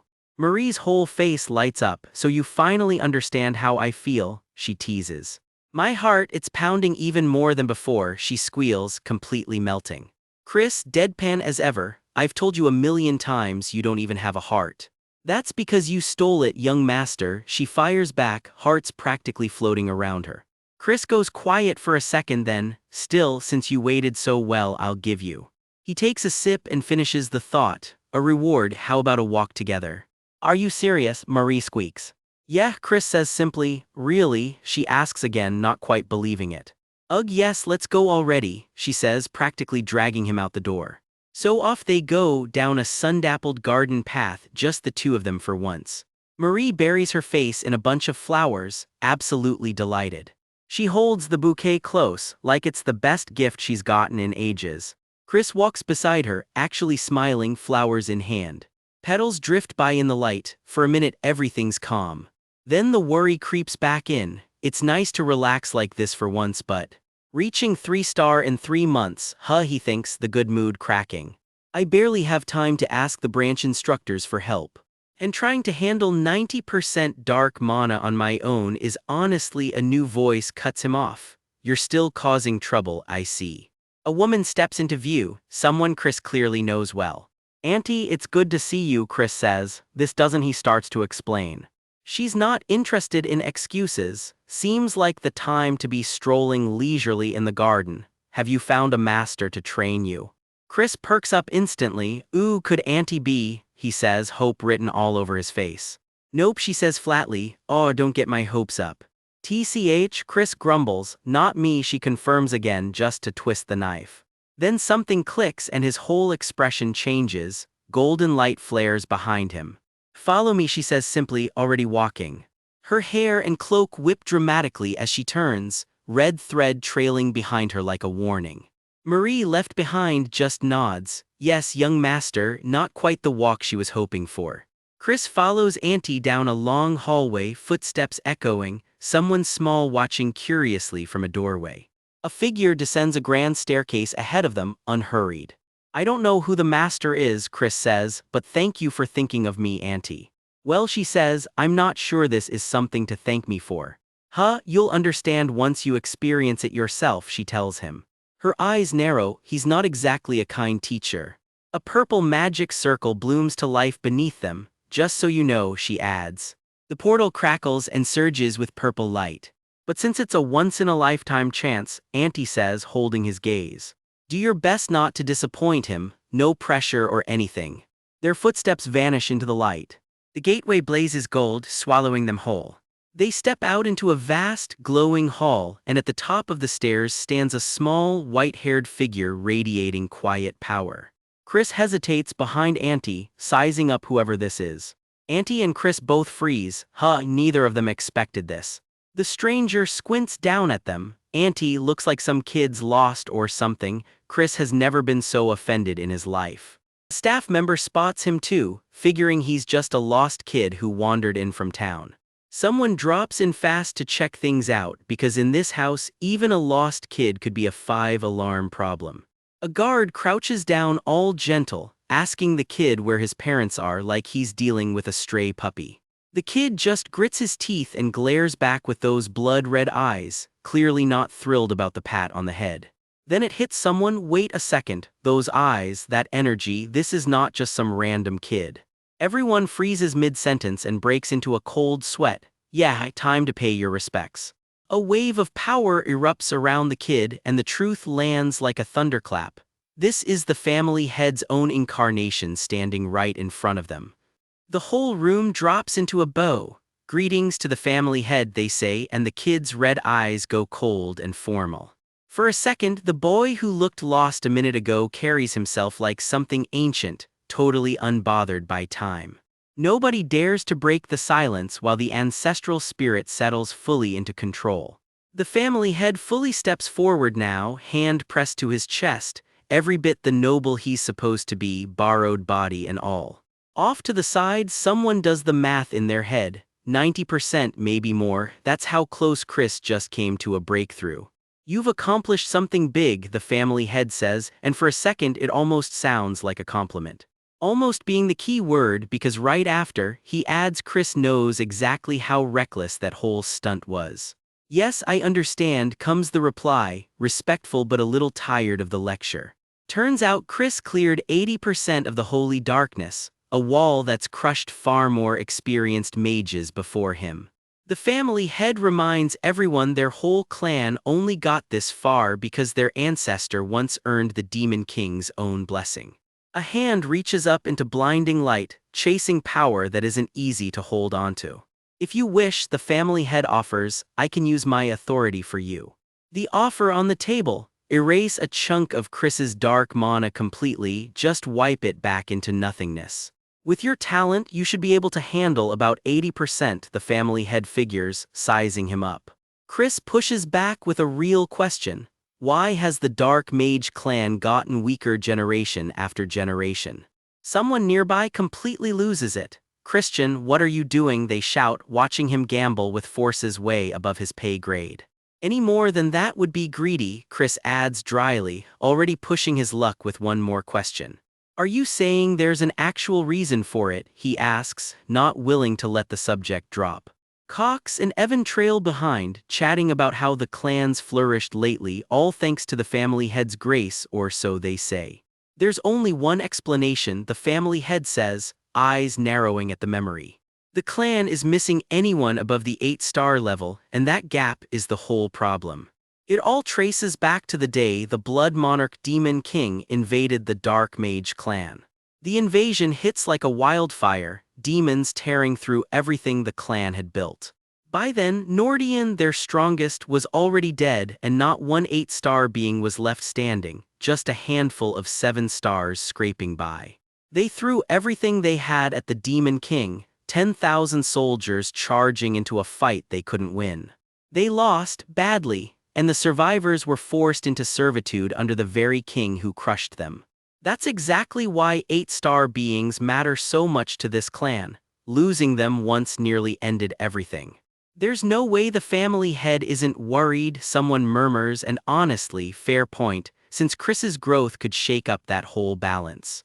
The vision shifts, this power could just be one more stepping stone in rebuilding the clan.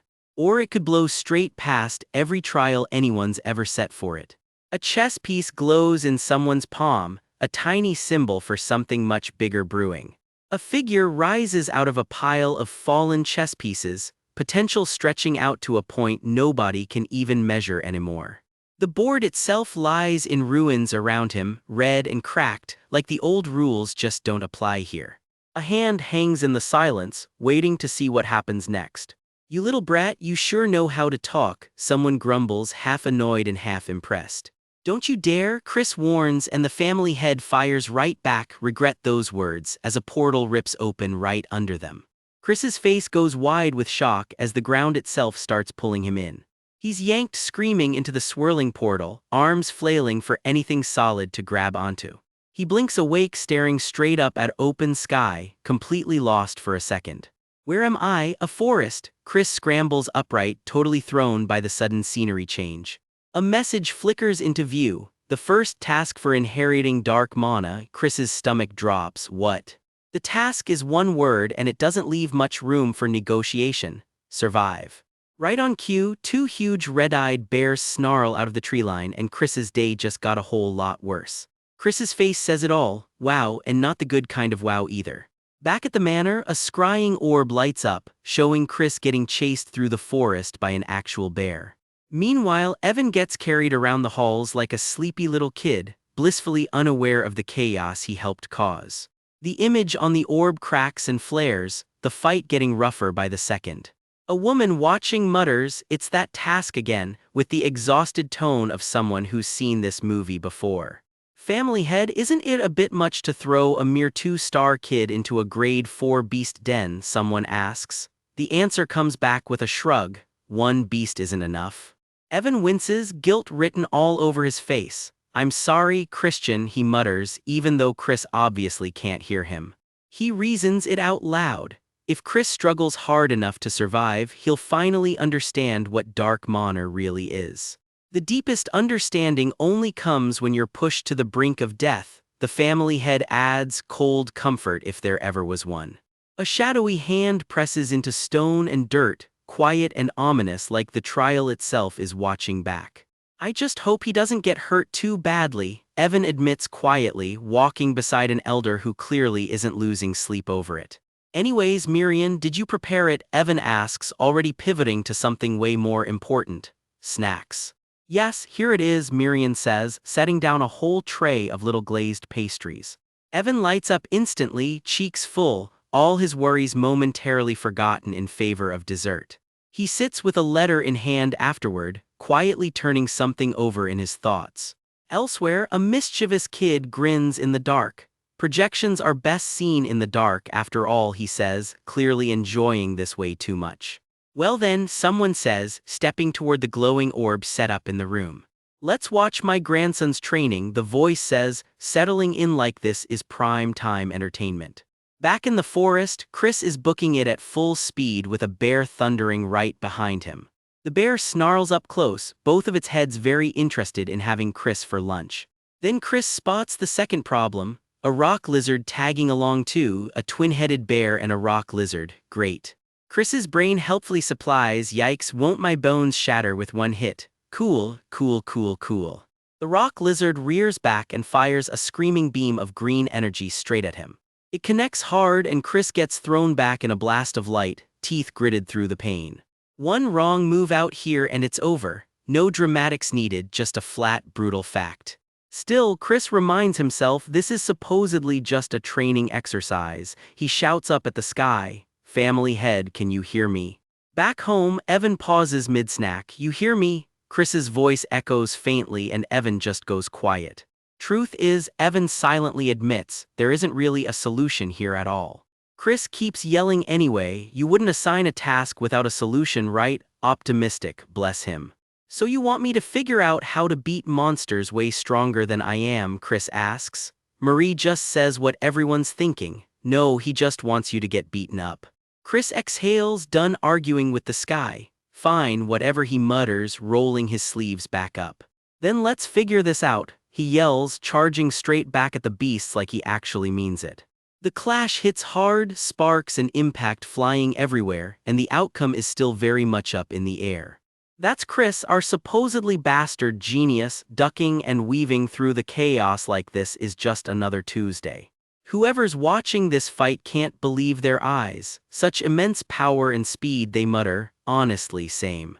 Chris is bleeding, but his eyes are locked in, calculating every single move the beast makes.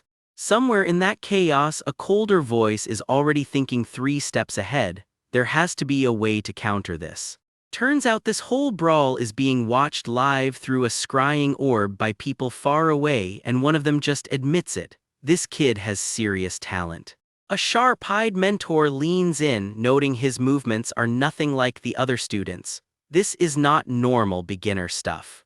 Off to the side, a bored little noble on a couch just goes, well, like she's watching mildly interesting weather instead of a life or death fight. Still, the mentor reminds everyone, talented or not, he's still just a kid. Famous last words in stories like this one.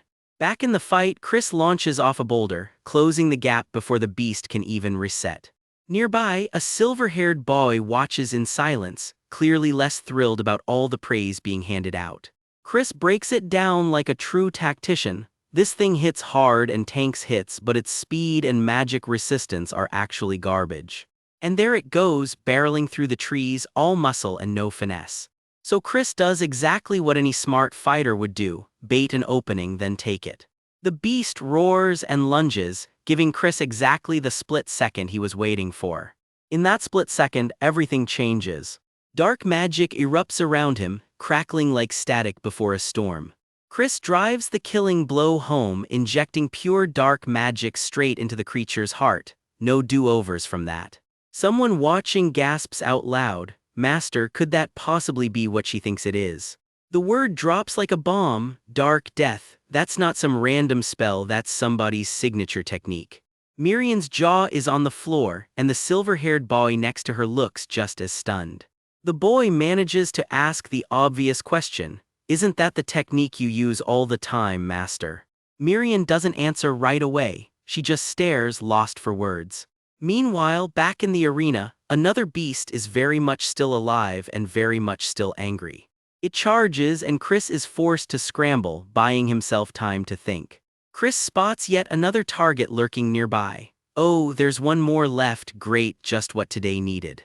His face says it all, this trial clearly was not designed to be easy.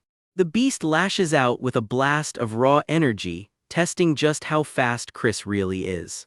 He reads the attack and answers with dark magic of his own, gathering power at his fingertips. He closes the distance in a blink, magic trailing behind him like a blade. The beast rears back, charging up something nasty. Chris twists through the air, weaving around the blast with room to spare. He drives dark magic straight into the creature, aiming for the one spot that actually matters. And just like that, beast number 2 goes down. Chris barely breaks a sweat, already scanning for what's next. And what's next turns out to be the nastiest one yet, a creature with 3 glowing cores pulsing like a heartbeat. Chris clocks the trick immediately. This thing will just keep reviving unless all 3 cores go down at the exact same time. Should he try something different this time? Yeah, definitely yeah. Dark magic gathers in his palm, twisting into something new. Threads of shadow lash out and lock onto all 3 cores at once. The creature shrieks, sensing exactly how much trouble it's in.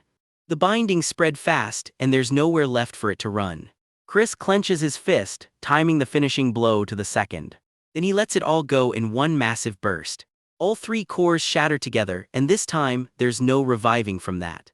Back at the orb, Miriam nearly falls over. "Whoa, that's an application of dark death right there," she says, while the elder beside her just shoves in closer for a better view. The elder rounds on her with a pointed question. "Miriam, did you teach him this?" Miriam's answer is a very quiet, very confused no. Which makes sense, honestly, since this isn't exactly a technique you can just pick up from a textbook. The elder actually laughs it off. At this rate, why even bother teaching him dark magic the normal way? Everyone else just stares, completely speechless. And with that, the trial is officially over. Later, Chris strolls back through the courtyard, dark magic still curling faintly off his hands. He beams, thanking his mentor for what he calls an excellent lesson. Thanks to you, he says, I was able to figure out how to apply dark magic completely on my own. Miriam and the elder, still watching, look absolutely floored. His mentor studies him for a long moment before finally admitting it. You're better than I expected. Cut to earlier, a silver-haired boy scoffs, telling someone not to get so arrogant. Wonder who that's really aimed at. The mentor announces it's time for the real lesson in dark magic to begin, and orders the other two students out of the room. Understood, they say, filing out, though not everyone looks thrilled about being sent away. Of course, one of them can't resist sneaking straight back to peek through the door. Before the first real lesson begins, the mentor says, there's something Chris needs to understand. So he asks Chris a simple-sounding question, what exactly do you think dark magic is? Chris answers without missing a beat, isn't it about controlling your opponent with perfect darkness? Watch carefully, the mentor warns, while their little spy keeps peeking around the doorframe. With that, the mentor unlocks a seal, and the air itself seems to crack open. Chris's eyes go wide. Whatever just happened, he was not ready for it. For all darkness resides there, the mentor intones, voice dropping low and heavy. The chant continues, pulling Chris deeper in. Walk and walk again.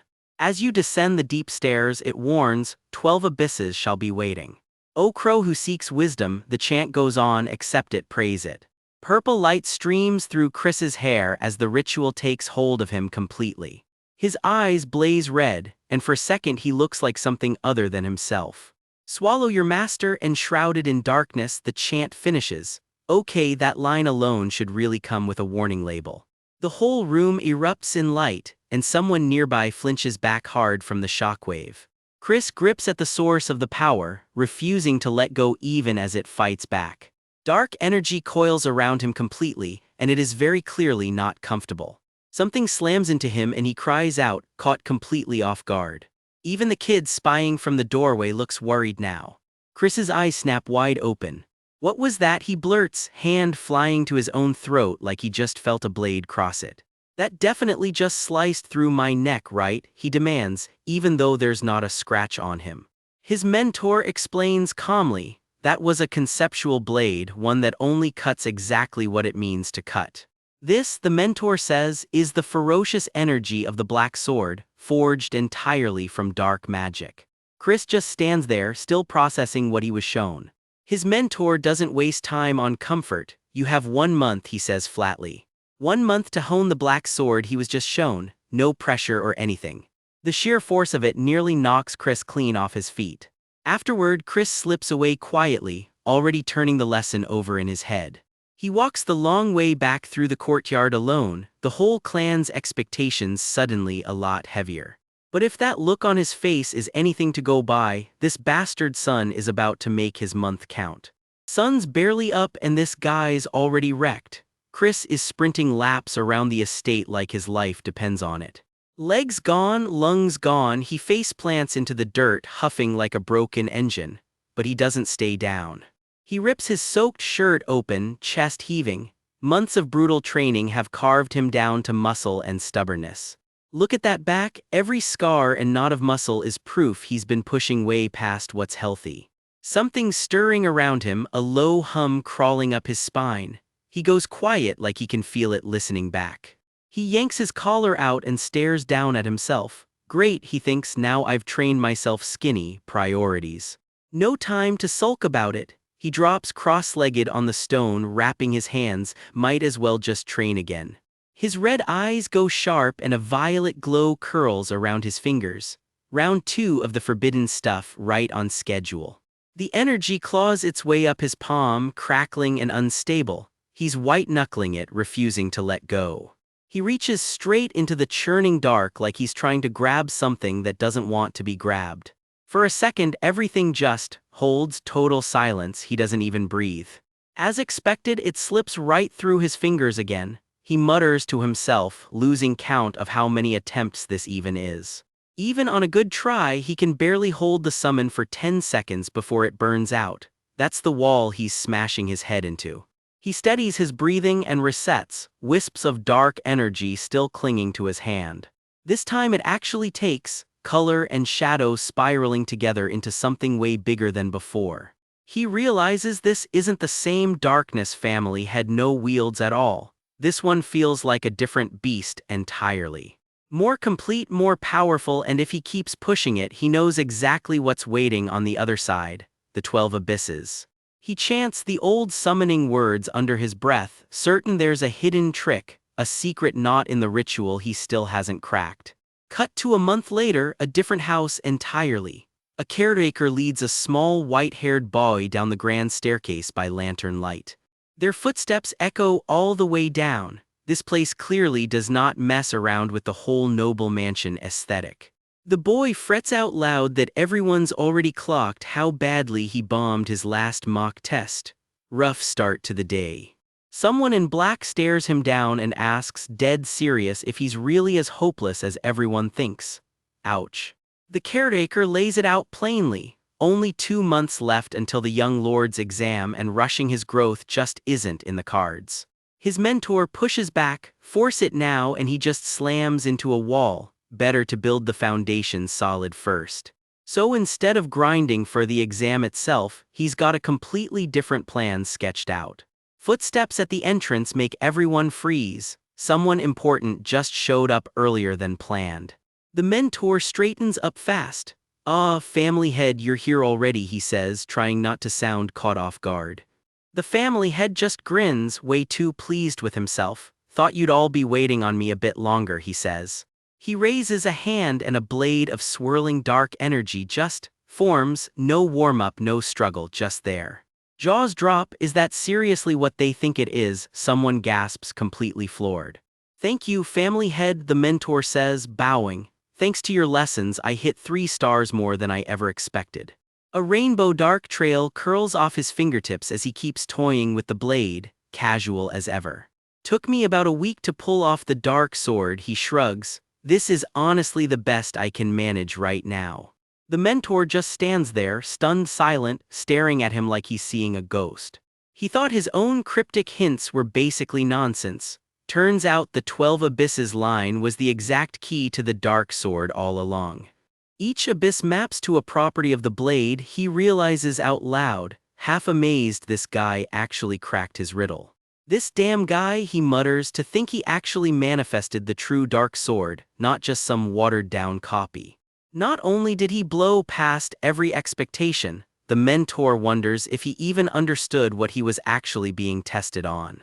Did he really understand the assignment, or did he just brute force his way through it? Either way, the results speak for themselves.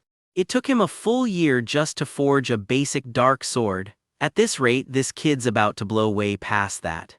Back with Chris, his own blade keeps flickering to life in his grip. Progress, finally, actual progress. Somewhere nearby, someone's chasing a wisp of runaway magic across the courtyard, whining that it vanished again. Chaos as usual. Is this finally the light at the end of a very long, very exhausting tunnel? He almost doesn't dare hope so. A voice in his head warns him to brace himself. Tomorrow's going to hurt way more than today did. Starting tomorrow, no more easy lessons, the voice tells him flatly. The real training begins now. No worries, he grins. Cracking his knuckles like this is the best news he's heard all week. "I believe in you, Lord," someone cheers him on with stars practically in their eyes. He clenches his fists, grinning like a guy who just found his second wind. Bring it on. Whatever's coming tomorrow, he's already decided he's not backing down from it. So naturally, the first thing on his mind is, should I celebrate this breakthrough? Obviously, the answer is yes. He slips into the wine cellar, eyes sparkling at row after row of bottles he definitely isn't supposed to touch. He lunges for a bottle with the energy of a kid raiding the cookie jar. Zero shame here. "Look at this luxury," he squeals, cracking open something way above his usual pay grade. "I'm drinking booze I couldn't even dream of affording before," he brags to absolutely nobody. He peeks around the door, whispering that he's got to get this down before Miss Shriek catches him. Bold plan, terrible execution. "Christian," a voice calls out. He freezes mid-sip like a deer in the headlights. Drinking in broad daylight, still exactly the same as ever, a sharp-eyed stranger with violet hair calls him out on the spot. He clocks her instantly, a 3-star mage, and judging by her eyes, definitely not from any dark magic bloodline. "Do you know me?" she asks, deadly calm, while her nervous companion looks like he'd rather be anywhere else. "What?" is all he manages to get out, clearly bracing for whatever's about to happen. Her eyes go wide, and honestly so do his. Neither of them looks ready for this reunion. Cue the flashback, 2 little chibi kids pointing at each other, both stammering you like their brains just crashed. "You son of a," she shrieks, and a bolt of raw magic slams into him before he can even flinch. The blast just keeps coming, crackling through the hallway. This escalated fast. "Yua," is all he gets out as she flings him clean across the room. Reunions really don't get gentler than this. "Young lady, please stop," her companion begs, way too late to actually stop anything. She hauls him down the hallway by the collar, dragging him along like a sack of very confused laundry. "What the?" he sputters, demanding to know who she even thinks she is to just barge in this rude. Someone finally spells it out. She's young Lady Marissa of the ultimate poison dark magic family. His face says he did not need to hear that. He buries his face in his hands. If she's from that family, this is way worse than a random bar fight. Torn old paperwork flashes through his mind. "My fiancé," he realizes in complete horror. Marissa just watches him spiral, arms crossed, letting him squirm in his own panic for a second longer. She lets the silence hang there just long enough to really enjoy the look on his face. This girl's world just cracked open. Her fiancé? What fiancé? Meet Marissa, poised, sharp, and about to get pulled straight into some chaos. Ex-fiancé? Ouch, that one little word is about to ruin somebody's whole day. And there he is, Christian, already sweating bullets and regretting whatever's about to happen. Before we get there, let's rewind years back and see exactly how these two got tangled up together. Meet Marissa, age 8, and her life is already complicated. She's stuck at some stuffy noble party, hugging her only friend, a stuffed toy, and bored out of her mind. In her head, she's already checked out. Nobody here actually wants to talk to her, they just want to corner her brother. Then she hears the whispers. She's the daughter born out of wedlock, and every noble in the room knows it. The guests can't help themselves, picking apart why her father even bothered bringing her at all. One especially charming guest guesses it's because her brother can't have kids, so dear old dad needs a backup heir. That's enough of that, Marissa bolts, and runs smack into someone she wasn't expecting. A boy her age blinks at her. "Kid, what are you doing out here alone?" he asks. She puffs right up. She's not a kid, she's Marissa, thank you very much. He just shrugs it off. "Yeah, okay, Marissa." He introduces himself as Christian. She repeats the name back like she's testing how it feels. Turns out he's the Baron's son, and he tells her flat out not to listen to whatever the adults are gossiping about. He tells her she can pay every one of them back once she's grown up strong. "Understood?" he asks, like it's the simplest thing in the world. Something lights up in her right there. She vows to become the strongest dark mage alive and crush everyone who ever looked down on her. Years later, grown-up Christian still remembers that promise with a smirk, and he fully plans to make sure she keeps it. He gives her a theatrical little bow. Gotta stay on the good side of the future strongest dark mage after all. He offers her his hand like a proper little gentleman. He asks for the honor of showing her around the dark mage estate himself. She goes bright red on the spot. "Oh okay," she manages, "I'll go with you." Fast forward to now, because apparently that sweet childhood memory is ancient history at this point. That old promise somehow turned into a real engagement, arranged to patch things up between their two families. She admits it used to keep her up at night, imagining the future they'd build together. But somewhere along the way it all fell apart, and not gently, judging by the wreckage of letters and empty bottles. Marissa, tears and all, snaps herself out of it. She is done being naive about this. Present day, Marissa strides into a meeting she clearly wasn't looking forward to. The Marquis welcomes her in, all business. "What brings you here?" he asks. She gets straight to it. There's a relic everyone's suddenly buzzing about. It surfaced in the neutral zone between their two houses, and he wants to know what her family, the ultimate poison dark magic family, plans to do about it.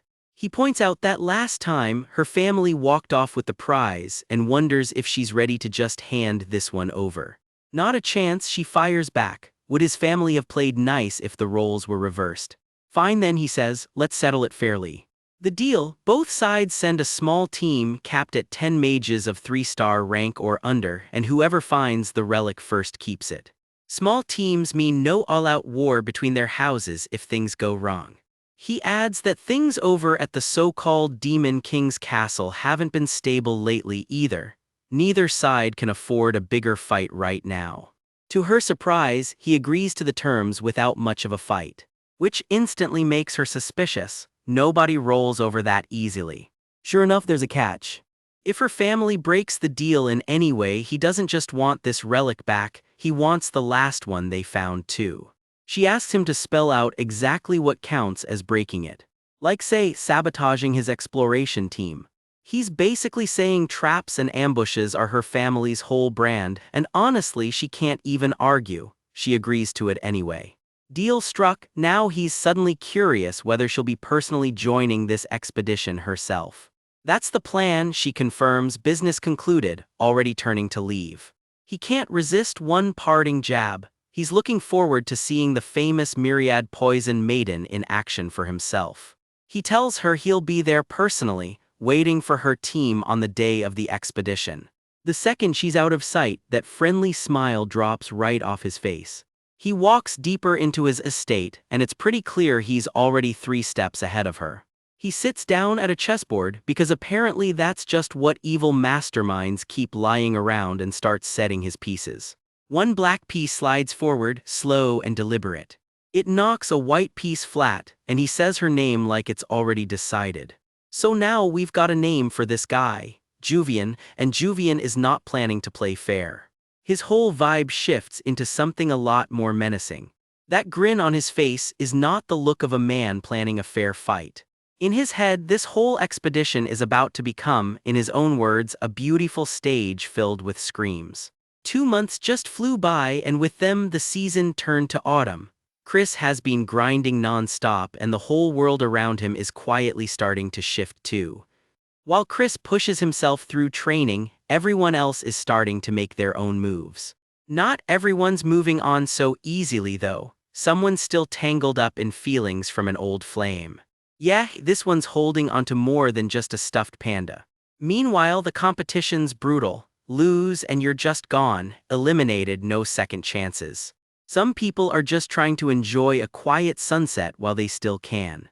But not everyone's taking the losses well. Some folks are out here sharpening knives fueled by pure jealousy. And somewhere out there, blades are already clashing for real. Under the moonlight, someone's slipping through the streets, hood up, already planning something. Some people have started taking action for the future too, we're told. Real specific, thanks. Whoever it is, they keep walking, footsteps echoing off into the mist. The time has come, apparently, no pressure or anything. A whole procession of robed officials marches in, and someone's already bowing before them. The message is blunt: prove your qualifications or don't bother showing up at all. And Chris, he's more than ready to prove exactly that. Watch his hands start crackling with dark energy. Someone nearby actually stammers out loud, a dark sword. Yeah, they were not expecting that. Careful though, word is Chris has strict orders not to show his true dark sword to a guy named Langham. Interesting who he doesn't trust. Behind the scenes, his handlers are bickering like kids, terrified he'll get an even harder task next time if word gets out they went easy on him. Chris admits, dead serious, that holding back today only made him more excited for the look on someone's face later. His father's response, straight up approval. Then in walks a stern, mustached examiner with one simple line: time for a second test. The stakes just got bigger. A mysterious relic has turned up in the neutral zone and agents are being sent to find it. Pull this off and the ultimate poison dark magic family gets pulled in too. Chris could finally be recognized as a proper heir. His inner reaction, almost too easy. Confident as ever, Chris asks if he can just handle this one alone. The room just goes quiet, not exactly a yes. Nope, he's assigned to Princess Juvian's unit instead, and here's the kicker: this mission was originally meant for someone else entirely. Roin.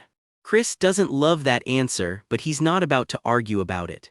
Out loud, all he says is, "Understood, I'll follow your orders." And just like that, he's marched off toward whatever comes next. Elsewhere, someone's playing the concerned son, telling his father he's worried Chris might mess up again this time. Dad's not worried at all, calm, cool, and clearly hiding something. That something is a plan already in motion.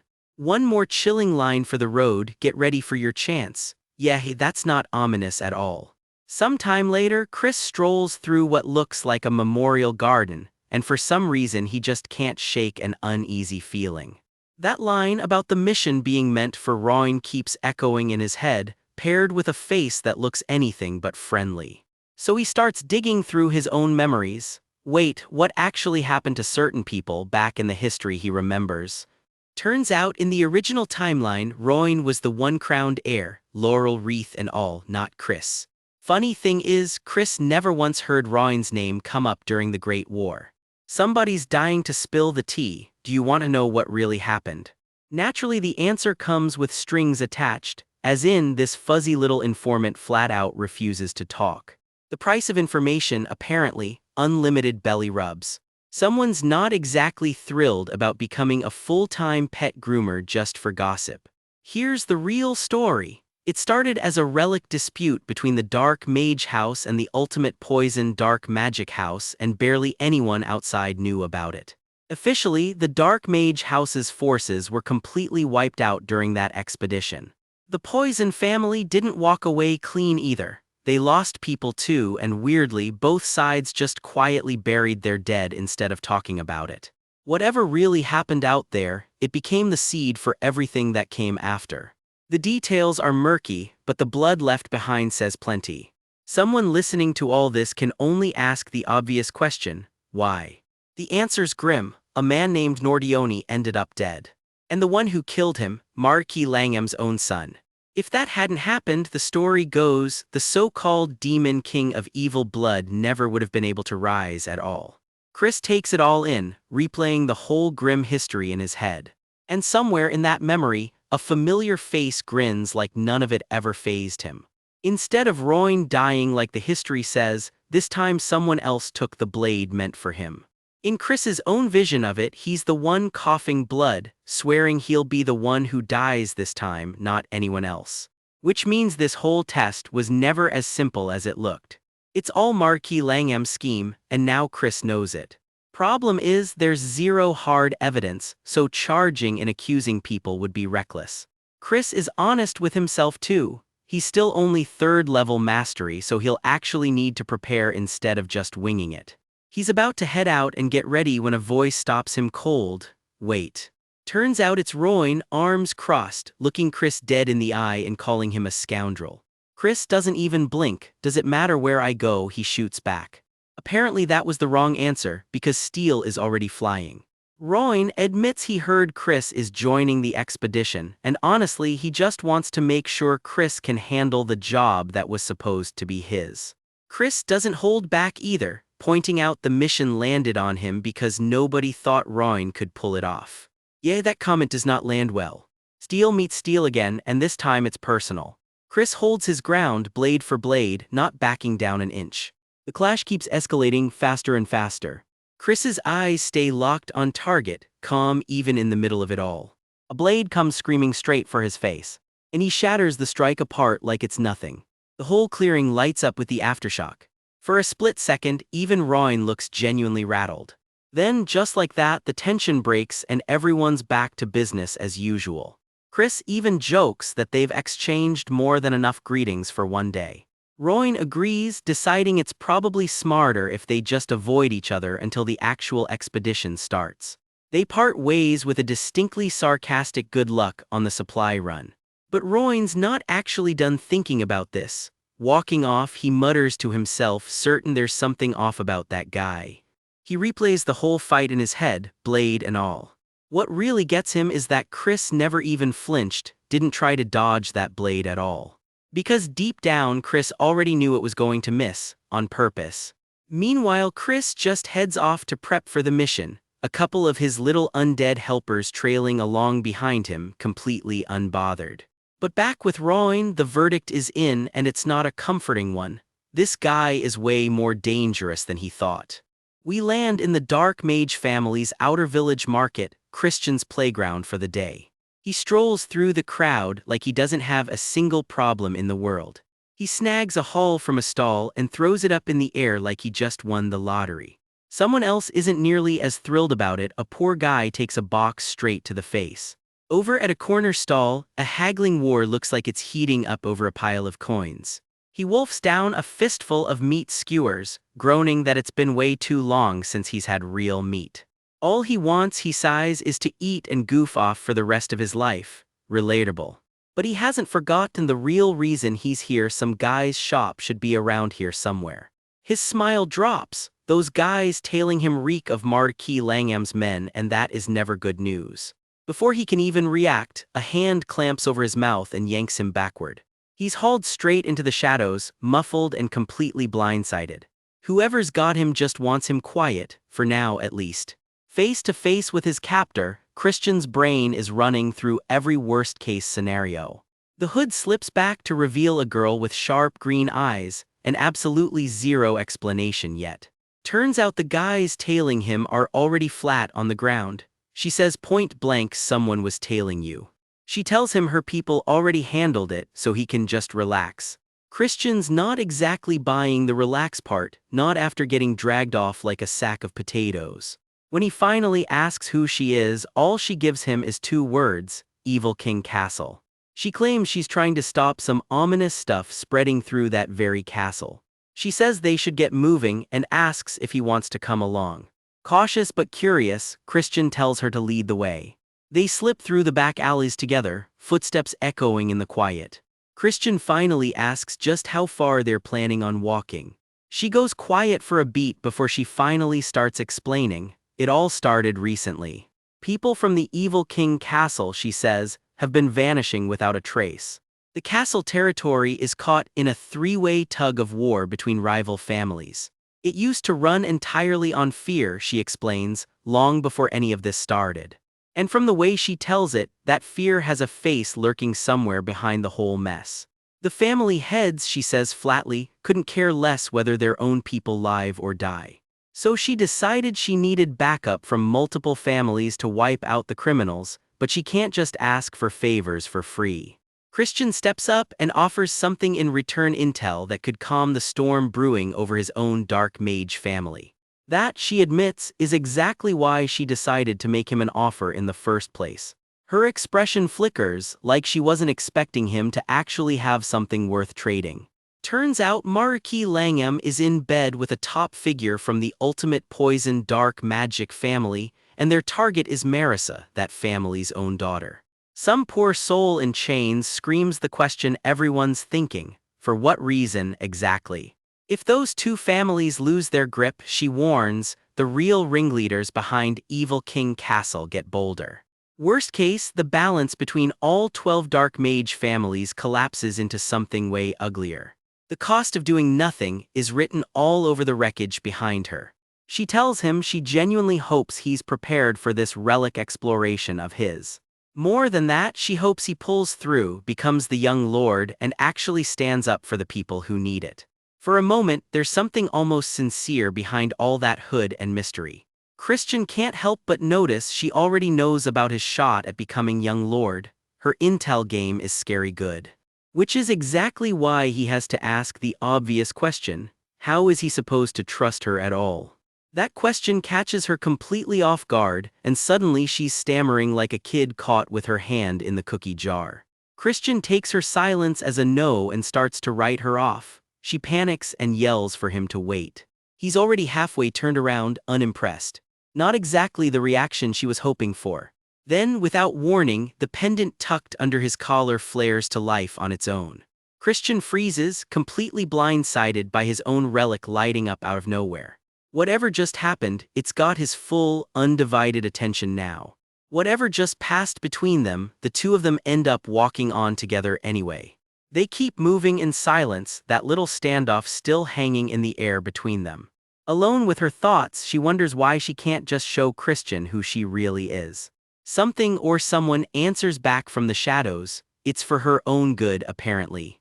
The voice warns her that if Christian ever gets in danger and says her name, things get a whole lot worse.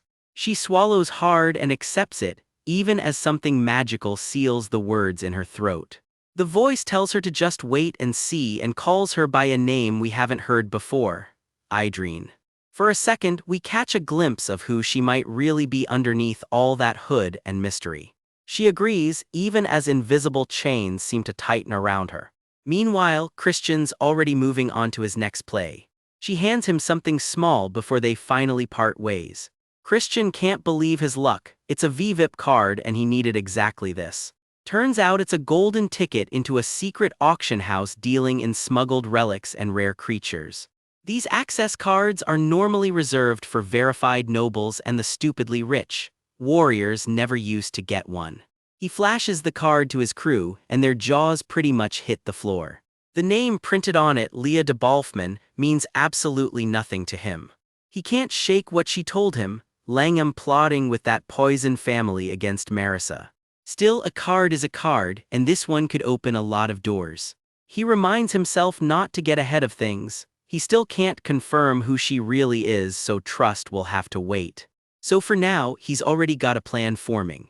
Best move, he figures, is to prepare properly before doing anything rash. He ducks into a messenger shop asking to send a pigeon, and the owner waves him toward the writing desk. He scribbles out his message fast, like he's already 3 steps ahead of everyone else. A hefty messenger bird gets loaded up and ready to fly. And just like that, it's airborne, carrying his next move out into the world. Step 1 officially done. Now he grins, it's finally time to go meet that guy.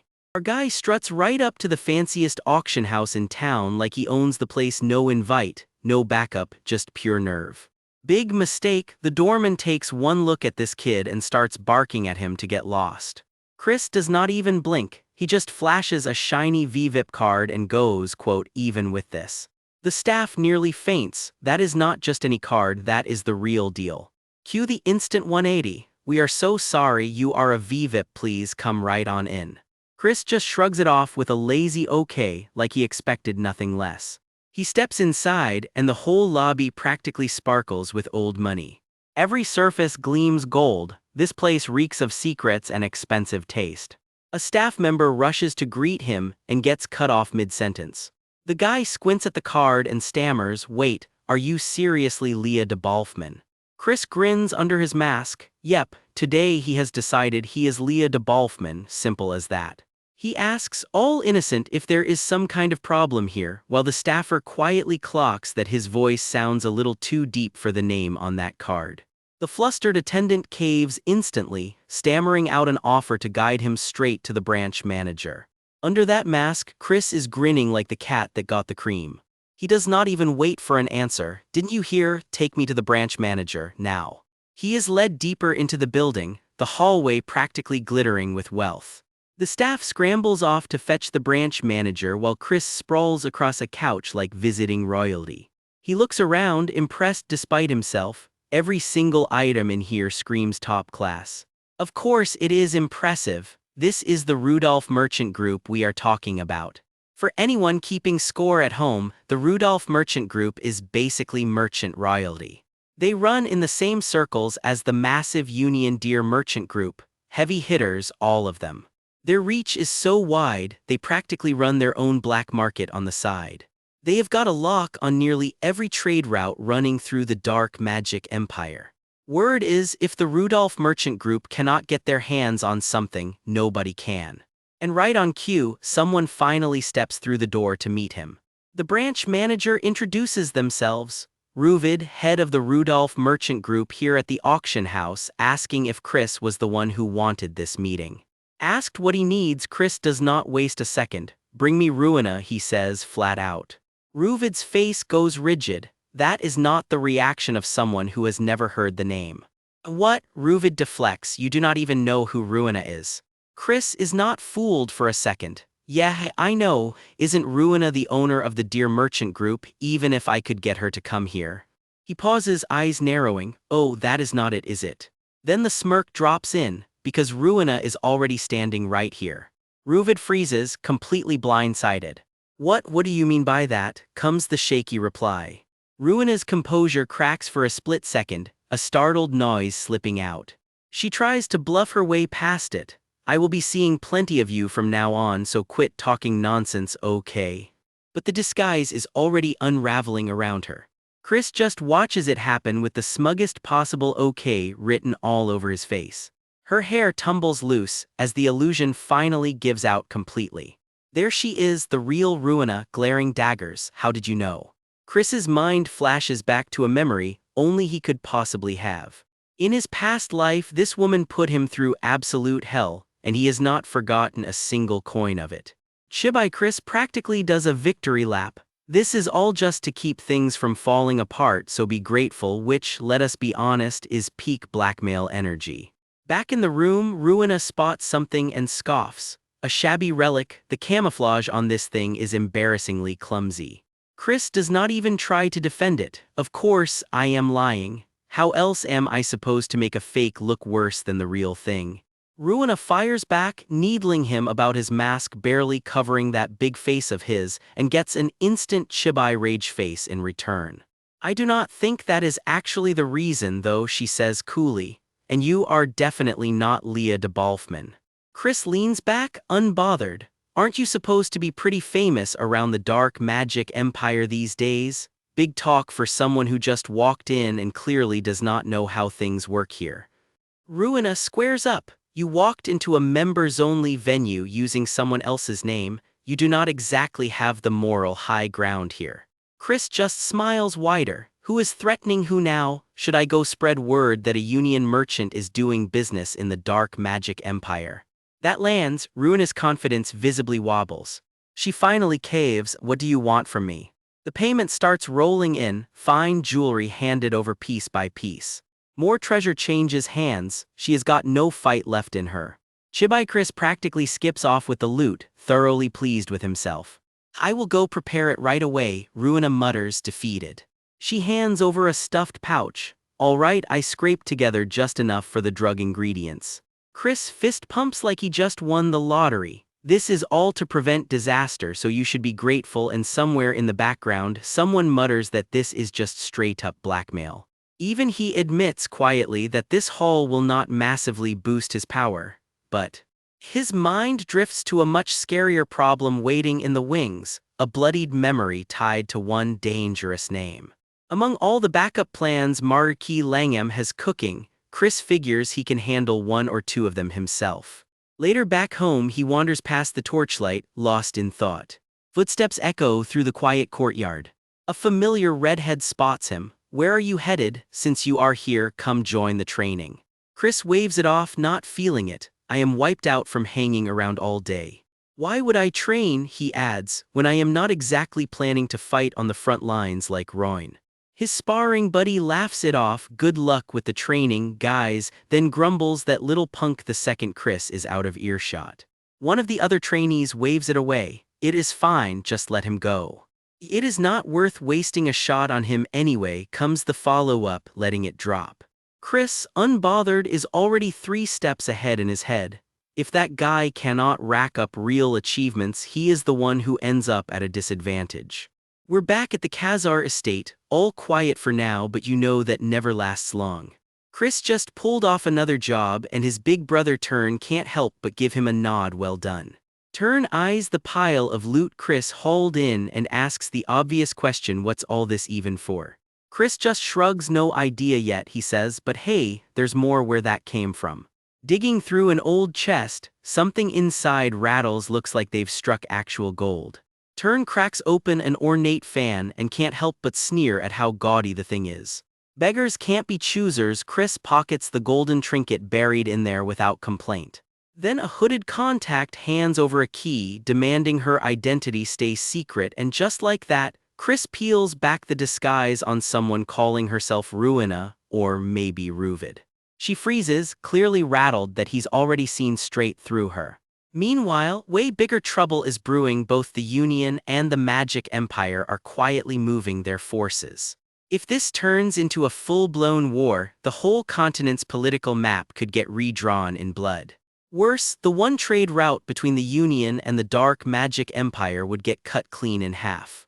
Turn isn't so sure. Come on, calling this a war feels like a stretch, right?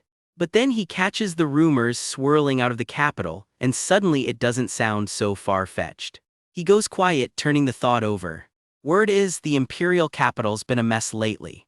A secret report spells it out. Rival factions are at each other's throats, and plenty of noble houses are practically begging for war with the Union.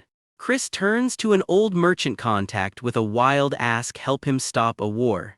The guy can't believe it. You're seriously asking a mere merchant to stop a war? Chris just grins, of course. Chris doubles down. Forget just helping out, why not become his sponsor outright? His real plan? Build a future where war simply never happens again. That's big talk, and it leaves the room stunned. Young lord turns, staring at him like he's lost it. What on earth is he even talking about?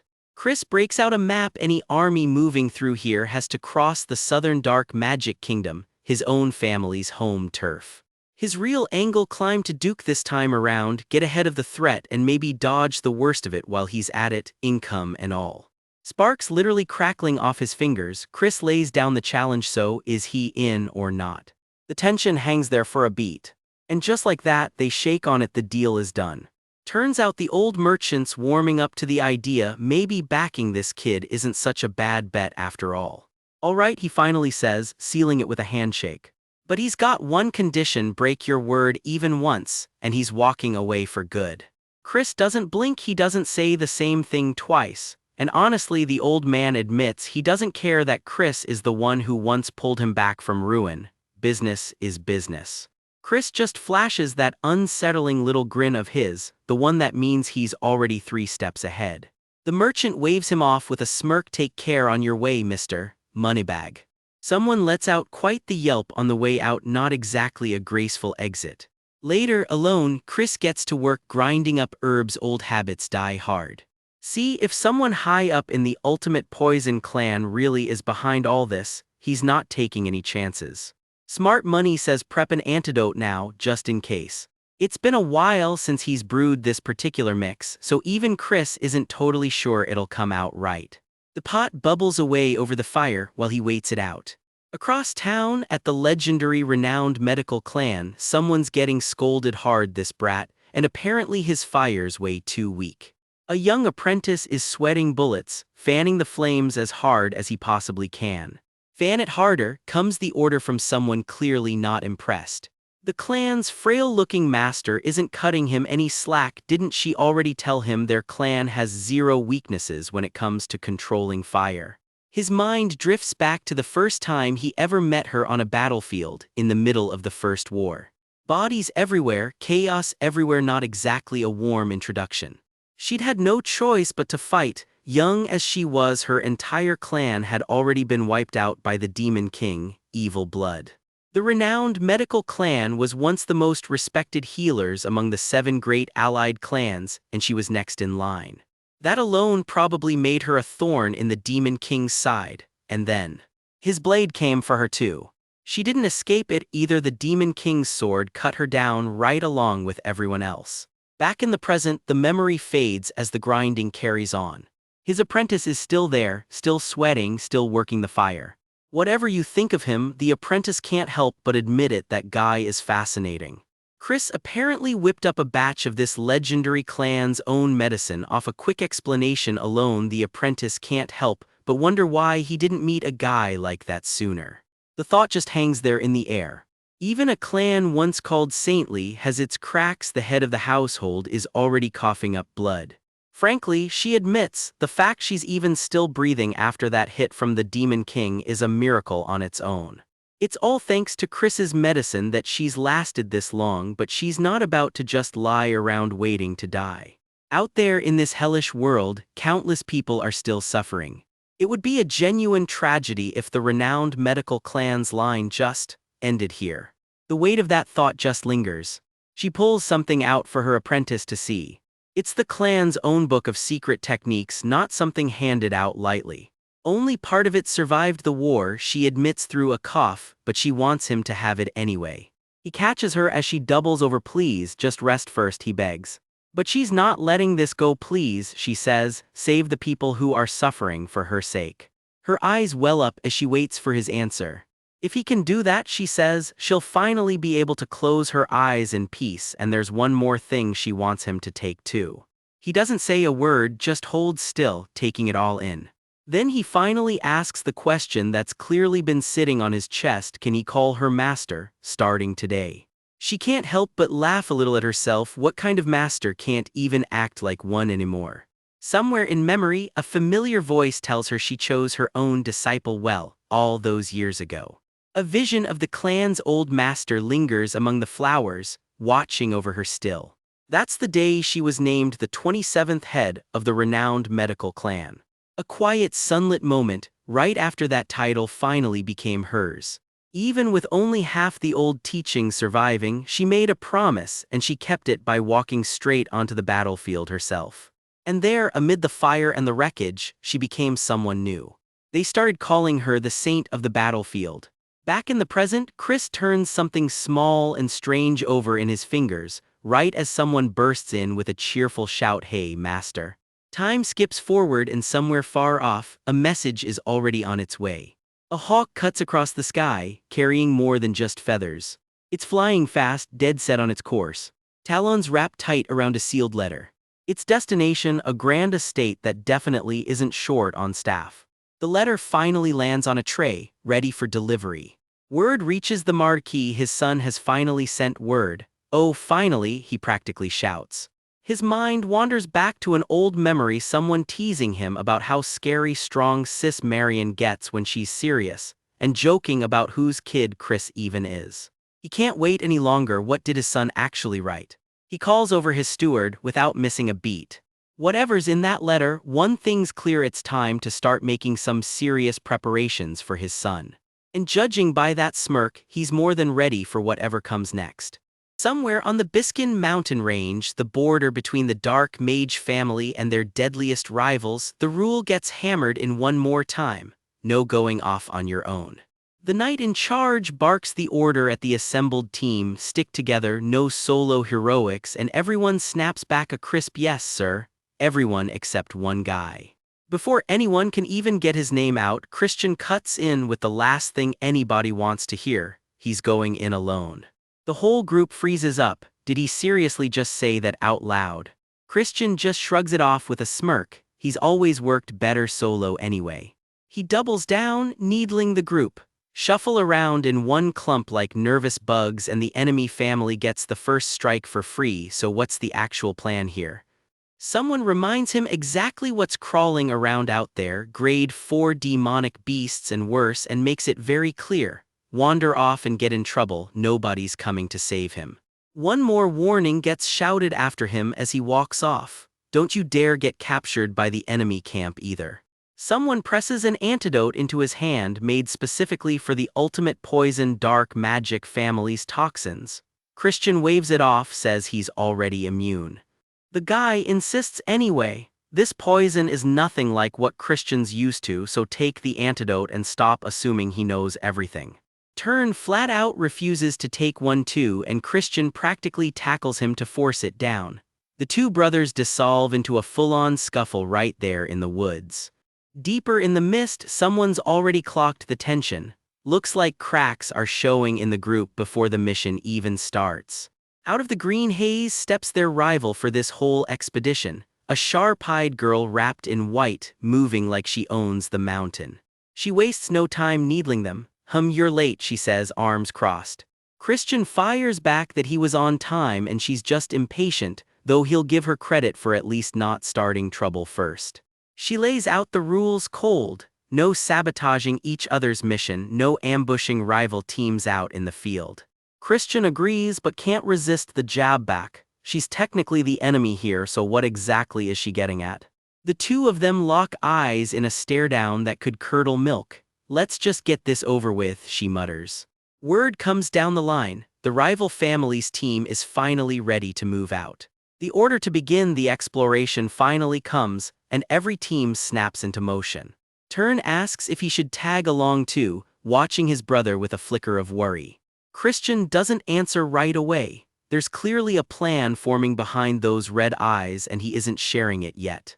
Moments later, someone spots him sprinting off alone through the underbrush and notices something scattered on the ground behind him. Christian's ditched his communication device entirely. Whatever he's planning, he clearly doesn't want anyone listening in. Deep in the woods now, Christian draws his blade in one clean motion, no hesitation at all.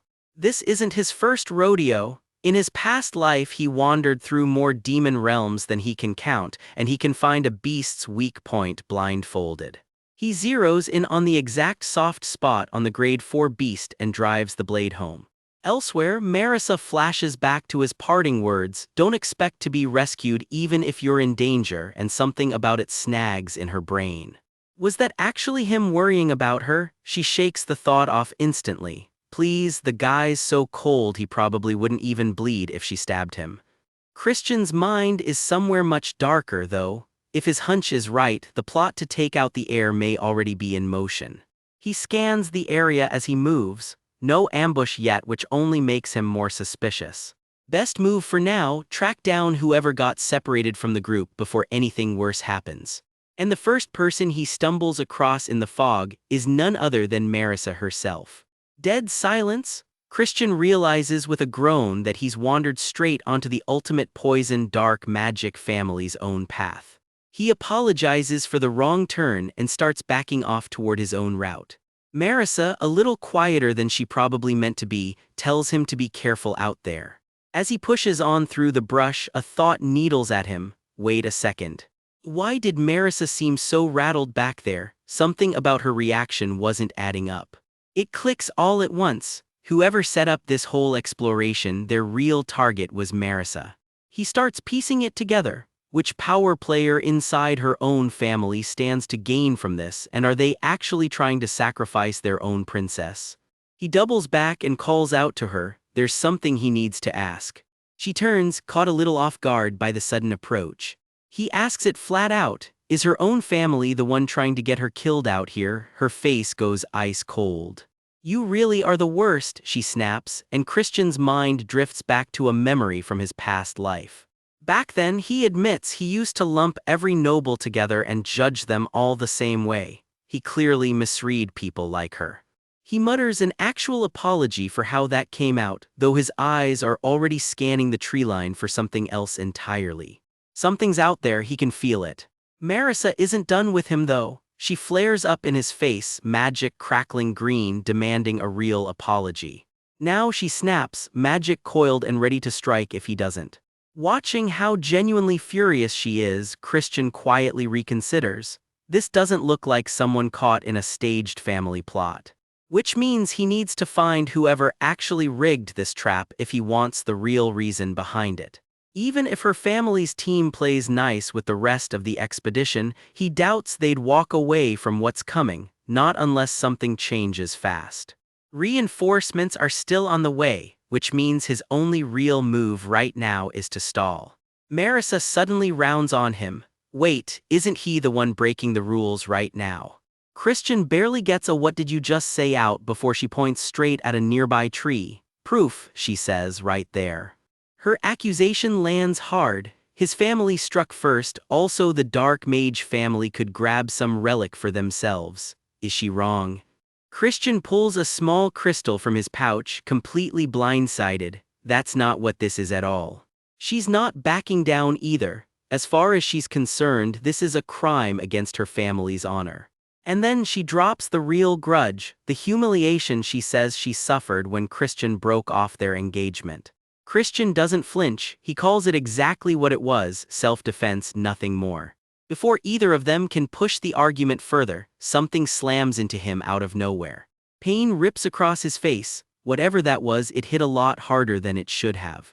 A hunched figure unleashes a fresh burst of dark magic straight at him. Christian doubles over coughing and drops to the ground, and Marissa can only stare in shock. A masked stranger steps out of the shadows, grinning at his handiwork. How'd he like a taste of his blue flower? One snap of his fingers, he warns, and the poison bursts wide open inside Christian's veins. It'll tear straight through his bloodstream, so he'd better start apologizing or else. The masked man turns on Marissa next, telling her flat out to beg for her life. She's frozen, tears welling up. Someone screams for him to hurry, panic spreading through the clearing. But Christian, poisoned and all, is already moving, green light gathering in his hand. The magic surges brighter, wrapping around his fingers like it's answering a call. Leaves scatter around them as the power builds to a head. Christian looks the masked man dead in the eye, completely unshaken. "It won't work on me," he says, calm as ever, like the poison was never even a threat. His red eyes burn with total confidence. Turns out being immune to poison has its perks.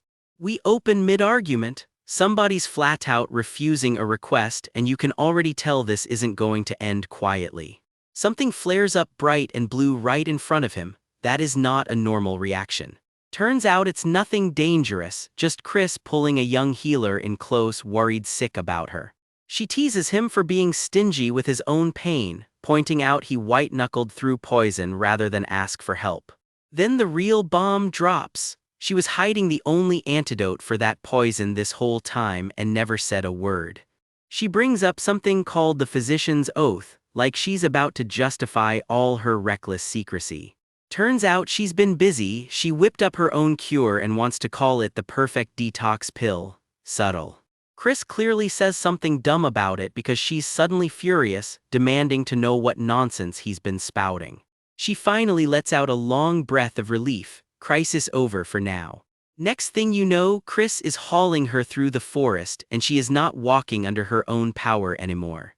He tells her to just rest, then makes her a promise straight up: "I will definitely save you." She's out cold, peaceful for once, completely unaware of what he's about to go do for her. He ties her up safely against a tree, hidden away, before he goes anywhere near danger.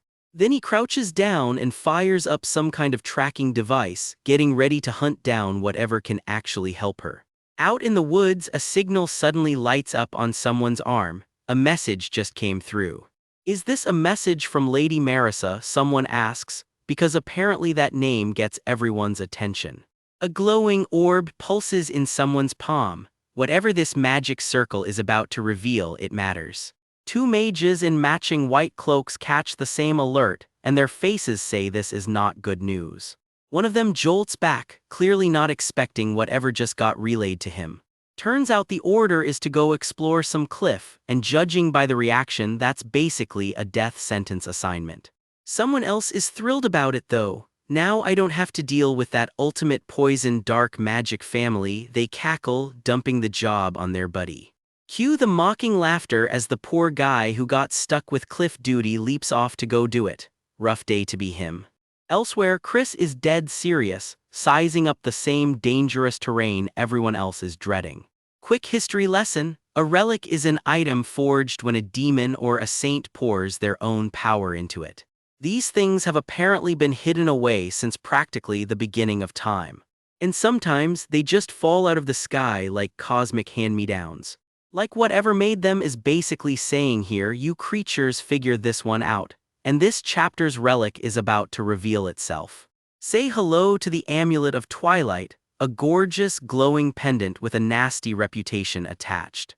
Nobody even knew what it did, so it got sealed away, until one Marquis Langham cracked the code after 2 whole years of digging. And the price for figuring it out, the head of his family straight up dies. One grim little detail lingers after that. Apparently, a Nordione can't die, make of that what you will. Back in the present, Chris freezes mid-search. He's spotted something in the underbrush. He's on the move immediately, no hesitation. Watch him go, full sprint through the trees, magic crackling red around him like he means business. A stray white flower catches his eye in all this chaos. Small detail, but he clocks it anyway. He reaches out and brushes it, checking if it's actually significant or just scenery. Even he's confused by what he's finding out here. Glowing footprints in a demon realm where literally no humans should be walking around. That's a problem. The footprints just keep going. Can whatever left them even survive out here?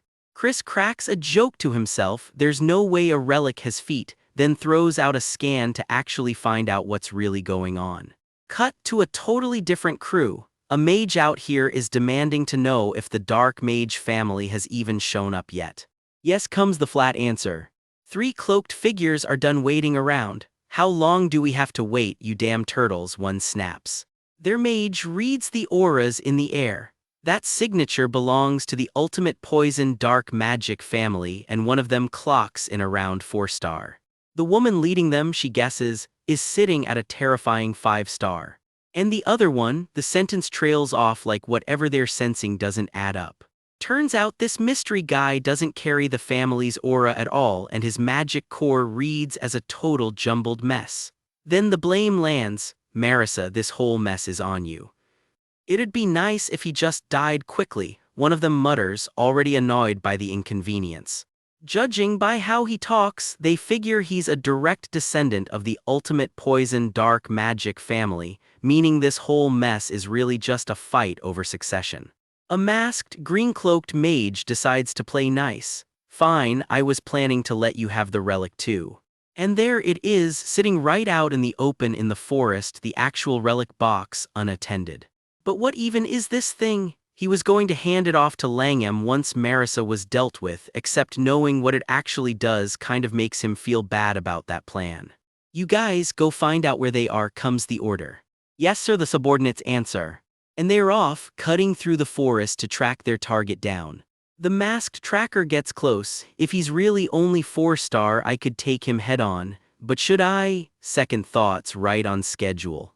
Someone's crouched nearby, quietly plotting how to take him out without making noise when a very loud shriek interrupts that plan entirely.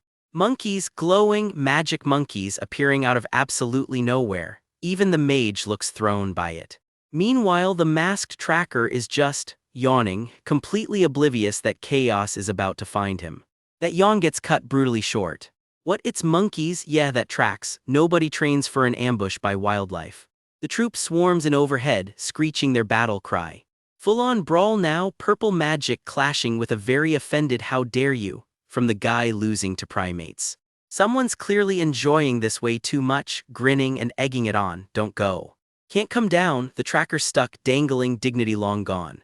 He comes crashing down anyway, right toward the very relic box he was sent to secure. Plot twist, Chris already has the real relic in hand, that gorgeous glowing pendant. He grabbed it first. He's grinning, clearly delighted with himself. Turns out it's not just built to store demonic beasts after all. Because this thing is actually a summoning stone capable of holding a demonic beast up to 4-star level. So yeah, those monkeys didn't just wander in. The pendant flares to life, confirming it's ready to go. Chris crouches low, letting the magic build.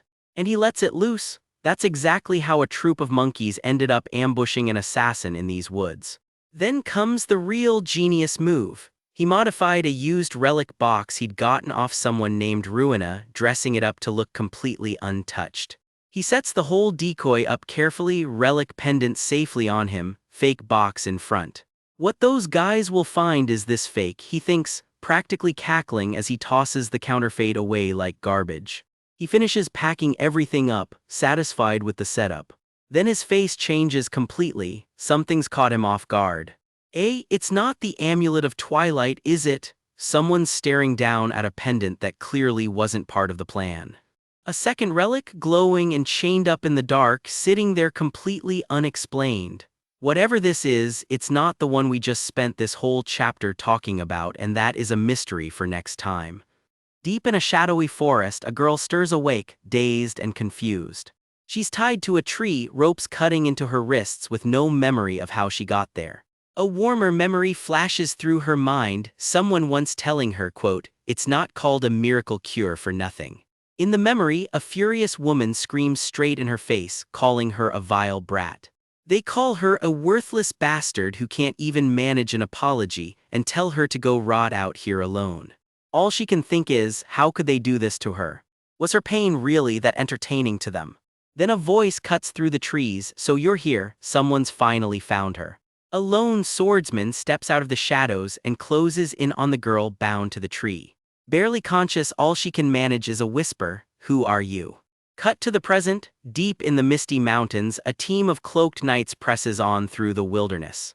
They're hunting for something valuable out here, and they're not the only ones looking for it.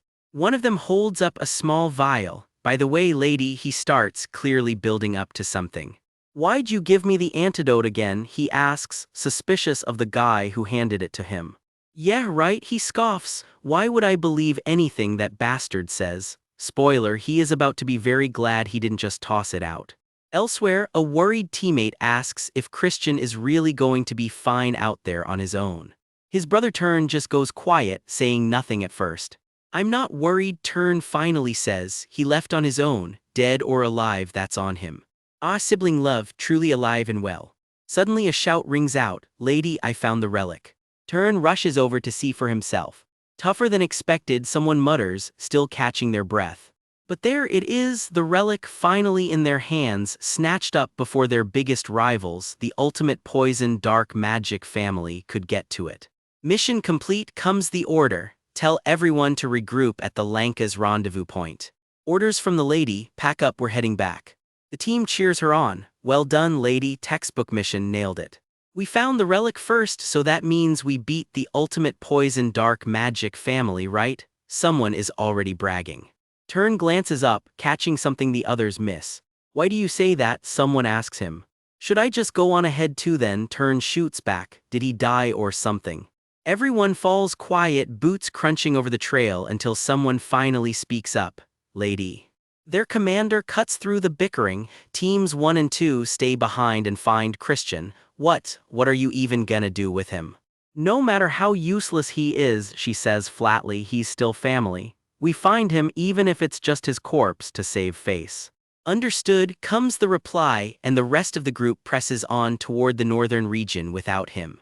Then out of nowhere, the mountainside erupts. Rock and debris come crashing down all around them. Someone's knocked flat by the blast, groaning in the dust. What just happened? The only way out is buried under solid rock. They're trapped. A sickly green glow starts creeping through the rubble. Everyone watch out, Turn shouts, this is an ambush. Magic flares to life as the team scrambles to defend itself. Whoever set this up came ready for a fight. From above, cloaked figures watch as a strange mist rolls into the ravine. The knights start coughing and dropping, one after another. It's over, one of the attackers says, satisfied. This poison is called blue flower and it was invented by Marissa herself. Bodies lie motionless in the toxic haze. So the blame for all this, they gloat, lands squarely on Marissa. No one else could possibly be a suspect. Taking on the dark mage family head on would be risky, one of them muses, but if we want this handled cleanly. This is the only way to settle everything in one shot, there's no other option. Should we plant the relic in Marissa's lab now? A clawed hand reaches out to seize their prize. But something's moving in the wreckage, not everyone here is down for the count. The masked attacker gets caught off guard by a sudden counterattack. Turn is back on his feet, breathing hard. He growls, you're from the ultimate poison dark magic family. This is a flat-out violation of the rules, he snarls, head still pounding from the poison. The masked mage freezes, you're not dead. Blue flower is supposed to be incurable, how is he even standing right now? Honestly, even Turn doesn't fully know how he survived it. Then it hits him, could it be that antidote his brother forced on him earlier, the one he swore he'd never trust? No time to dwell on it, the masked mage lunges straight back in for the kill. Shut up, you despicable bastard, she screams, striking again. Turn grits his teeth, this dark mage is at least 5-star level, way out of his league. The mage suddenly whips around, stunned. Marissa, attacking from behind like this? Then, turning back on Turn, I'll make this quick at least. A blade catches her off guard mid-sentence. Steel flashes through the dark, one strike after another. One of the rescuers presses the advantage. From above, the whole fight spills out across the cliffside.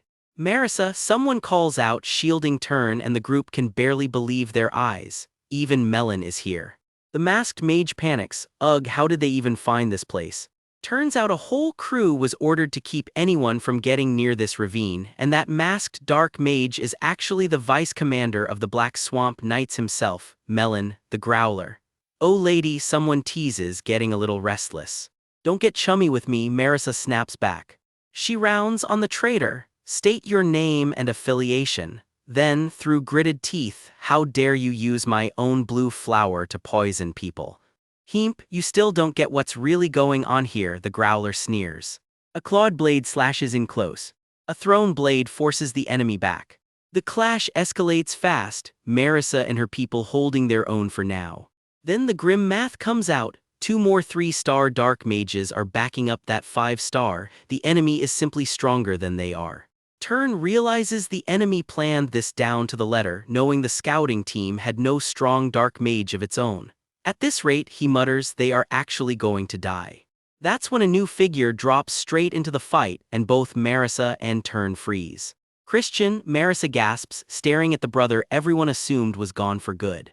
He just smirks, closing his hand around something glinting at his throat, and whatever he's about to do, it's about to change everything. Christian sizes up the enemies closing in, cool as ever. You must have really missed me, huh?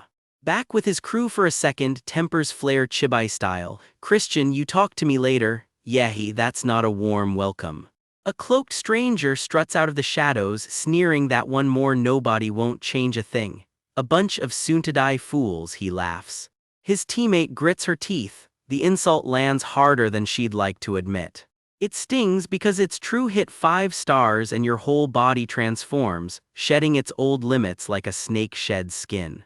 Even all 4 of them combined, she admits, might not be enough to take down the monster they're facing.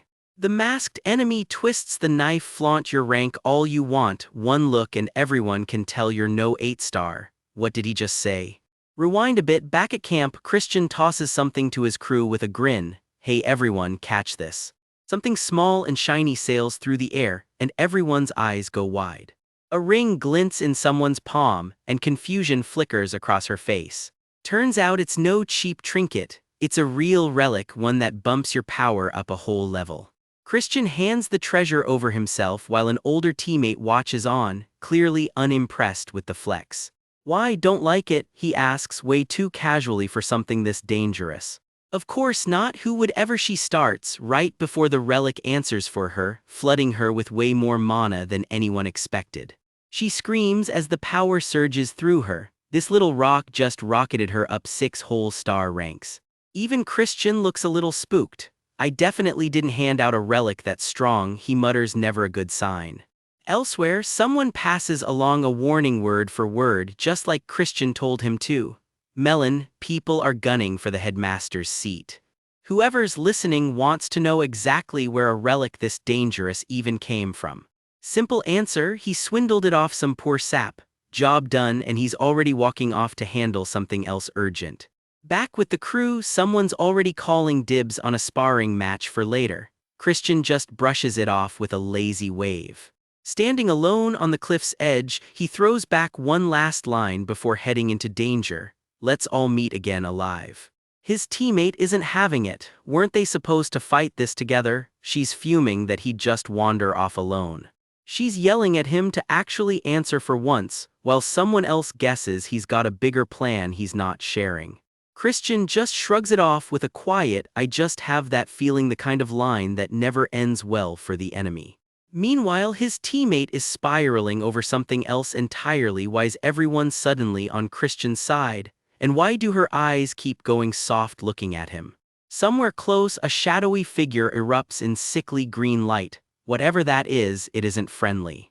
Christian's head snaps up. That's dark energy and it's close. His teammate recognizes it instantly. That's a destructive power only true 5 stars can wield. Footsteps echo through the gloom as something closes the distance. Blades drawn, the whole team squares up together, ready for whatever's coming. One of them throws Christian's own words right back at the enemy. Star rank was never the deciding factor here. Arrogance always digs its own grave, she says, and the whole team agrees. Cocky power abusers never learn. Christian's grin turns downright feral. Honestly, he's been waiting for an excuse to just smash through them. With that, he turns to his squad with mock politeness. All right, ladies, shall we get going? Dark power ripples off him as they head out, and even his own teammate can't help but stare. She fumbles out a little good luck charm of her own, more than a bit embarrassed to offer it. Christian turns the whole fight into a game. Whoever takes down more enemies faster wins bragging rights. One teammate is already in. She's calling dibs on the guy with the black needle. The enemy just sneers back unbothered. Arrogant bastards. The fight explodes into motion, energy crashing in every direction. She weaves through the assault without missing a beat. Steel meets magic in a blinding flash. Something hits the ground hard enough to crack it wide open. The masked enemy comes in fast, but she's already a step ahead, dodging clean. Their attacks collide in a shower of green sparks. She grits her teeth through the clash, refusing to give an inch. Not bad, she admits through gritted teeth, but she's got plenty more where that came from. She plants her feet and pushes the advance even harder. Green light rains down as the enemy gets sent flying. She takes a hit of her own, blood spraying, but she holds her ground. The enemy sneers her down as just a worthless bug and keeps swinging. He mocks her whole squad, the Black Swamp Knights, as weak by reputation alone. She just smirks back through the blood. "You sure you're even a real 5-star? Furious at the taunt, he lashes out even harder. Bloodied but grinning, she seizes her moment, now. Green energy floods over her as she commits fully to the gambit. Tendrils of cursed power lash out, wrapping around her target. Something monstrous snarls back at her, the curse already sinking its teeth in. She grabs him by the face and lets the curse rip. The enemy freezes, horror written all over him as the marks spread. "Why am I being hit by a mere 4-star curse?" he chokes out while she just smiles. Her relic was never about raw power, she explains. It amplifies her curse using her own blood as fuel. "How's that for a worthless bug?" she asks, finishing what she started. Christian steps in smooth as ever. "Let me finish this, all right." One clean strike, and it's already over. The masked enemy goes down hard, blood spraying. Christian doesn't even slow down. The enemy crumples, the fight already decided. Elsewhere, a panicked shout rings out. "Captain, someone's just realized their side is losing badly." The captain snaps back into focus with a cold warning, "Don't get distracted." Because as far as this one's concerned, their fight is far from finished. Later, deep in the woods, Christian calls out to whoever's hiding, "How about cutting the hide and seek?" He keeps needling them, not even bothering to hide his impatience. "Did you skip the cliff fight because you were pulling some trick?" he taunts, "or were you just too scared you'd lose?" Silence answers him, and it's the kind of silence that makes the hair on your neck stand up. A hooded figure steps out from between the trees, unhurried. Eyes burning under the hood, this one clearly isn't here to chat. Christian's cocky smirk drops instantly, the hell. Out in the dark woods, Chris crouches over a hooded stranger and turns a strange little core over in his fingers. "Why's this thing so cloudy?" he mutters like it's hiding something. The hooded figure glares up with one blood-red eye and fires back a real question of his own. Why's a guy who isn't even from the ultimate poison dark magic family messing with their business at all? Chris doesn't answer. He just flicks a little pebble between his fingers, letting the silence stretch out while he sizes his prisoner up. "Fine," Chris says, flat and cold. If you're not going to talk, there's nothing he can do about what happens next. Wind magic rips up around him in a screaming column of purple and blue, and you can practically feel the temperature drop. The blast keeps building, faster and sharper, all of it aimed straight at the hooded man. Then it drops, a blade of pure wind screaming down like a guillotine. The strikes connect dead on, shredding through his cloak in a spray of light before he even gets a chance to dodge. One last slash catches him clean across the face, and just like that, the fight's over before it really started.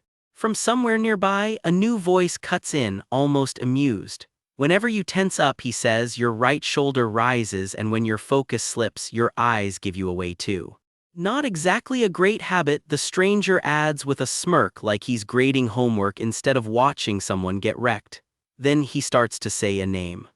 The battered prisoner freezes at the sight of him. Eshud, he breathes, and whatever confidence he had left drains right out of his face. His hand twitches toward something hidden in his glove, a sharp crack in the air like he's about to make sure this fight ends on his own terms.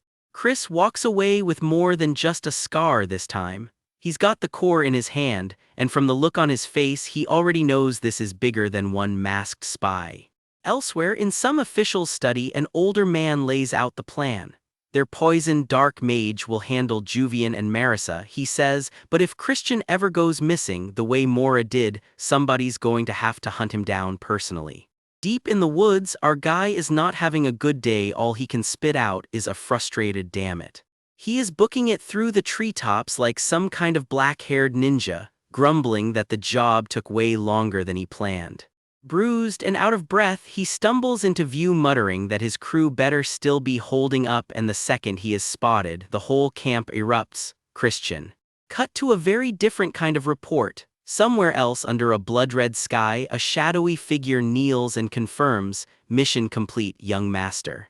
A whole squad of hooded knights rolls up behind a blade-wielding woman, and one wide-eyed, blue-haired kid looks like he just saw something he really was not ready for. He shuffles back, red-faced, begging everyone to quit crowding him. "It is embarrassing," he mumbles. Christian shoves back against a girl clinging to his arm, reminding her flat out, she is the one who handed him this relic in the first place. The blade-wielding woman cuts straight to business. "What is the story with the dark mage from the ultimate poison dark magic family?" She looks over the relic in her hands and gives a simple nod of approval. "Well done," she says. Someone eyes him sideways and asks where exactly he wandered off to. Christian, a little too casually, claims he was just scouting the area. Someone lays the sarcasm on thick. "Of course, someone so precious would not dirty his hands with a fight, so why has he come back injured?" She narrows her eyes, wondering out loud if there are even more traitors hiding inside the ultimate poison dark family. Christian dodges the question completely. "No," he says, "what matters right now is that they pull out fast." He plays it cool, claiming he handled it a little ways off. Technically true, suspiciously vague. In his head though, he is running the numbers. By now the guy he dealt with has either woken up and bolted, or his own people already dragged him off. Elsewhere, a cloaked figure sneers at the idea of cooperation. Christian tried to blow the whole plan up, and now the fallout is about to hit even harder. There it is, the Medal of Merit he quietly lined up in advance while a shadowy, red-eyed figure watches on from the dark. 1 week later, and the dust from that whole mess is only just starting to settle. Back home at a ridiculously fancy breakfast, we learn that day's chaos threw both sides of the conflict into total disarray. Officially, the ultimate poison dark magic family, the ones actually in the wrong, got put in a seriously difficult position. But behind closed doors, it all got quietly wrapped up with a private deal and some compensation changing hands. The real reason it went his way? Christian happily admits he knew exactly how Brother Eshud and the Lang Marquess were involved. Still beats getting completely ripped off like last time, he shrugs. He is dead serious about one thing, though: there is no way he is letting the Lang Marquess hand over the devil's heirloom to anybody. Meanwhile, Merlin slips straight back to the dark mages the second she claws her way out of the rift. Cue his maid fussing over him like it is a full-time job, cooing about how peacefully he sleeps, while Christian, aching all over, just wants his breakfast. She clutches her chest, dramatically wounded that he would even say the word hurts, and he just deadpans back, asking if she even has a heart to pierce. Somehow that only fires her up more, and now she has produced matching outfits and a spoon aimed straight at his mouth. She swears she would love him no matter how rough he got. He yells at her to stop saying weird things, and when he points out her heart technically stopped ages ago, she insists just looking at him gets it racing again. First he snaps, visibly rattled, "Stop shaking." Undeterred, she loads up the spoon anyway. "Now then, say ah." He tries to hold the line, "He is not a kid, he can feed himself, thanks." Naturally, she reads that as adorable shyness instead, and insists this side of him is lovely too. One tug later and the spoon is in his mouth anyway. Resistance was never really an option. Someone else calls him out for not even making the gift himself. Doesn't matter, he insists, it still contains all his love. Anyway, across the estate, the household rolls on, business as usual. He turns his attention to a recovering houseguest, gently asking how much longer she is staying since her body clearly is not back to full strength, and he decides to hang around a while longer just to keep an eye on things. "Because I am responsible," he adds, a little too quickly. Then, smirking, he throws out a completely unserious threat: "I will arrest you." His maid comes storming in, shrieking that the guest is trying to seduce the young master, and Christian mutters that honestly, maybe in another sense too. Not missing a beat, she pivots straight back to fussing, and Christian, flustered, offers to prepare something for their guest instead. He blinks. "Blood juice?" The guest wrinkles her nose. No, she says, she does not actually like blood juice. "Leek juice," she suggests instead, "would honestly hit different." His mind drifts back, way back to somewhere darker and long before any of this. In the memory, he coldly asks a boy standing across from him if he has got anything to say for himself. The kid glares back and swears he will get rid of Christian one day. Christian just shrugs it off, yeah, sure, though something about it clearly still lingers. A quiet thanks for this time slips out, not quite an apology, not quite forgiveness either. He just stares back, unreadable, letting the moment sit. Then smirking, he needles the kid. Can't quite hear you, could you speak louder? Fuming, the boy snaps that fine as long as it landed and grudgingly admits Christian did save his life, so he can go ahead and take the credit if he wants it that badly. This is the last time you get to smile like that, the boy warns. Cut back to the present. The Marquess has given his word, and just like that, Christian is officially recognized as the young lord of the family, for now at least. The title is his. The bandages are still fresh, though nothing about this win came free. Lying there turning it over in his head, he realizes that up until now he was someone who simply did not matter to any of them. But the second he is legitimate, every single one of them is going to come for him, and that is true even if Koa recovers enough to start secretly watching his back. Even Yulian, the first princess quietly sitting on a secret of her own, is a threat now. Even Maysak, the Marquess's youngest daughter from the Mad Explosion family, makes the list. And so does Sarad, the Berserker family's own young lord. And somewhere in that lineup, one name catches him off guard. Does that list even include young Lady Juvian? A voice cuts through his thoughts. What's wrong? Startled out of his own head, all Christian manages to blurt out is, "Am I that pretty, smooth Christian, real smooth?" He backpedals fast, insisting that is not what he meant and asking why she is even staring like that. She just says she will get going. But she does not actually leave. A hand reaches back toward him instead. Christian, completely unbothered, just announces his energy is drained and demands a recharge, which earns him a face full of pure, sparking irritation. "Didn't you say you were leaving?" she needles, hood pulled up, clearly enjoying this. Christian's whole expression freezes, like he has just realized exactly who is underneath that hood. "Marissa," he breathes, staring at the girl in front of him like he has seen a ghost. And as her dress catches the light, the chapter leaves it right there, a mystery for next time. We open in a picture-perfect garden with tea already poured, and Christian's just sitting there calm, like he's not expecting the chaos about to walk in. Marissa comes rushing over, eyes wide with worry, and asks him straight up if he's okay. Quick look back at her. Her dress is still a mess from getting tied up earlier, and she's fumbling to straighten herself out. Christian just flashes a crooked grin, cheek still banged up, and goes, "Kinda. Bro, that is not a real answer." Back inside, the staff clock that he's shown up again, and the whole dining hall goes tense. Marissa can't shake the thought, why did he really come back? Surely not just to check if she was still tied up, right? Out loud, she just tells him her father wants to see him. Christian's whole face freezes. The name lands on him like a truck, Duke Huem. And there's the reveal. Duke Huem isn't just some noble, he's the patriarch of the ultimate poison dark magic family and a straight-up 8-star demon lord. No pressure, Christian. Christian and Marissa head down a long hallway together, footsteps echoing on their way to that meeting. Still walking, Marissa breaks the silence with a casual, "By the way, you know that's never actually casual." She finally asks the question that's been bugging her, how did he even know there was a conspiracy? Christian just says he has a source. Someone else in the loop reacts to hearing that, and Marissa goes quiet, clearly turning it over in her head. She just stares off, saying nothing, piecing something together. Cut to the source himself. A knight introduces himself as Melon, vice commander of the Dark Mage family's Knight Order, and admits he infiltrated on Christian's orders.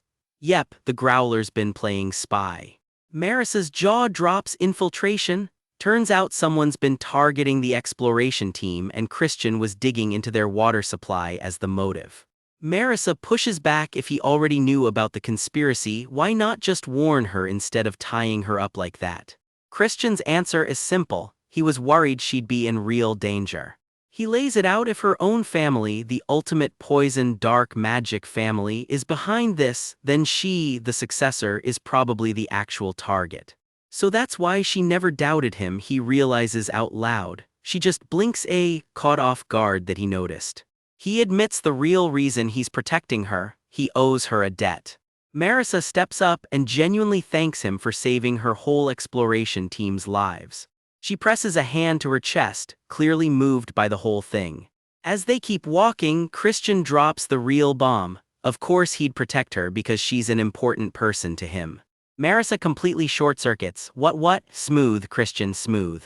Then he pivots hard. How about they have a politically cooperative relationship from now on? Marissa's brain just goes He plays it casual, asking what she thinks, insisting it's not a bad offer at all. She gets flustered, wondering out loud if he's only doing this because of their old broken engagement. He tells her not to worry about that. Marissa slams the door on that idea. No relationships, no reviving the engagement, they're perfect strangers, thank you very much. Christian just smirks and tells her to trust him, classic move. When she goes quiet on him, he teases her for not saying anything. She practically jumps out of her skin at how close he gets. Fuming but cornered, she finally caves. Fine, she'll accept the offer. Cut to Christian looking nervous, wondering if he's already messed something up before they've even arrived. Marissa formally announces him, Patriarch, I have brought Christian of the Baron Ducal family. A voice from ahead praises her. Well done, Risa, and that's her dad's pet name for her. And here he is in full, the demon lord himself, Duke Huem. He immediately ruins the intimidating vibe by whining that she still won't call him dad. Marissa, mortified, tells him to show some restraint in front of a guest. He just laughs it off. I get it. He backs off, saying he was being meddlesome, but insists they at least all have dinner together. She reluctantly agrees. Marissa excuses herself to leave, and honestly, watching those two bicker, you can tell they actually get along. Left alone, Christian can't believe it that easygoing dad joke guy is actually Duke Huem. He straightens up and formally greets the Duke with a deep bow. The Duke, back-turned, remarks that Christian's matured a bit, just like the rumors say. Then he flips ice cold, grabbing Christian and reminding him that for his past wrongs against our princess, he'd happily split him in half, bird form or not. But he lets it go, admitting that if it weren't for Christian, Marissa would have faced real hardship. Christian, still shaken, asks why he was really called here. The Duke gets to the point. What exactly is Christian's connection to the prestigious divine physician family? He explains they always vet the villains who show up at the dark auction, and lately, the divine physician family's medicine hasn't been for sale anywhere. So how does Christian explain having it? The Duke wants answers, papers in hand. Christian hesitates, sweat on his brow, before finally starting. The truth is, he drops the bombshell. He's the one who made that medicine himself. The Duke is stunned. Does he really expect that to fly? Making an antidote means understanding the poison inside and out. Christian just grins, cocky as ever. A genius can figure that out just from reading a book. The Duke bursts out laughing. Fine, it's not like they committed a crime, so he can't really pry any further. Christian breathes a sigh of relief, figuring he's dodged the bullet.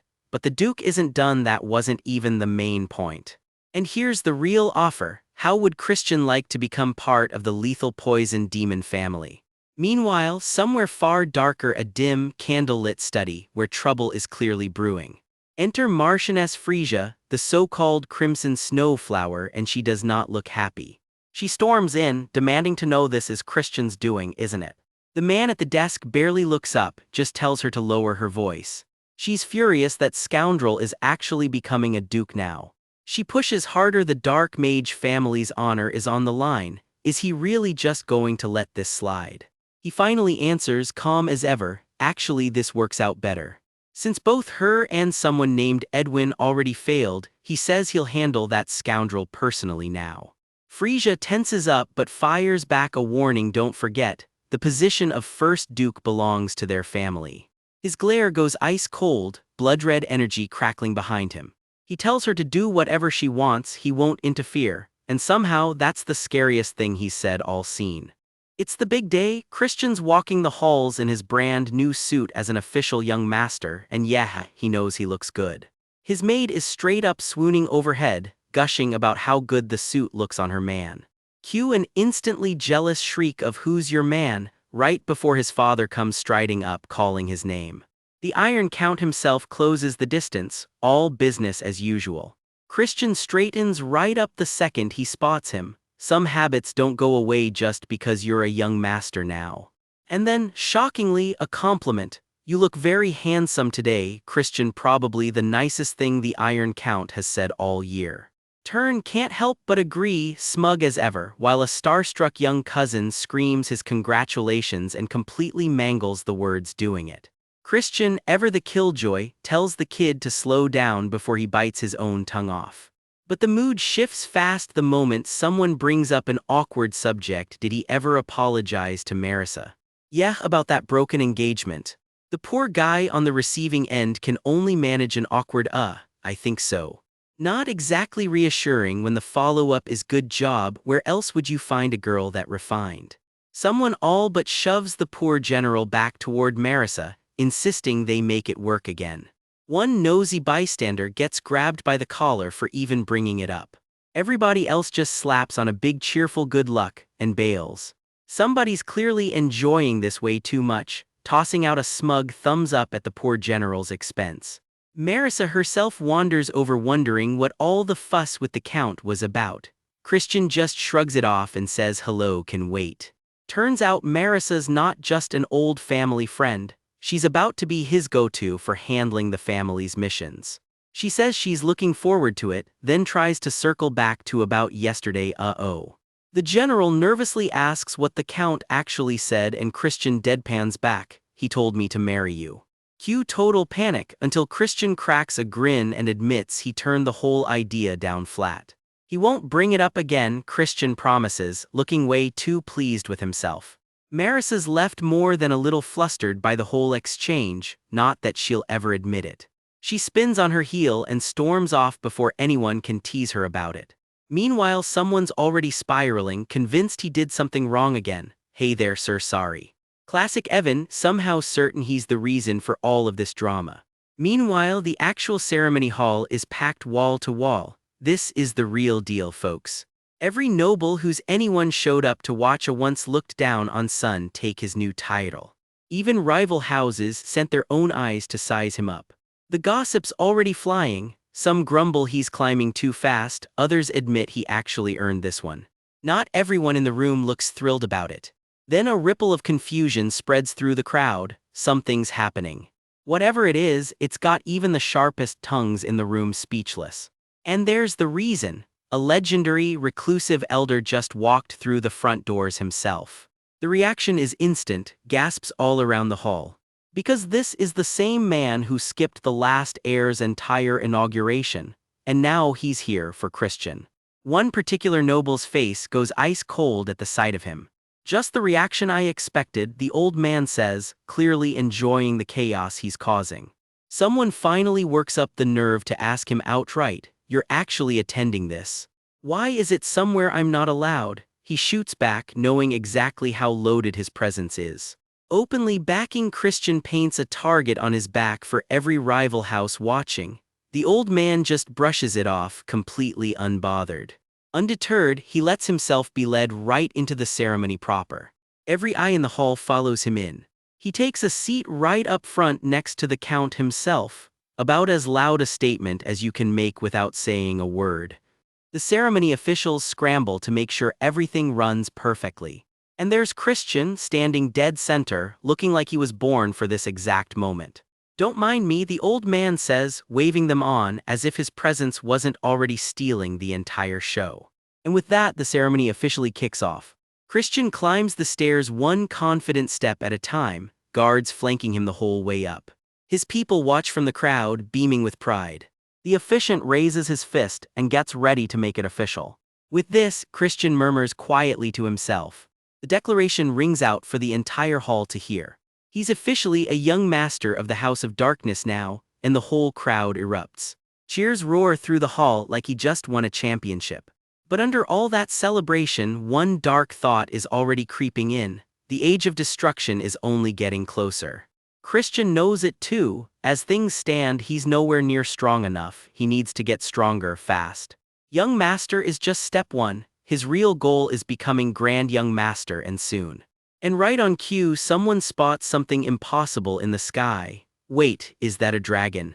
Because sure, why not? A literal dragon soaring straight for the ceremony. And it is not slowing down. It slams down right in the middle of the crowd. A fiendish dragon, someone screams because apparently that's a real category of problem around here. The guards are just as baffled. How did this thing get past every single defense? Christian locks eyes with it, dead calm despite the chaos. The beast rears back, crackling with dark energy. And it's not attacking at random, it's targeting someone specific. A blast of raw magic tears straight toward the crowd. Christian recognizes the attack a split second before the screaming starts. Guards throw up every defense they've got, magic colliding in midair. The whole hall lights up with the clash. Someone screams Christian's name over all the chaos. Protect the patriarch and the young master, the knights bellow, scrambling into formation. Take your positions, the commander barks and the whole guard snaps into place.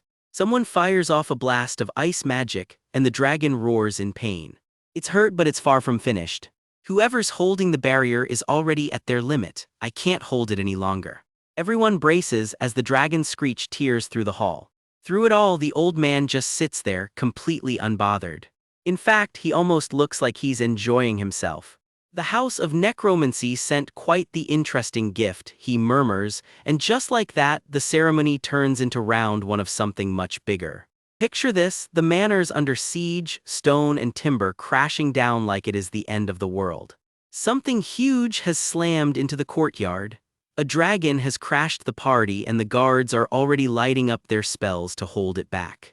Christian's caught right in the middle of it, eyes blown wide, heart hammering. Someone spots him and screams his name in a full-blown panic. An elder strides in, cold and composed. I will handle this, he says. He waves off the fuss with a flat leave it be. Christian, still rattled, can only mutter a sheepish sorry. One of the elders lays the accusation bare. The House of Necromancy must have sent this thing to harm that child. Yeah, this is already political. Guards wrestle a hooded intruder into chains. Looks like they have got themselves a suspect.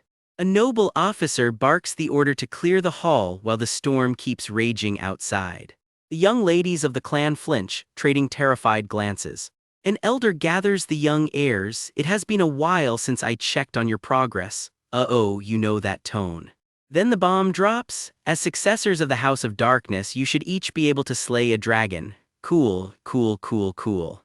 Christian swallows hard and bows. As you command, no pressure, right? No time to overthink it, blades are already swinging. Christian's power flares to life, purple energy crackling around him. One of the noble ladies isn't having it. How reckless, she mutters, watching the chaos unfold.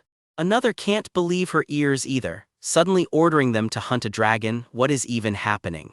Off to the side, two onlookers trade a darker theory. That fiendish dragon is probably gunning for one specific heir. In the shadows, someone gives quieter orders. Just go through the motions, Miyazaki, and make it look real. And there it is, towering, snarling, very much not interested in pretending. Christian doesn't hesitate, blade already carving through the rain. Splitting sword, he roars, unleashing his signature strike. The blade connects clean, energy screaming across the dragon's hide. He keeps up the pressure, slicing straight through the storm. The strike should be devastating, but something about the way it lands feels off. A frustrated growl slips out from the shadows, like the hit barely mattered. Christian freezes, realizing this fight isn't playing by the rules he expected. Chaos spreads down the stairs as the other fighters scramble to dodge the fallout. Someone gets caught in the blast and goes flying. An elder spots something grim on the beast. That is the mark of the dead. I saw it once during the Great War. A secret necromancy technique, one built to command the deceased. Necromancy, so that is what they are really dealing with here. Right on cue, a whole squad of skeletal warriors claws its way up out of the ground. Christian grits his teeth. Why is this happening here and why now? Somewhere above, a voice snarls about its inauguration getting rudely interrupted. So this whole mess was on purpose. One of his allies gets knocked back hard by the shockwave. Christian and a fellow swordsman throw everything they have got into the next clash. The dragon barely flinches, brushing the attack aside like nothing. They regroup and come at it together, no room left for solo heroics. The beast spreads its wings, crackling with dark lightning. The fight turns into a blur of steel and static. Christian and his ally leap in for one more coordinated strike. Christian pushes himself past his limit, teeth gritted against the strain. He realizes even Juvian's sword Kai barely scratched it. Ordinary demonic energy just won't cut it here. There is a reason nothing is working, and it is worse than he thought. This dragon is already dead, ripping out its heart won't do a thing. And of course, the one power that actually counters the undead, light magic, happens to be the one thing Christian doesn't have. Still, he is not backing down. His eyes blaze as he starts forming a new plan. "Get out of the way," he yells, giving everyone one last warning. Nearby, a girl in white freezes, stunned by what is coming. Christian just smirks. Yeah, he has got something up his sleeve. Out of nowhere, a sharp voice cuts in. "It seems you are still a bit lacking." A mysterious girl leans in close, magic already crackling in her palm. "Let me help you," she offers, like this fight is barely a warm-up for her. Her power unfurls, dark tendrils spreading like living shadow. It keeps growing, swallowing the space around her whole. The whole battlefield seems to bend around whatever she is building up. For a second, everything goes eerily still. Christian can only stare. He has never felt power like this before. She raises her hand, completely calm like she has done this 100 times. And then she lets it all go. Light rips across the sky in blinding streaks. It swallows everything in its path. The dragon takes the full hit dead on. It howls in agony as the light tears straight through it. The attack doesn't let up for a second. The beast finally collapses, dissolving into black ooze, proof it was undead the whole time. The blade settles as the dust starts to clear. Even now, traces of her power still linger in the air. Just like that, the fight that nearly wrecked the whole ceremony is over. From the shadows, someone mutters that this caliber is nothing like what they saw from the last prodigy. Word spreads fast. She supposedly ranked 4-star, but that display was easily 5-star or higher. She just strolls off like it's nothing, cool as ever. One noblewoman mutters to herself, wondering if this is finally what her aunt was hinting at all along. A nearby noble just stands there stammering about that insane demonic energy. The crowd erupts, as expected of Lady Julian, so now we have got a name for our mystery powerhouse. Her energy alone is enough to rattle the whole courtyard. The moment she draws her bowstring, an insane amount of demonic energy condenses in an instant. Christian quietly clocks it all, thinking to himself that Juvian clearly has no idea what just happened. It is almost unheard of, a member of the House of Darkness wielding archery like that. She just stares off, murmuring that this feels just like the obsidian. Whatever that means, it is clearly a big deal. The dust settles and the mood shifts to something a little softer. Julian glances away, suddenly a little bashful. Then she turns to him with a warm smile. "Congratulations on becoming a young lord, Christian." Christian's caught completely off guard, cheeks going a little warm himself. All he can manage is a quiet, genuine, "Thank you." A literal dragon just landed in the middle of the ceremony. Yeah, you read that right, a dragon crashes the party. Panic ripples through the crowd. Some rival houses might already be trying to sabotage Christian's big day. Of course, the haters are already lined up, chuckling that this kid's doomed to a life of pain. Christian doesn't even flinch. That stare says he's heard worse. Then bam, he cocks back a fist aimed straight at the beast. One punch, that's all it takes to send the so-called fiendish dragon flying like a rag doll. Even the higher-ups are stunned. Nobody from any other house has ever pulled off something like this. And that's when the infamous Melon drops to one knee to make good on an old promise. Yeah, that Melon, the one nobody bosses around. The crowd nearly faints, the growler kneeling for a noble kid unheard of. Word is she's never bowed to a single young lord in her life, until now. Even her own allies are caught off guard by the timing. She owes him big, and she's not shy about admitting it out loud. Her idea of a reward, though, a no-holds-barred brawl, typical. Fair warning, Christian, there's no backing out now. Before he can even catch his breath, another house steps up. Offering their support too, Christian's face says it all. This escalated fast. Enter Kassan Turiman, eldest son of House Turiman, here with a gift of his own. Apparently Daddy Turiman insisted, so just take the gift and smile. Yep, that tracks, sounds exactly like something the old count would say. Of course there's a catch, there's always a catch. And the gift turns out to be a person, a whole entire person. Someone in the back is just vibing, half asleep through this whole thing. Meet Aloes already getting scolded before he said 2 words. Surprise, Aloes just got handed over as Christian's new attendant, no questions asked. Turns out Aloes is Cassan's own little brother, and he is not thrilled about this arrangement. The Count wants Aloes to earn some glory riding Christian's coattails. Aloes mainly wants to scream about it. Politically, it's smart. House Turamin finally gets a direct line to the ruling family. Turns out Aloes isn't just some tag-along, he made his own name once back during the Age of Destruction. Christian even admits quietly that he's the reason Aloes lost his shot at power this time around. So instead, he's got another plan for his new reluctant sidekick, which apparently starts with a little hands-on discipline. Message received loud and clear, you serve me now. And just to make it official, Christian seals the deal with a very painful-looking bit of magic. Back at the ceremony, the gifts just keep on coming. House Aaron throws in their own attendant too. Apparently this is the trend now. Even the old guard at House Ron wants in on the action. Bit by bit, Christian's actually winning these people over. Whispers start spreading that he could climb all the way to Grand Young Lord. The crowd's fully on his side now, chanting his name. Cheers everywhere for now at least. Not everyone's clapping though, someone in the crowd looks ready to bite through her own tongue. Easy there, Miyasak, the sourpuss look isn't a good one on you. Meanwhile, deep in the woods, a very different conversation is happening. An old advisor gently nudges his mysterious companion to go pay Christian a visit.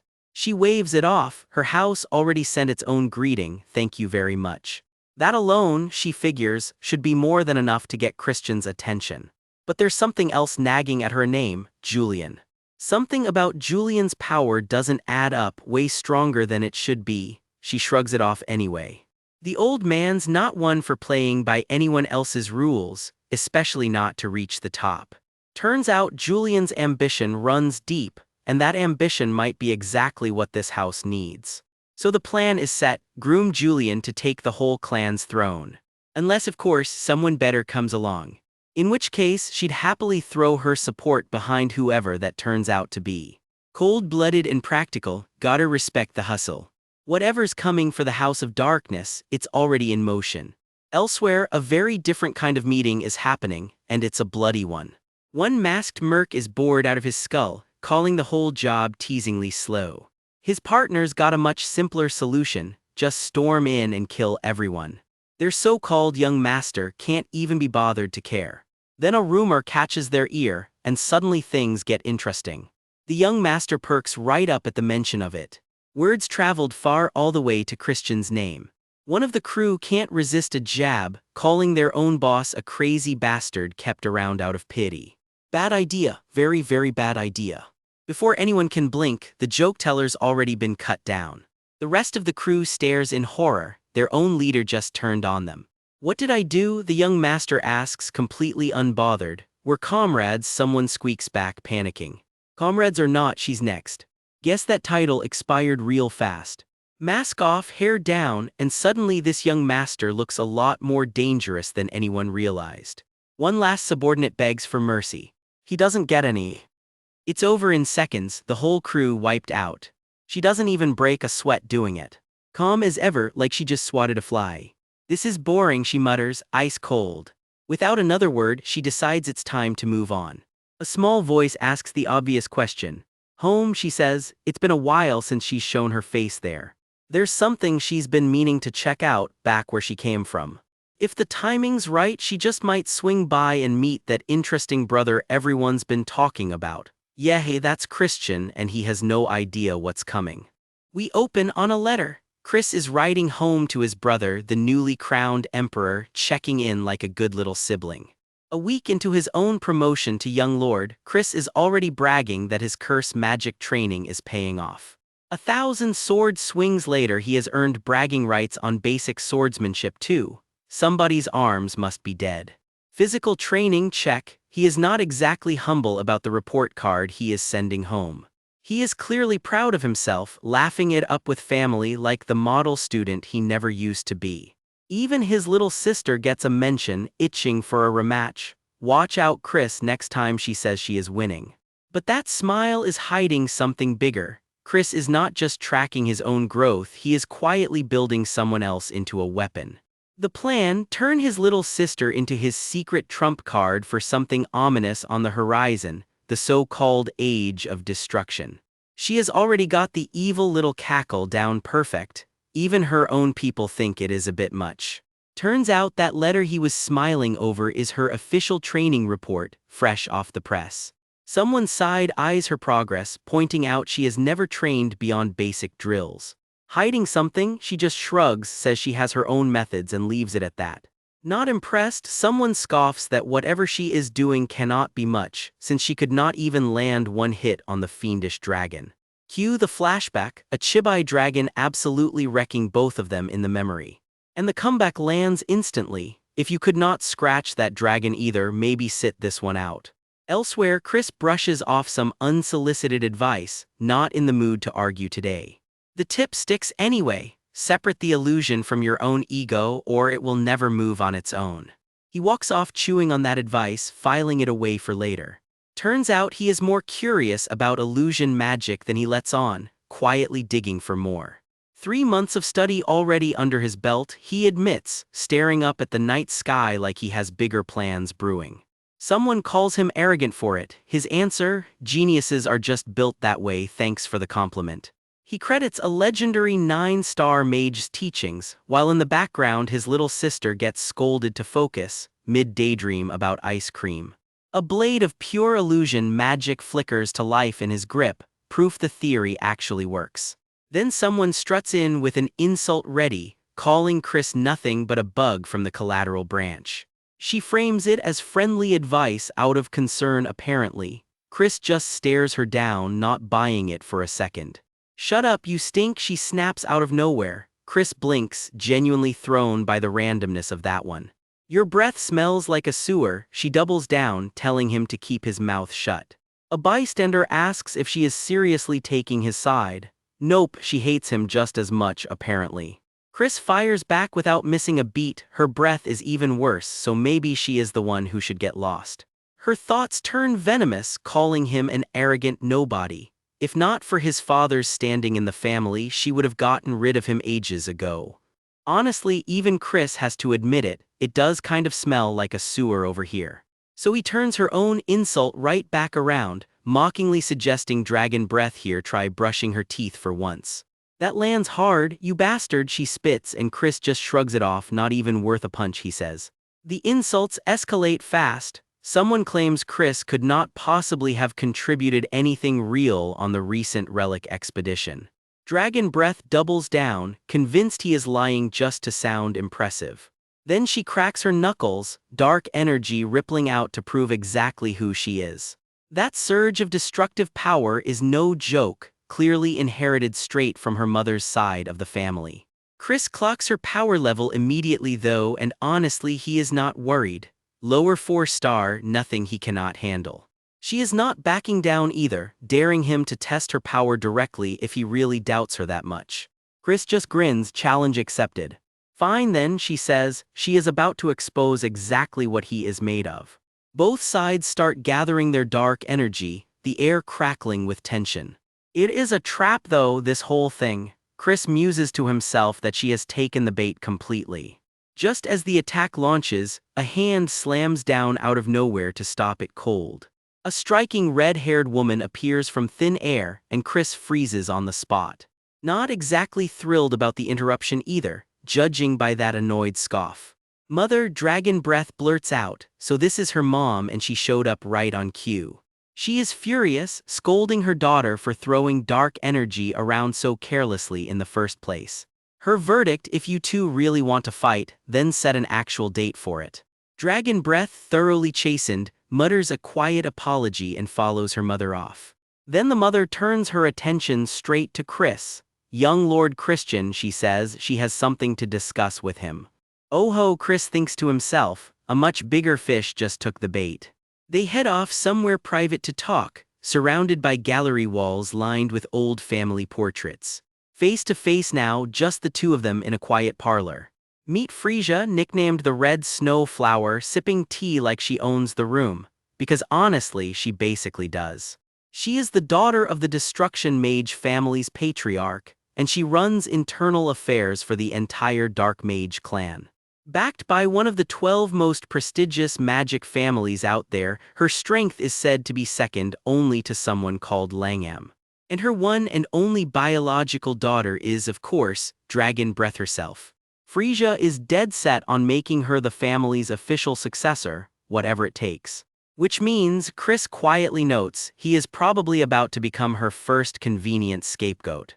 Out loud though, she is all smiles, congratulations on becoming young lord, a bit late but sincere. She even admits she used to worry about him wandering aimlessly as a kid. Look at him now, she says. Chris plays along, flattered, but cannot resist pointing out how embarrassing it was watching her and her daughter screaming at each other earlier. She presses on anyway, you two are basically blood siblings, cousins or not, and she wants them getting along. Translation in Chris's head, bow down to Dragon Breath and know his place. Yeah, hard pass. Out loud, he flatly asks why he would ever serve someone who does not even have what it takes to lead. Frisia is caught completely off guard. He goes even further, maybe Dragon Breath should be the one dropping to her knees and serving him instead. That apparently is the last straw. Dark energy erupts instantly, Frisia lunging at him with everything she has got. The strike lands hard and fast, no holding back at all. The force behind it is staggering, tearing straight through the air. Even bystanders can feel it. That is an insane amount of destructive dark energy. Chris knows exactly how outmatched he is right now. She could kill him without even trying.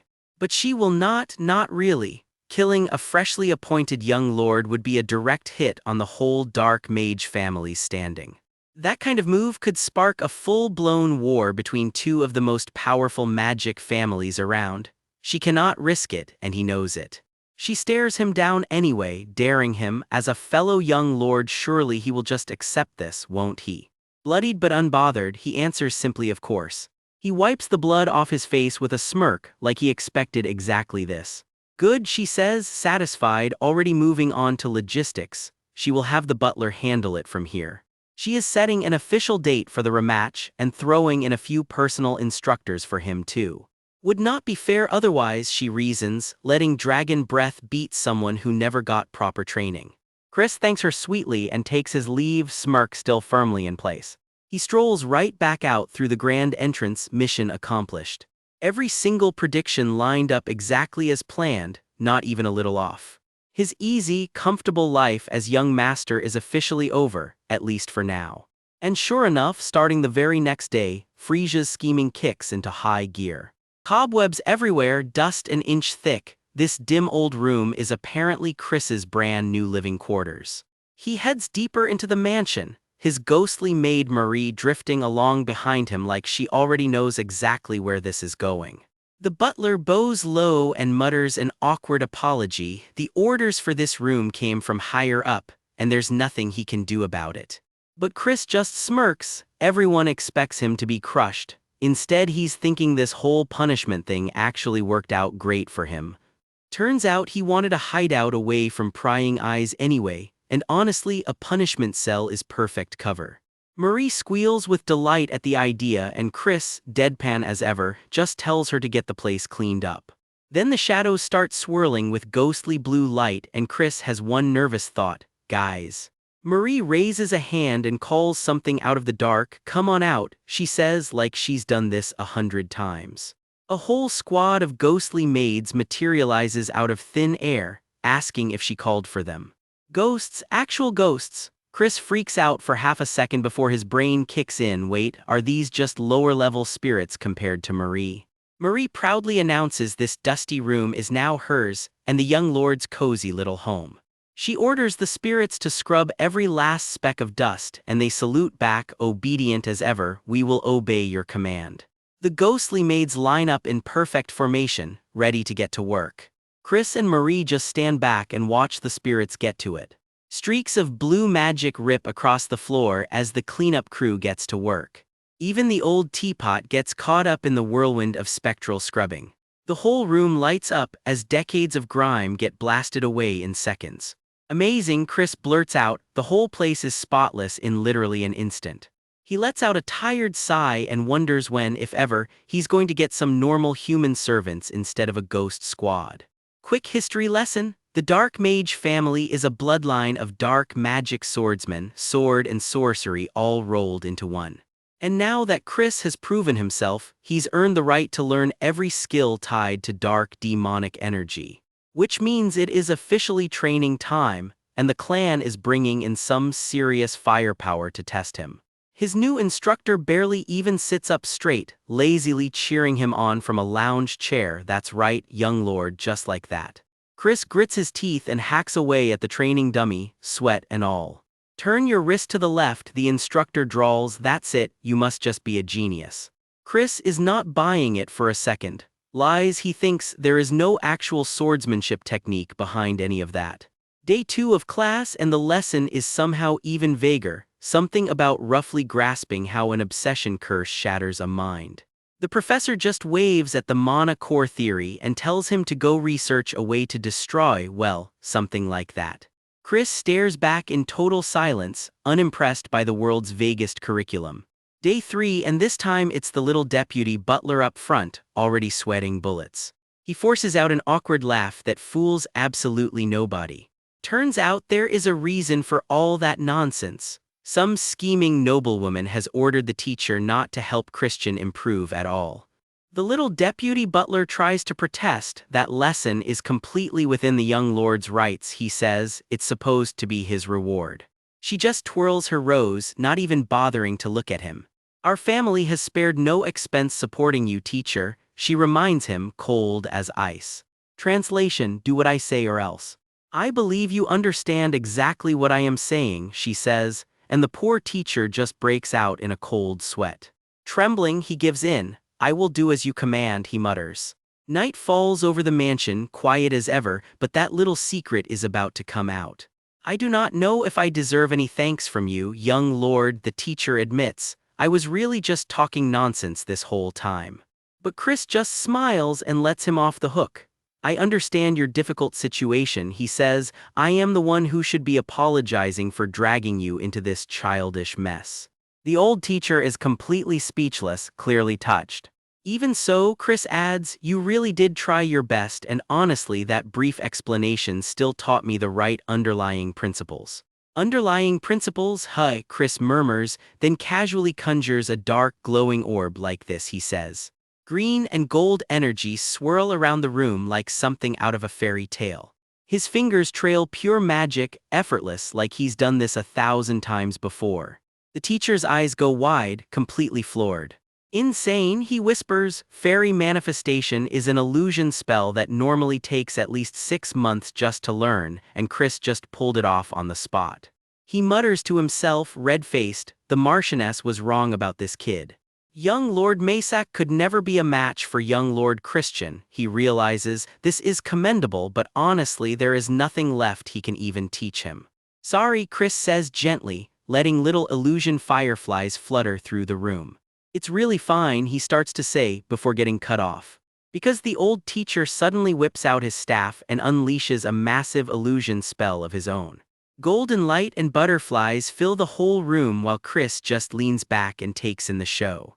5-star illusion magic, Chris blurts, stunned, while the old man just clears his throat. Oops, can't quite control my strength today, ahem. Classic old man move, showing off a little pride right after getting humbled by his own student. Anyway, thank you for all your hard work, the teacher says warmly, still a little sheepish about the whole secret sabotage thing. And thank you for the valuable lesson, Chris replies, meaning every word. Golden light spills through the study long after the lesson ends. Meanwhile, across the estate, somebody is already grumbling, Tusk, what an arrogant brat. It's the family patriarch, sulking that Chris hasn't come to visit him even once since becoming a young lord. Isn't he about to duel Masak soon? An attendant reminds him, he did say he would win that fight without any help from you, patriarch. Heemp, the old man scoffs, a punk who's barely even 3-star level thinks he can win without my help. Right on cue, a servant walks in. Patriarch, that punk who's barely 3-star has sent you a gift. He made it for you as your grandson, apparently, and insisted you try it yourself. The old man completely loses it, sputtering that instead of training, the brat is already trying to butter him up while very obviously melting inside. I'll teach that boy a lesson, right? He starts, before getting completely derailed by his own memories.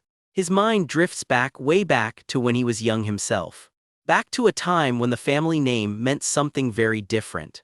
Illusion magic, someone gasps in the memory, clearly caught off guard. Get rid of Nordione, a voice snarls through the chaos of an old battlefield. Nordione must die, they scream, if we're ever going to wipe out the Dark Mage family for good. And that, the old patriarch realizes in his memory, was me. Back when I was young, he thinks, watching himself fight for his life all over again. The whole battlefield is left in ruins by the time it's over. But somehow, against every odd, he's the one still standing. The whole crowd erupts, roaring his name. It's a victory for our Dark Mage family, he shouts, blood-soaked but grinning. Long live Patriarch Nordione, the whole hall chants, and just like that, a legend is born. Even the ones who once doubted him can't help but grin along with the celebration. Long live the Dark Mage family, the whole crowd roars, golden towers lit up behind them.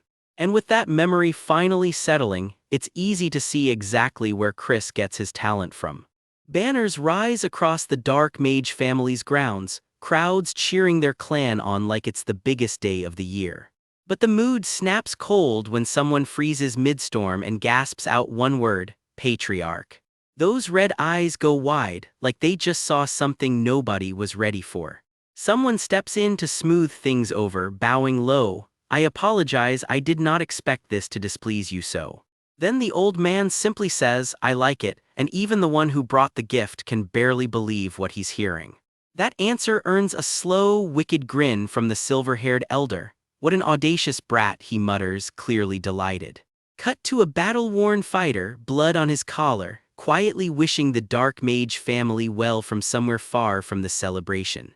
Word spreads through the halls. Is that really the medical clan's legendary vitality pill, the one said to add years to your life? Nobody can figure out where this kid found medicine that even a renowned healer named Simon couldn't get his hands on. A servant delivers the sender's letter right along with the gift, sealed up nice and formal.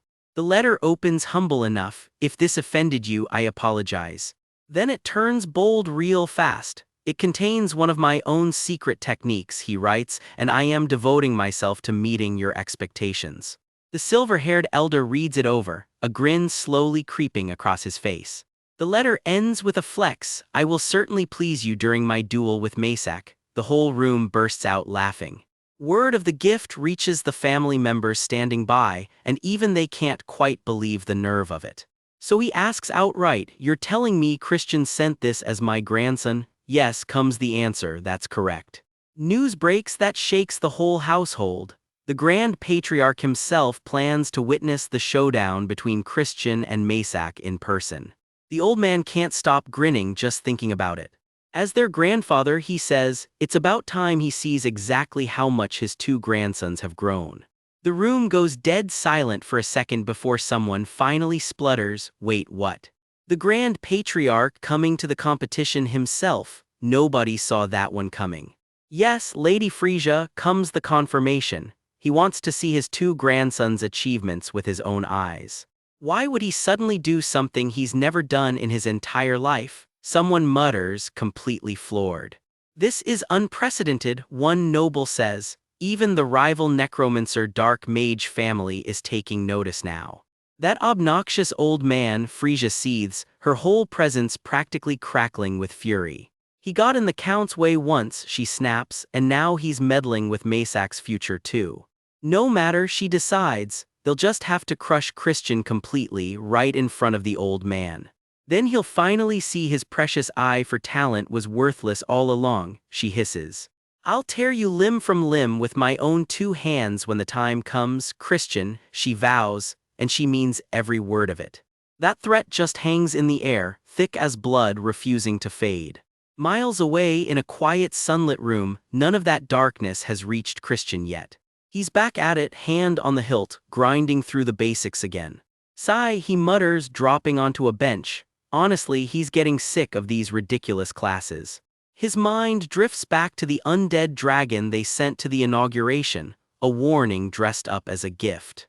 It has to mean the people behind the war are finally starting to pay attention to him. But right now, closing the gap in raw power between them is flat out impossible. For now, he just needs a weapon that can hold the line until he actually grows stronger. Looks like the mud sword really is his only option, he admits, not thrilled about it. He raises a hand and lets the technique build, focus locking in completely. But with his current skills, he's only got so much to work with. Barely enough to hold it together for a single minute, and it takes every ounce of focus he has. And that's just practice. In an actual fight, the physical toll alone would make it brutal to hold even that long. If only there were an easier way to pull this off, he thinks, eyes narrowing. Little young Lord Tilda, comes a voice and turns swoops in for an obnoxiously affectionate headlock. You're getting targeted from every direction lately, Turn laughs. The competition's less than a month out, how's the solo training going? Why does he get more ridiculous by the day, Christian grumbles, only half tolerating it. Are you here to mock me, Christian asks flatly. Of course not, Turn says. I came to tell you the patriarch was seriously pleased with your gift, little young lord. Is that so? Turn grins, clearly enjoying this way too much. You wouldn't dare disappoint him now, would you? Christian shoots back with a smirk of his own. Of course not, Turn says, then adds, by the way, those so-called teachers of yours are slacking off. Want me to teach you the blood thrall technique instead? What a shame, Turn says, grinning in a way that doesn't quite reach his eyes. I could have turned you into the ultimate blood fiend, you know, he adds, half joking, half not. Then, out of nowhere, you might be getting a visitor soon, he warns. A mission's coming your way too, little young lord, he finishes, leaving Christian completely lost. I've taken up enough of your time, Turn says, already turning to leave. He flashes one last unreadable smile on his way out the door. Make sure to entertain me at the competition too, he calls back over his shoulder. And just like that he's gone, leaving nothing behind but an uneasy heat in the air. What the hell was that, Christian mutters, spout a bunch of cryptic nonsense and then just walk off. Elsewhere, a report comes in. I looked into the first young lady, Urian, just like you asked. Right, Christian says, did you find anything? Nothing, comes the answer, nothing at all. Christian's attention sharpens immediately. The young lady was born the youngest daughter of Marquis Langham, raised carefully, and there's no record of anything strange in her past. That can't be right, Christian mutters. Her power is way beyond what her known rank should allow, and there's an unfamiliar demonic energy underneath it. That, he realizes, was definitely the signature of a demon contractor. But she's got no obvious reason to ever make a contract with a demon. No, he decides there has to be something even her own family doesn't know about. Now that he thinks about it, there was one strange detail. Her personality suddenly. She used to be infamous, the records say, for being arrogant and cruel. But about 5 years ago she caught a fever and came out of it a completely different person. That's supposedly how she developed the warm, gentle personality everyone knows her for today. Just how sick do you have to get for your entire personality to flip like that? Christian wonders, deeply suspicious. She's definitely hiding something, he decides. But Mary, how did you even find this out? Even his aunt barely knew any of it. Marie giggles. I interrogated the ghosts at the main estate. You're friendly with the ghosts at the main estate? Christian blinks. That's unexpected. Rather than friendly, she corrects with a smile. They were gossiping about you, young lord, so I taught them a little lesson, she says, grinning like the little menace she is. Wait, you can make them talk that clearly? Christian asks, genuinely impressed. Hold on, he thinks, if every ghost in the estate has basically submitted to Mary. Doesn't that make her a full-on banshee queen, and a dark mage family one at that? The realization sits there for a second, heavier than either of them expected. The deeper a ghost's grudge usually runs, he reasons, the stronger it gets. So exactly what kind of backstory is Miss Shriek herself sitting on, he wonders. Marie just tilts her head, that same unreadable little smile on her face. "What are you thinking about?" she asks. "No, nothing," he blurts, caught completely off guard. "Thanks for the intel," he says instead, quickly changing the subject. "Good work." "Anything for you, my lord," she beams, clearly delighted with herself. A whole month rolls by after that gut punch of a duel announcement, and the clock is finally ticking down. This is it, the day of the duel against Maysak has arrived, and the whole clan is buzzing about who's really the better heir.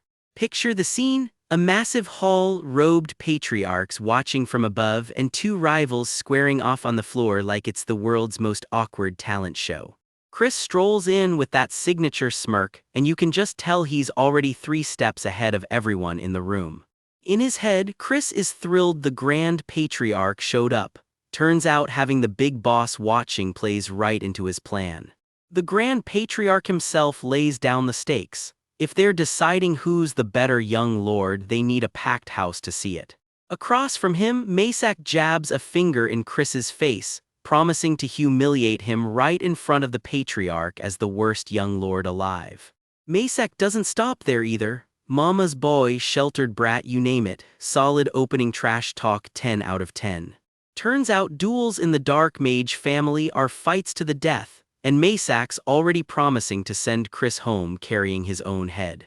He wastes no time either, blasting straight into pure destruction dark magic. Chris answers back instantly with his own compressed explosion, and just like that, the gloves are off. Maysak digs in, magic crackling around him like he's about to bring the whole arena down. He's not bluffing either, screaming that he's going to kill Chris for real as fire gathers in his hands. The explosion goes off and swallows the whole hall in flame, with Chris caught right in the middle of it. Smoke clears and Chris is still standing, already gathering his next move. Dark purple energy coils around his hand, quiet and a lot more dangerous than it looks. But Maysak isn't done either, and Chris takes a direct hit that sends sparks and fire everywhere. Bruised but grinning, Chris explains the twist. This next trick works just like before, except now it's built on the rules of a curse. Chains rattle to life out of nowhere, and you can feel this is about to get ugly fast. Sure enough, the chains snap tight around Chris himself, catching him totally off guard. He grits through the pain as the chains bind him even tighter, completely locked down. Maysak's burning stake spell ignites right on top of the chains, turning Chris's restraints into a literal bonfire. As the flames roar, Maysak strolls off like the fight's already over. Big mistake, dude. Underneath all that fire, Chris is quietly building something of his own in the palm of his hand. A surge of purple magic rips loose and you can practically hear the promise. He's making Maysak regret this forever. Chris blasts free of the chains completely, magic colliding in a burst of light and smoke. The clash keeps ripping through the hall, flames climbing higher with every second. Maysak just grins wider, convinced this is finally the finishing blow. Chris fires back with a cocky little dig of his own, "You having fun over there?" Before Maysak can answer, Chris yanks him in close, catching him completely by surprise. Sweat drips down Chris's face as he pours everything he's got into the next move.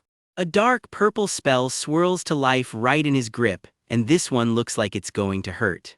The impact sends someone flying across the arena in a streak of red light. Maysak's reaching out, spitting one last insult, calling Chris a stupid bastard. Chris just laughs it off, dropping the real punchline. How does a 4-star mage fall for illusion magic he only learned in a single day?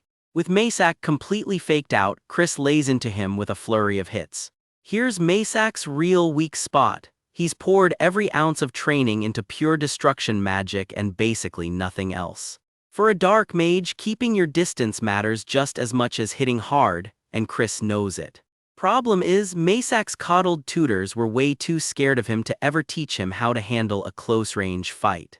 So Chris closes the gap and lands a clean hit before Maysak even sees it coming. It turns into a full-on brawl, both of them crashing through debris. Maysak gets sent tumbling with a pained groan, completely on the back foot now. Chris leans in with that same smug grin, telling him his mom's probably crying watching this mess, so maybe get it together. That comment does not land well. Maysak's screaming murder twice just to make sure everyone heard him. He keeps screaming it, completely unraveling as the fight slips away from him. Out of pure desperation, his hand shoots toward something hidden, a little extra help he wasn't supposed to bring. The crowd immediately loses it. Using a magic tool in the arena is a flat-out rule violation, and Chris takes an ice shard hit while everyone's still shouting about it. Chris isn't even surprised, honestly. Of course, this guy had some backup plan tucked away. Turns out Chris packed his own insurance too, pulling out a glowing charm of his own with a grin. He unleashes Requiem of Destruction, star-level destruction dark magic, and the whole crowd realizes just how outmatched Masak actually is. Masak's shrieking for his life as the attack bears down on him. Chris's face goes ice cold, fully locked in for the finishing blow. Raw power rips loose across the arena, debris scattering everywhere. This is what real destructive dark energy looks like when it's channeled at full strength. You can see it on his face, pure will to cut straight through the darkness closing in. That willpower keeps building, refusing to let up for even a second. Chris rockets upward through the blast, completely in control of the chaos around him. It's the kind of power that just flat out surpasses every physical limit he's got. Energy roars around him in a wave of purple and blue, building toward one final strike. He commits fully to the swing, no hesitation left anywhere in his body. The finishing blast connects in a blaze of pink and gold, and just like that, the duel is basically over. Smoke and light streak across the arena as the dust finally starts to settle on Chris's win. Chris winds up and drives a punch loaded with raw dark power, blowing straight past what his body should even be able to handle. He whips his blade up in one clean arc, and a wall of dark energy rips through the air behind him. The strike lands clean, cold steel crackling with power that shouldn't exist yet. The impact detonates into a blinding wash of light and color, swallowing the whole hall. The blast tears through the corridor, and one poor bystander can only gasp, "Whoa." Chris comes up gasping, sweat dripping, eyes still burning red with leftover power. Something massive stirs in the air around him, a storm of crimson energy spiraling to life. A stunned spectator can barely get the words out, "Is that dark steel energy?" His rival can barely choke out the words, "How did you?" Chris doesn't even blink, "Pathetic fool," he mutters, and that's that. One clean hit sends him skidding clean across the marble floor. He's airborne for a solid second before gravity and Chris both catch up to him. Another blast connects and the guy goes flying with a pained gawk. For 1 second his whole face lights up red with pure disbelief. Chris wipes blood from his mouth, cool as ever, not even winded. Off to the side, onlookers whisper the word everyone's already thinking, "A genius."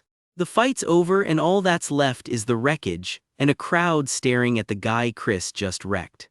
Chris just shrugs it off, "Nothing left to see here," he says, "let's head back."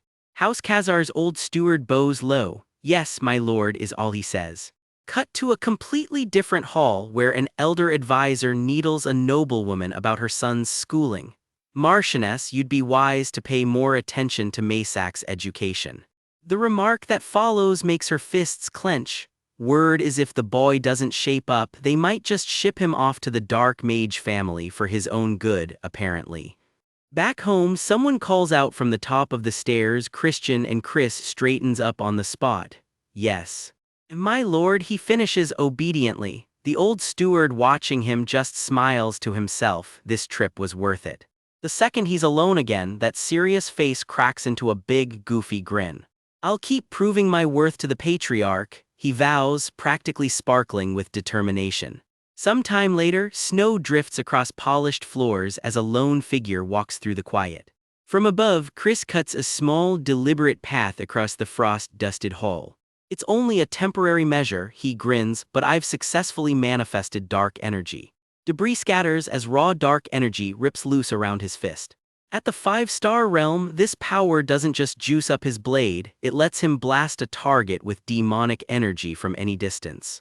"If I can master both dark energy and the true black sword like this," he starts when a voice cuts him off. "Are you Christian?" A stranger steps out from the trees, all smiles. "A pleasure to meet you." "Nice to meet you," he says smoothly. "I'm Sarad." "Your eldest brother," he adds, like that's a totally normal thing to drop into a first hello. Something flickers behind that easy smile, a flash of claws and blood that doesn't belong to a friendly introduction. Word around the estate is this brother is a total lunatic, and judging by the guard's face, that's not an exaggeration. I don't know the full details myself, someone admits. But he ran off and went missing long before the Great War even broke out. Sarad, the rumors say, first young master of the Dark Mage family itself. Simon's own disciple and commander of the Blood Shadow Squad. Not exactly a resume you want walking up to you in a garden. Why the hell is he here? Someone hisses under their breath. Sarad just tilts his head. Why so frozen? Isn't this our first time meeting? What a shame, Sarad sighs. If you'd actually mastered swordsmanship or magic, you'd have been way more entertaining than Evan was. Then I could have had a lot more fun carving you limb from limb. Chris's thoughts race. From the second he laid eyes on this guy, every nerve in his body has been screaming. I have to kill him, he decides, no matter what. A flash of memory hits him. Someone close to him, bloodied and broken, courtesy of the man smiling in front of him right now. If I want to stop that tragedy from happening again, Chris thinks, power already building. Dark energy coils tight around his fist, ready to answer. Sarah just watches him, curious. How cold, he tuts. I'm your brother, you know. Aren't you baring your claws a bit too much? After all, I had no choice but to kill you, he finishes, closing the gap in an instant. Chris's eye doesn't so much as flinch, just burns hotter. His fist ignites with power, ready to answer force with force. Sarad's hand curls into his collar like he's got all the time in the world. After hearing all those rumors, I actually had high expectations, Sarad says. But you're nothing special, are you? Chris grits his teeth, sweat beading, biting back the urge to just swing right now. Below expectations, Chris grins back. That's just your own warped perception talking. The world would be a much better place with a piece of trash like you dead and gone, Sarad says flatly. Just wait, Chris fires back. I'm going to personally take your head. For one long second, neither of them blinks. Then Sarad just laughs. Ha, fine, I take it back. But you're still not quite enough to hold my interest, he adds, licking blood off his own finger. You'll have to try a little harder than that, Sarad says, though you might want to hurry. Before Chris can even react, Sarad's finger taps his forehead and blood wells up out of nowhere. Blood runs down his collar from a wound that came out of thin air. The cut stings sharper than it should. This isn't ordinary magic. The blood mist swirls off on unseen wind, like the attack itself is toying with him. I'm not exactly known for my patience, Chris growls, reaching out with a bloodied hand. And just like that, Sarad turns and strolls off, leaving Chris alone in the quiet halls, blood still on his collar. I couldn't even lift a finger, he remembers, even while staring right at the one who slaughtered my comrades. But judging by the lack of that foul stench, he hasn't made his contract with the demon yet, Chris reasons. There's still time. Miles away, Sarad turns that same thought over in his own head. There's still a chance. 1 year, that's the clock now ticking, wrapped in something dark and hungry right behind him. I have 1 year, Sarad vows quietly to make sure he dies. And with that chilling promise hanging in the air, the scene fades to blood red. We open in the Khazar estate, Christian walking the halls alone, and you can already tell something's brewing in that head of his. A cold warning creeps in. Once Christian strikes a full deal with a demon and claims the ghoul's blessing, nobody is stopping him. Cut to the real danger, the blood demon emperor, chained up and bleeding, growling that he needs more items to grow his power. And Christian's the one supplying him. Christian name drops an artifact the same kind a rival named Masak once used to wreck someone in a duel, and it's enough to make his own household flinch. Before he can finish scheming, word comes down the Marchioness wants him, right now, no excuses. Christian's eyes flash red. Whatever this is, he's not stalling, lead the way, he says. We land in a lavish sitting room, portraits on the wall, the kind of place where a noble family keeps its secrets framed in gold. Christian's got a letter in hand, and he can already tell the woman who sent it is barely holding back the urge to strangle somebody. The Marchioness, fiery-haired and dripping with attitude, cuts right to it. Does he even know what the young master's meeting actually is? Christian plays it cool, sure. Isn't that just the mixer where the newly appointed heirs and heiresses get to know each other? More specifically, it's the meetup for the rising stars of the Southern Dark Magic Empire's 3 great families. But rewind, the memory tape and socializing looks a lot more like getting your face rearranged inside a magic circle. Yeah, networking event is doing some heavy lifting here. This is really where these families throw hands and settle old scores. This year it's the Dark Mage family's turn to host, lucky them. The venue drops and Christian's jaw drops with it, the underground garden. He immediately wants the full guest list.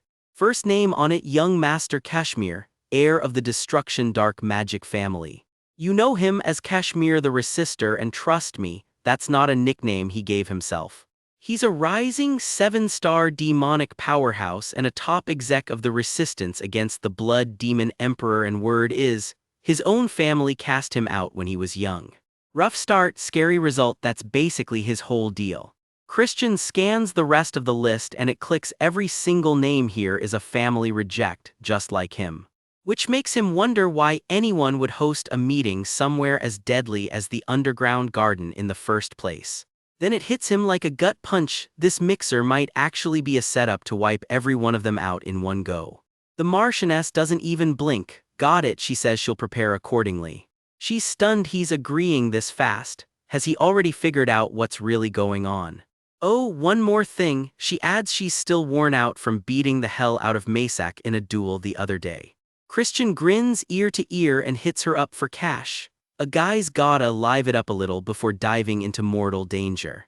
She is not amused by the audacity. Honestly though, you kind of love it. The next day rolls around and Christian is already moving on his next play. A letter arrives, addressed to Lady Leah. A gift, apparently, is waiting to be picked up. It's an invite from the Rudolph Merchant Group, dripping in gold and glitter, telling Lady Leah to swing by right on schedule. So a cloaked figure glides through the halls, heading straight for that meeting. Perfect timing. Really, surviving the underground garden is going to take some serious shopping.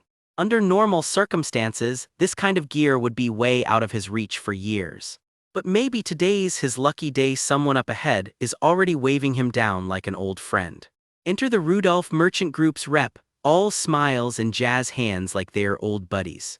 But there's already someone else in the room, a sharp-eyed, silver-haired girl, sipping tea like she owns the place. Christian nearly jumps out of his skin. What is she doing here? She just shrugs. It's her regular shop, she's allowed.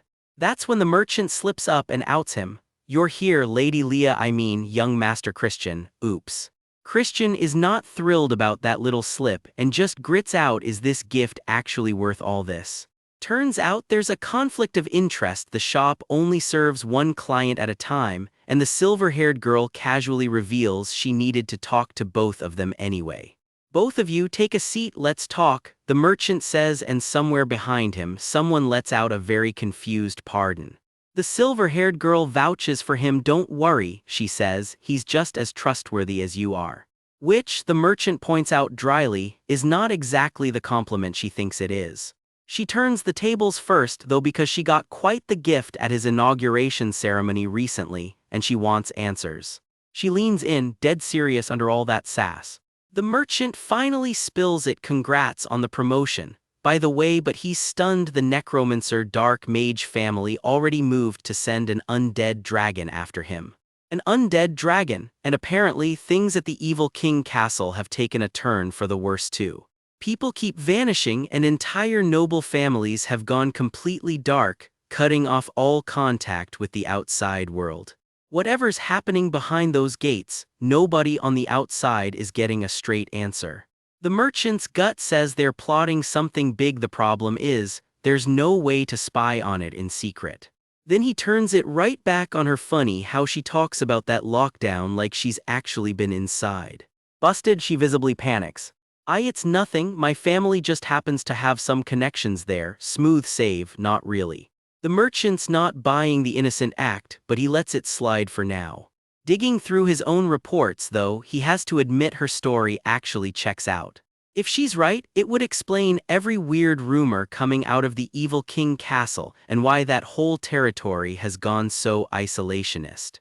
Christian's theory lands hard. They might genuinely be gearing up for war against the Union. The merchant confirms sketchy rumors are already floating around the neutral zones bordering the Union.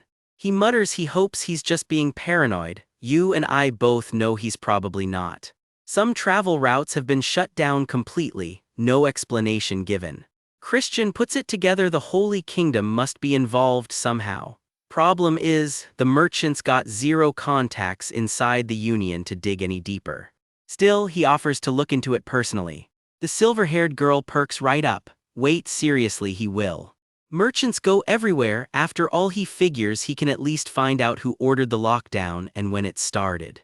Christian's satisfied, reliable as always, he says. Then, of course, he's got just one more favor to ask.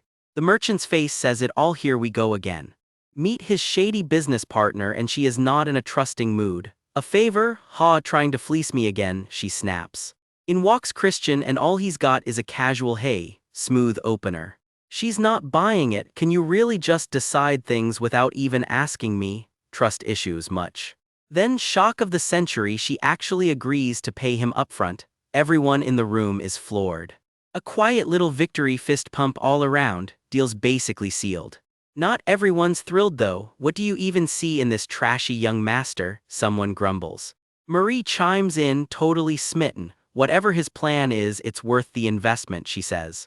Christian, smug as ever. I've got a pretty good gut feeling, you know, real reassuring.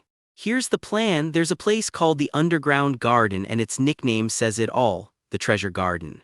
We're talking countless treasures and ancient artifacts, just sitting there waiting to be found. Gold, relics, magic weapons, literal mountains of loot. Only catch, it all belongs to the Destruction Dark Magic family, not exactly Finders Keepers territory. But if he steals it, well, the story changes completely, and you can bet he's already scheming. Suddenly, his partner gets real sweet. Our group would be honored to invest in you for the Empire's sake, right? Nice try. I said I'll pay you, Christian cuts her off.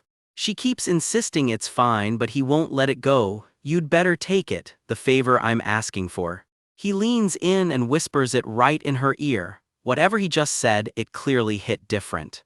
The favor, getting his hands on something called Lenin's scissors.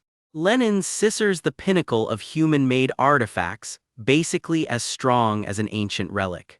You're asking me to get something worth over 10 million lupe, she gasps. Christian just smirks. Get it, you already have it. Her jaw hits the floor. Thought that, how did you know? Turns out in his past life she bragged about owning it right to his face. He just wants it as a short-term loan. It's not like anyone's buying it, right? And to sweeten the deal, he promises to bring her back something even better in exchange. Somebody's getting pretty nervous just watching this whole negotiation play out. Do you promise to bring it back, and it better be something really expensive, Marie demands. With the deal locked in, the sun rises on the day everything starts moving. Time for a training montage, and Christian's not messing around, he's just hit 5-star.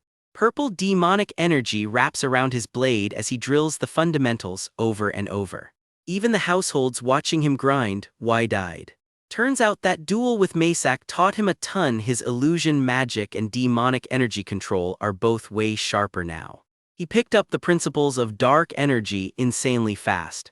So fast, in fact, that he built his own more stable version of it, custom-tailored to himself. On top of all that, he's pushed his light core up to an aura blade. Good timing too, since he's about to break into that vault. A knock at the door. Are you ready? In walks his escort for the day, grinning ear to ear. I'll be your escort today, little young master. So the heist crew hits the road, carriage rolling out through the rain. Rain, trees, momentum, the journey's underway. Christian, already annoyed, can't we just ride something? You're being distracting. His escort just grins back. I'm training my endurance, so shut it. So yeah, he dude's literally running alongside the carriage on purpose. Yes, sir, is all Christian can say. Christian, watching this whole display. There sure are a lot of weirdos in the dark magic empire. He doesn't say another word, he doesn't have to. Including this guy, he mutters, watching his escort do jazz hands like it's nothing. The escort's just thrilled to be here. I've been wanting to escort you anyway, so I'm glad this came up. Christian, flatly, why me? Well, Tilda, maybe it's because you're just so interesting. He winks, straightening his tie. Conversation turns serious for a second. The vampire race is inherently cruel, Julian explains. He brings up an old story. How many of his own kin did Simon kill back when he left the blood magic family because Simon's a pure-blooded vampire and Simon, Idrine's older brother, they call him the Demon King of Evil Blood. Not exactly a comforting nickname. Christian's clearly got questions brewing. Julian catches it. Looks like there's something you want to ask me. I'll tell you anything as long as it's not a barren family secret. Ask away, Julian offers. So Christian goes for it. Can you tell me about Countess Idrine, the first young lady of the blood magic family? Julian just grins. Interested in our Idrine are we? Cue Christian turning beet red. Turns out she's one of the 5 rising stars among the 12 prestigious dark mage families. No small deal. Julian goes quiet for a second, thinking it over. She's a cute and pretty girl, he finally says. Christian, what? It's hard to believe we're siblings, honestly, since I'm such a piece of trash, Julian adds, completely unbothered. And unlike me, she's actually kind-hearted, he says, still smiling. Christian's confused. You're calling the blood princess lovely. Julian explains, the Evil King Castle is a place where everyone's basically killing each other daily. That's literally how she earned the nickname. She's not actually into slaughter at all. Why, she even sends me letters sometimes, Julian adds. Christian, immediately suspicious. Are you sure those aren't death threats? Cue an actual monster popping out of one of those letters. Christian is regretting every choice that led here. You know, I think you two would make a great couple, Julian says way too casually. Christian just chokes. Stop talking nonsense. But underneath the jokes, something's nagging at Christian. He's turning it all over in his head. Is Idrine like Julian? Did her whole personality shift after she made a contract with a demon? Or is she just really good at hiding something a lot uglier underneath? And if that's true, was that why Simon's death was so brutal? The thought lingers heavy and unresolved. I must be missing something here, Christian mutters to himself. Julian leans in. What are you mumbling about? Which naturally scares the life out of him. Jayok. Somewhere far from all that banter, the scene shifts to jagged cliffs under a heavy night sky. Wind cuts across the stone, cold and quiet. Shadows stretch across a window and the mood drops fast. Inside, someone sits quietly at a bedside, watching over somebody who's clearly not doing well. A frail woman lies there, breathing shallow, barely holding on. Hands clasped together in desperation. Mother, someone whispers. A young man's power flares blue around his fists, tears in his eyes. Just hold on a little longer, he begs, into the cold and the dark. In a cold, quiet room, a mother lies still, her breathing shallow and slow. Someone reaches for her, hands trembling, magic sparking uselessly against whatever's taking her. A boy with wine-red hair chokes out one word, mother, and you can feel the world crack around him. He grips his own chest like he's trying to physically hold himself together. Somewhere close, a voice begs her to just hold on a little longer, like that's ever enough. Footsteps in the dark. The boy looks up, hopeful, calling out to a figure he thinks is his brother. Wrong call. That reunion turns violent in an instant. Blood sprays across the page. Whatever happened here left scars that never really healed. Years later, someone cuts the memory short. Enough. You've got a job to do at the young master's meeting.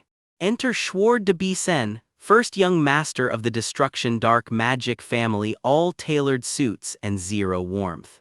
He's got a job for our red-haired guy. Be the literal key that unlocks the underground garden. Once the meeting starts, he's supposed to teleport everyone in at exactly the right moment. Wait then. Because everyone at that meeting is about to walk straight into their own execution. Schward doesn't even blink. He didn't ask for backtalk, just obedience. The carrot succeed and Schward gets him medicine from a renowned medical clan, medicine he clearly needs badly. The stick fail and every other supply of that medicine gets cut off. In other words, he's getting buried right alongside his targets. His eyes narrow. Whatever choice he's got left, none of it looks good. Yes, I'll keep that in mind, he says quietly, the sound of someone swallowing something they hate. Cut to the meeting grounds themselves, twisted branches shadowing a place that already feels wrong.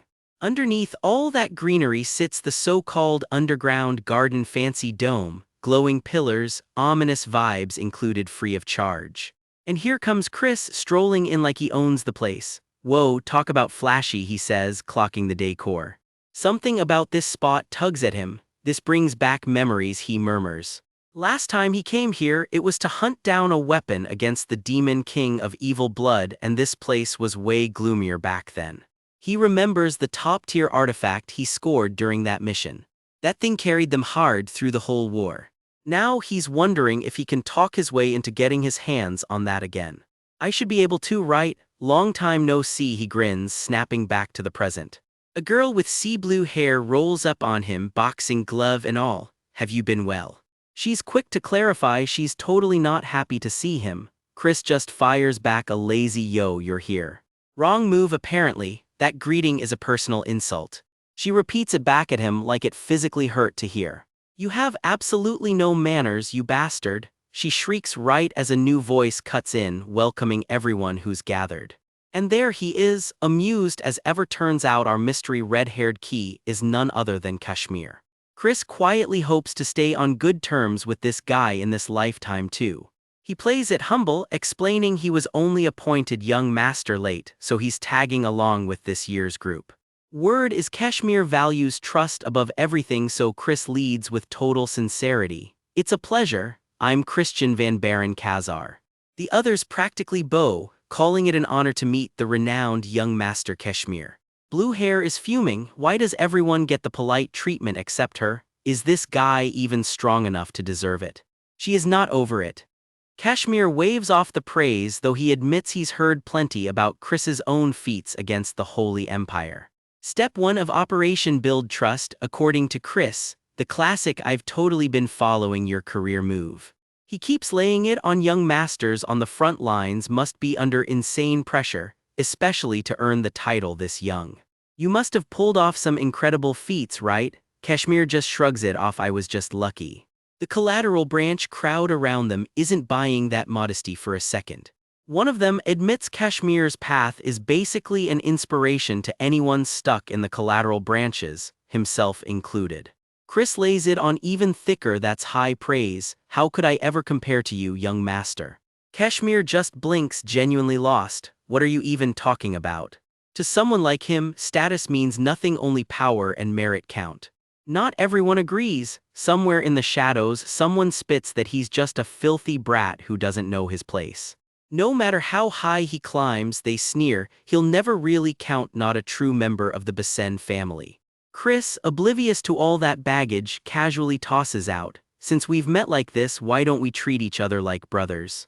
Kashmir chokes on the idea. Brothers, how could I possibly? Chris keeps pushing. Isn't the whole point of this meeting to build bonds? Strong ties only help the whole dark magic empire, right?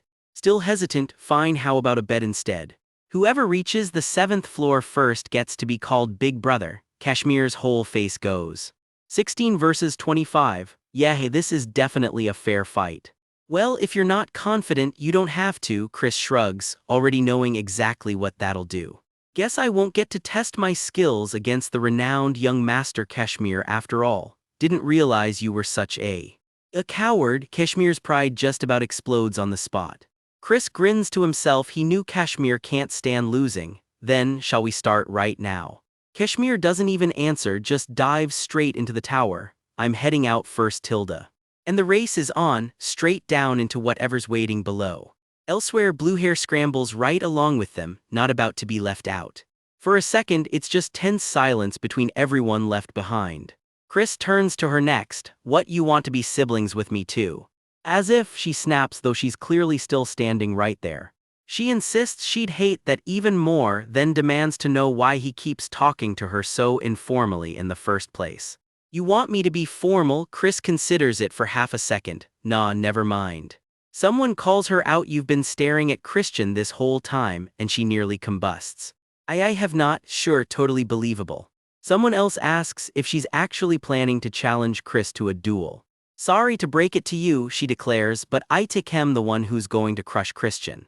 So don't get your hopes up, she says, just give up now. Meanwhile, down in the tower, Kashmir's face says this race is a lot more grueling than he let on. Are you insane? Someone gasps. What, you won't give up, comes the reply. Then I guess I'll just have to beat some sense into you right here, and the magic starts crackling for real. You're pissing me off so much, seriously. It's officially a full-blown magical scuffle now. The whole scene erupts in one giant flash of blue and purple light. And somewhere completely unbothered by all that chaos, a random bird just blinks at the noise like, what was that? Chapter's over, folks. Deep beneath the Khazar estate, Christian finally catches his breath. That last hallway was one trap after another. He admits he had no idea the place had this many traps, hauling his battered rival up by the arm. The red-haired young master, Kashmir, tries to call their duel a draw, but Christian insists it was a clean loss and his alone. Kashmir just shakes his head, wrists still raw from the trap that nearly finished him off. Christian levels with him. If he hadn't stepped in, Kashmir wouldn't have walked out of there alive. And it's not just this floor, the lower levels of the underground garden hide traps just as deadly, and the fight is far from over. Christian launches into a dodge, blade slicing past him as he scrambles for footing. Turns out the whole duel was a setup. Christian admits he lured Kashmir into that trap on purpose. His logic: make someone owe you a favor and they'll always have something to repay. Cold but effective. Touched, Kashmir tears up and vows to treat him like an older brother from now on. Christian just waves it off, mildly embarrassed. Kashmir protests. A promise is a promise, but Christian brushes it off like he was only joking. Truth is, the whole bet was just his awkward way of trying to get closer to Kashmir in the first place. Back at the manor, Marie freezes on the stairs the moment it actually hits her that the young master might be gone for good. Someone else's hands are shaking too, staring down at themselves like the news just refuses to sink in. Then a fist closes tight around a blood-stained collar, grief curdling straight into rage. Turn yanks a young guard in close, blade at his throat, and spits out one word: coward. Who are you to decide if he's alive or dead? Turn roars. Are you actually sure Christian is dead? Marie jumps in to back him up. That's right, there's no way that bastard goes down that easy. He's probably already found a way to slip out. Turn finally lets go, breaking down. Damn it, why am I such a pathetic mess? A memory surfaces of Christian grinning at him. So, instead of brothers, why don't we just be friends? Yeah, someone murmurs, mother wouldn't want this either. And just like that, the decision's made. I'm going to, Turn declares. He's done sitting around. Even old Fang, the family's loyal butler, begs for a shot at redeeming himself. Wait is all he gets back. Turn, key in hand, warns it's not exactly wise for just the three of them to head in alone. The door bursts open in a shrieking swarm of bats. Looks like that's the way in. Bats, someone yelps, dagger drawn, as the swarm closes in fast. Marie gets swept into the chaos, screeching as claws and wings tear at her. Out of the smoke steps someone new, licking blood off a gloved finger. I came back because something felt off, he says, and I find this mess. We can't just let Christian die like this. Someone shouts, but their guide warns even he can't just stroll through the dungeon's 17th floor. The guide mutters to himself that the risk-to-reward ratio here is completely off. Then again, he admits, life would be pretty boring without the little young master around. Well, he sighs, I suppose I have no choice. His fist closes around a glowing key, power crackling up his arm. A crimson magic circle blooms wide open a way through, straight into the dungeon. He just hopes Christian hasn't already crossed paths with whatever lives on the 17th floor. Flashback: this is how the crew went in together the first time. Marie, Christian, and Turn, all trailing behind their boss. Because if Christian runs into the Spider Queen, Tarantula, they are all dead meat, simple as that. Meanwhile, somewhere far below, a blade of light tears the air itself wide open. Christian is in freefall, thinking he never expected an item called Kashmir to be the one holding the key. Sure made things easier for me, he admits. I do feel a little bad for activating it without permission though. This, he explains, is subspace. Think of it like a bridge stretched between dimensions. The logic behind it is actually pretty simple. A tiny mascot guide chimes in, tear a hole to get into subspace, then tear another to reach where you're actually going. Even mid-fall, the little guide will not stop lecturing him on the rules. Apparently even the greatest mages alive can't calculate exact coordinates through this mess. Subspace is a chaotic realm of infinite variables, but Christian's about to bet everything on it anyway. This key though, it's a total cheat item, ignoring every variable just to rip a clean path through. His eyes narrow, locked on the only way out. Now, he reaches out and rips the exit wide open. He goes flying through, grinning like this is actually kind of fun. Then the grin turns into a scream as the fall gets a lot more real. He plummets, wrapped in crackling blue light, straight toward whatever's waiting below. He slams down hard, kicking up a wall of dust on impact. Christian sits up fast, alert, scanning his surroundings. If he's got his bearings right, this is the 27th floor of the underground garden. A floor reserved strictly for 9-star Demon King-class beings. Great, just great. Something massive presses down on him and he doubles over with a groan. What an overwhelming presence, he thinks. This power is on a whole different level. I can feel my very soul screaming. If he doesn't find a way out of this soon, that's it for him. The pressure alone is enough to crush him where he stands. His face twists, barely holding itself together.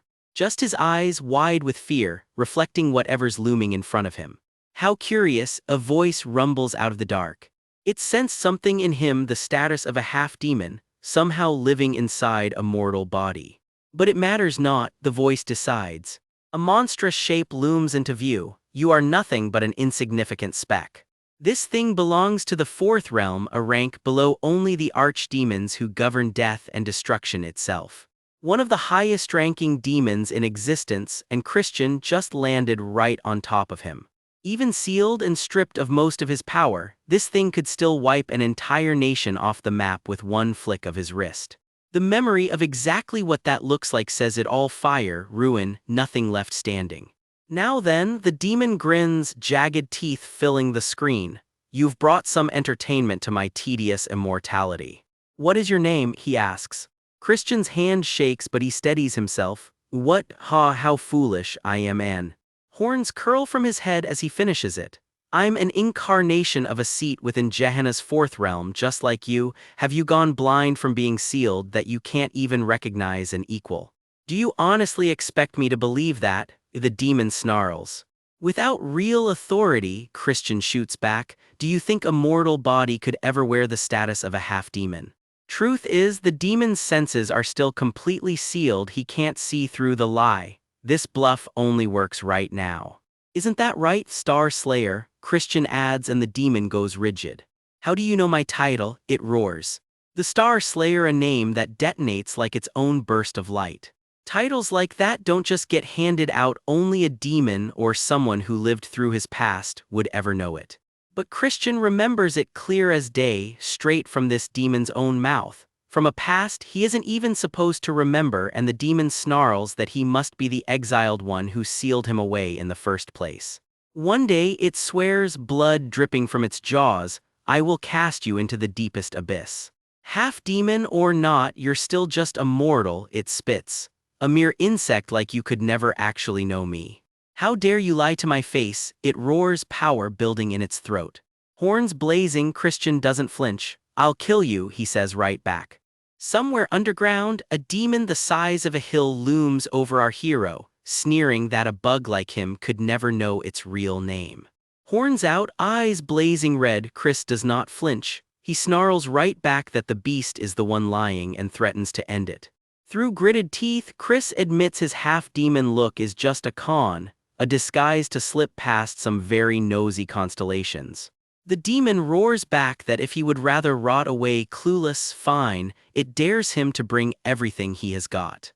Chris exits on with a cocky your worst, while privately he is already palming a backup escape gadget, just in case this whole bluff blows up in his face. The demon answers with a wall of raw magic energy, its seal glowing white-hot as it powers up for real. A stone fist the size of a boulder comes crashing down, tearing up the ground where Chris just stood.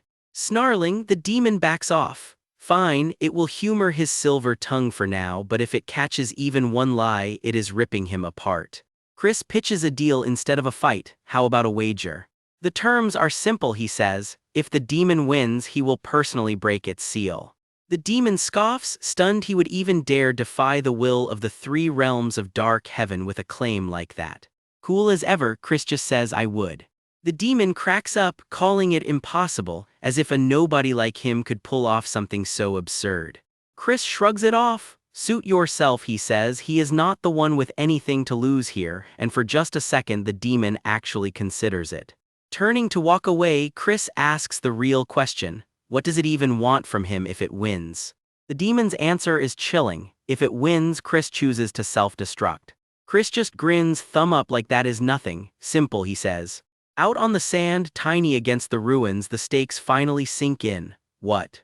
The demon rises up, crystal spikes bursting from its shell, repeating the wager back in disbelief. Annihilate itself. It scoffs that a mere speck like him dares propose such a thing, but Chris just smirks, horns and all. Why not? Chris reasons. It is not like the thing has anything to lose. Death clearly is not permanent for it anyway. Furious, the demon slams a massive fist down, done listening for the moment.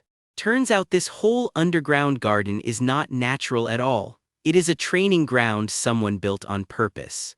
Even when a visitor wipes out a floor boss for good, it turns out they only vanish for a little while. Because this place is stacked with them, dragons, skeleton knights, sorceresses, all cycling through as boss fights. Every single one is just a clone of the real, original entity, not the genuine article. Which means these bosses are stuck in their own personal hell, dying over and over with no clue what they even are. Chris only knows all this because he stumbled onto it with his comrades on a run through here before. Back then, having to put down the exact same guy they had already killed once was its own kind of miserable. The boss roars that resurrection is nonsense. Does he really think his lies can move mountains? Chris just tilts his head. Why move a mountain, he asks, when you could gain something way better instead?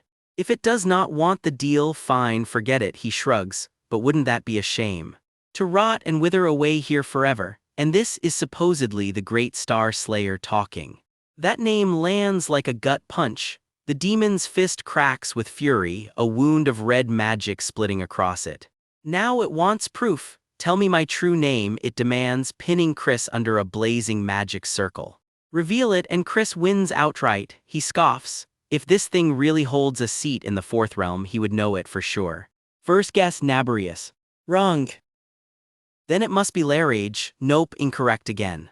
Snapping its claws, the demon taunts him to try again. Chris fires off 2 more guesses, Stolas, Furkas. Don't tell me it is Bale. All wrong, the thing cackles. Chris pushes back. There should not be anyone new who has ascended to a seat without him knowing. Something cracks, the demon goes dead silent, then mutters, as I thought you. It erupts. How dare he mock a real demon? A fist the size of a hill crashes down across the whole desert, aiming to end this right here. Chris rockets out of the blast radius just in time, streaks of red energy chasing him through the air. Teeth grinding, he powers through the pain, refusing to back down now. His collar tears under the pressure, but he holds his ground. No, he insists, he never tricked anyone. Sweating, cornered, he gets accused outright. Does he really intend to keep lying to the bitter end? The demon insists it has already spoken every true name of every demon in the fourth realm. So is he. Sure about that? Chris grins. Isn't there exactly one name it has not said out loud? The demon freezes. Don't tell him. Blame your own ignorance, Chris says, finally dropping the demon's own title on it. Star Slayer. The desert goes dead quiet, the calm right before everything changes. In his palm, a golden relic flares to life with a blinding flash. Out of the light, a creature roars its supposed true name, Astaroth. Glowing gold, Chris fires back the real gut punch. He is the true self here, and the boss in front of him is the fake. Fire erupts around them as the boss screams that it is impossible. Desperate, the creature howls that it is not a fake, its magic circle burning red across its skull. Its voice fractures mid-sentence, I am, and then it just stops. Lightning tears through the dust as whatever is left of the boss comes apart at the seams. When the dust settles, Chris is still standing, breathing hard but grinning. The battlefield is nothing but scorched rubble now. Horns gone, back to his normal face, he holds up the glowing pendant that started this whole con. Without this sacred relic, he admits, that fight would have been an absolute disaster. Cut to a flashback. He lifted it off someone during his last artifact hunt, easy as pie. This constellation's badge does way more than change how you look. It can mimic a target's very soul. Which explains everything. If that boss had been the real deal instead of a clone.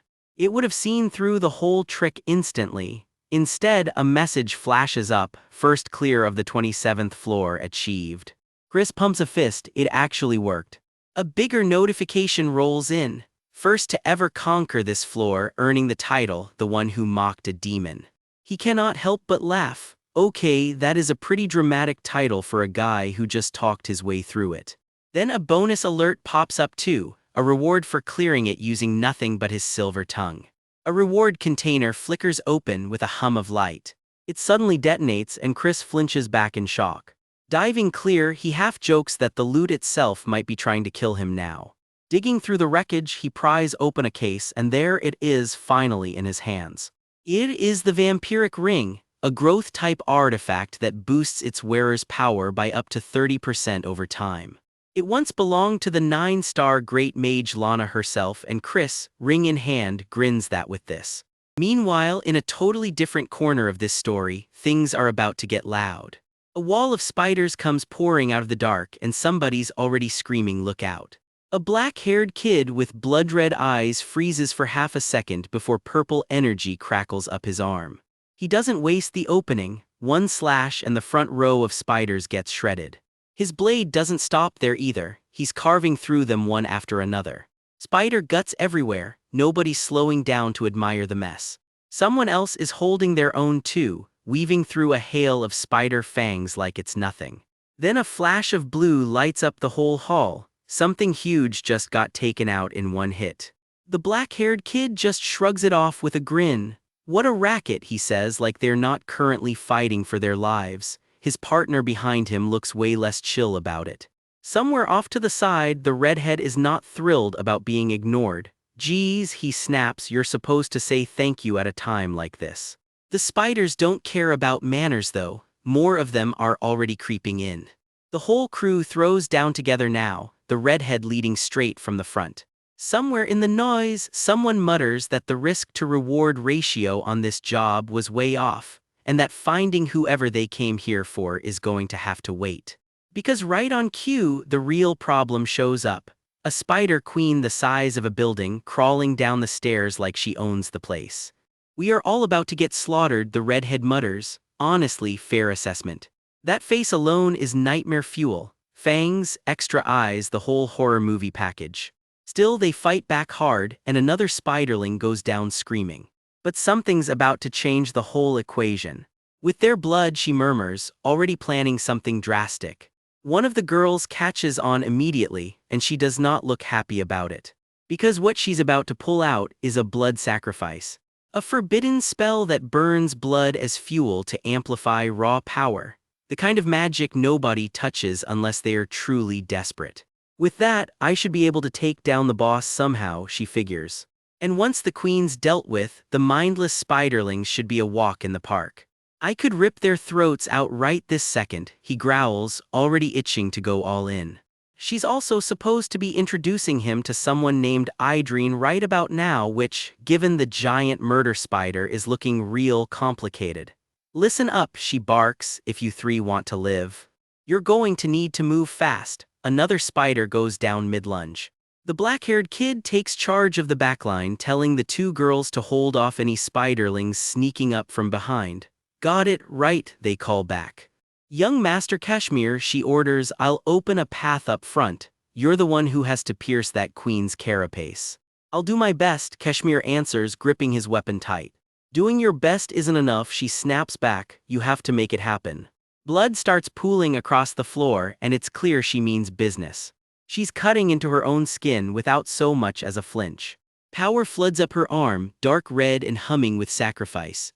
The Spider Queen doesn't wait around either, lashing out with an attack of her own. Blood sprays through the air as the ritual tears through her.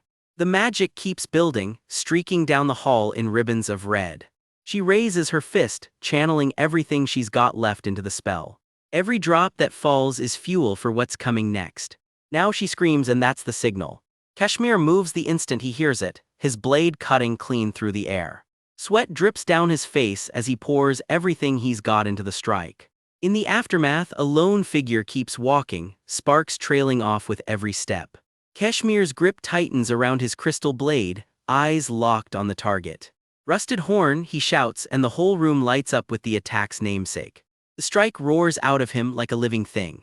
And the Spider Queen actually recoils from it, screeching in pain. A massive magic circle spins to life, swallowing the whole hallway in light. His blade punches straight through, right at the heart of her defenses. Then it shatters, just like that, and even Kashmir looks stunned. It shattered, he says, and yeah, that's exactly the reaction you'd expect. Before anyone can process it, something slams into him and he goes down hard. Young Master Kashmir, she screams, already sprinting toward him. Somewhere nearby, a stranger in a suit just clicks his tongue, completely unbothered by the chaos. Because the real horror show is only just getting started. A blast of sickly green energy rips through the air, and it catches Kashmir dead center, throwing him clean off his feet. Turns out the Queen's got a nasty trick up her sleeve too, a mental technique called infinite despair. Whatever it does, it's tearing straight through his defenses. Well, this is problematic, someone mutters, dragging the two exhausted girls to safety. They won't last much longer, the voice admits. I really have to make a choice now. Somewhere else entirely, on a floor of cracked glass and ice, two more figures are caught in the middle of all this. A new voice cuts through the air, cold and amused. I'll start with the collateral branch, brat, it says, and that is not a comforting sentence. Whatever it is, it moves fast, slashing through the space in a blink. A massive, fanged shape rears up out of the dark and screeches loud enough to shake the walls. Kashmir and his ally brace themselves, but they are already running on fumes. Something huge steps closer, and the ground itself seems to flinch. Back with the rest of the group, the black-haired kid and his partner freeze, sensing exactly how bad this just got. His jaw clenches. Whatever's happening out there, he knows it's about to reach them too. Chris comes tearing back into view in a blur of motion, cloak snapping behind him. Someone spots him and freezes mid-step, barely managing a shaky young master. Marie comes storming up right behind him, practically vibrating with worry. Chris just shrugs it off. If she had stayed put, he says, he would have found his own way back eventually. Miss Shriek is not having it, cutting him off before he can even finish being smug. What are you all doing here? He asks, like they are the ones who need to explain themselves. Marie lets him have it. Is that any way to talk to people who came all this way worried sick and who cannot even get a thank you? Turn just laughs it off from the sidelines, clearly enjoying the show. Chris mutters something that barely counts as an apology, sorry for worrying you more or less. Turns out he was hoping to keep his little trip to the 27th floor a secret. No such luck, since the higher floors broadcast everything below like a giant status board. I'll hear the details later, Chris says, for now. Something massive tears through the chamber before he can even finish that sentence. Let's focus on staying alive first, Chris says, eyes locked on whatever just showed up. Turns to him with one question: does he actually have a plan? At their current strength, Turn admits there is no breaking through that cocoon. It might just be spider silk, but every strand of a 6 stars web is brutally tough. Turn could escape with his blood thrall technique, sure, but going further than that takes a sacrifice. He tells Chris flat out, you choose, young master. Marie cuts in, he cannot do this alone. Chris tells her to just cover him, the attacks will come his way once he cuts the cocoon open. She agrees without hesitation. The two of them plant their feet and steady themselves as the power builds. Chris lets loose with a blast of raw purple energy. He does not let up for a second, eyes locked on the cocoon. Power keeps building in his outstretched hand. He cannot believe he is pulling this out already, of all times. If he pushes his demonic energy to the absolute limit, he wonders, would that put him around mid 5-star? But he lets it rip anyway, a confident smirk on his face. The blast connects in a blinding flash of light. When the light clears, Chris is gripping something new, a blade glowing with dark purple light. Turn's jaw actually drops watching it happen. Marie can barely get the words out. Black sword transformation, young Master Christian, just what in the world is he? Chris does not answer, he just tightens his grip on the blade. He surges forward, the new sword cutting a bright arc through the dark. Another slash cuts clean through the shadows. The blade does not slow down for a second. The strike lands square on the spider itself, and it finally staggers. It is not done yet though. The spider fights back hard, legs slashing at them through the green haze. It scuttles back up into the web overhead, out of reach for now. Chris and Marie plant their feet side by side, refusing to give any ground. Claws rake against magic in a shower of sparks. Marie throws up another burst of magic to keep it off Chris. Chris presses the attack the second she buys him the opening. More strikes land in the dark, neither side backing down. The fight keeps escalating, blow after blow. Someone gets knocked clean off their feet mid-air, only just twisting out of the way in time. The spider's claws rake through the air right where Chris was standing. The web itself starts tearing apart all around them.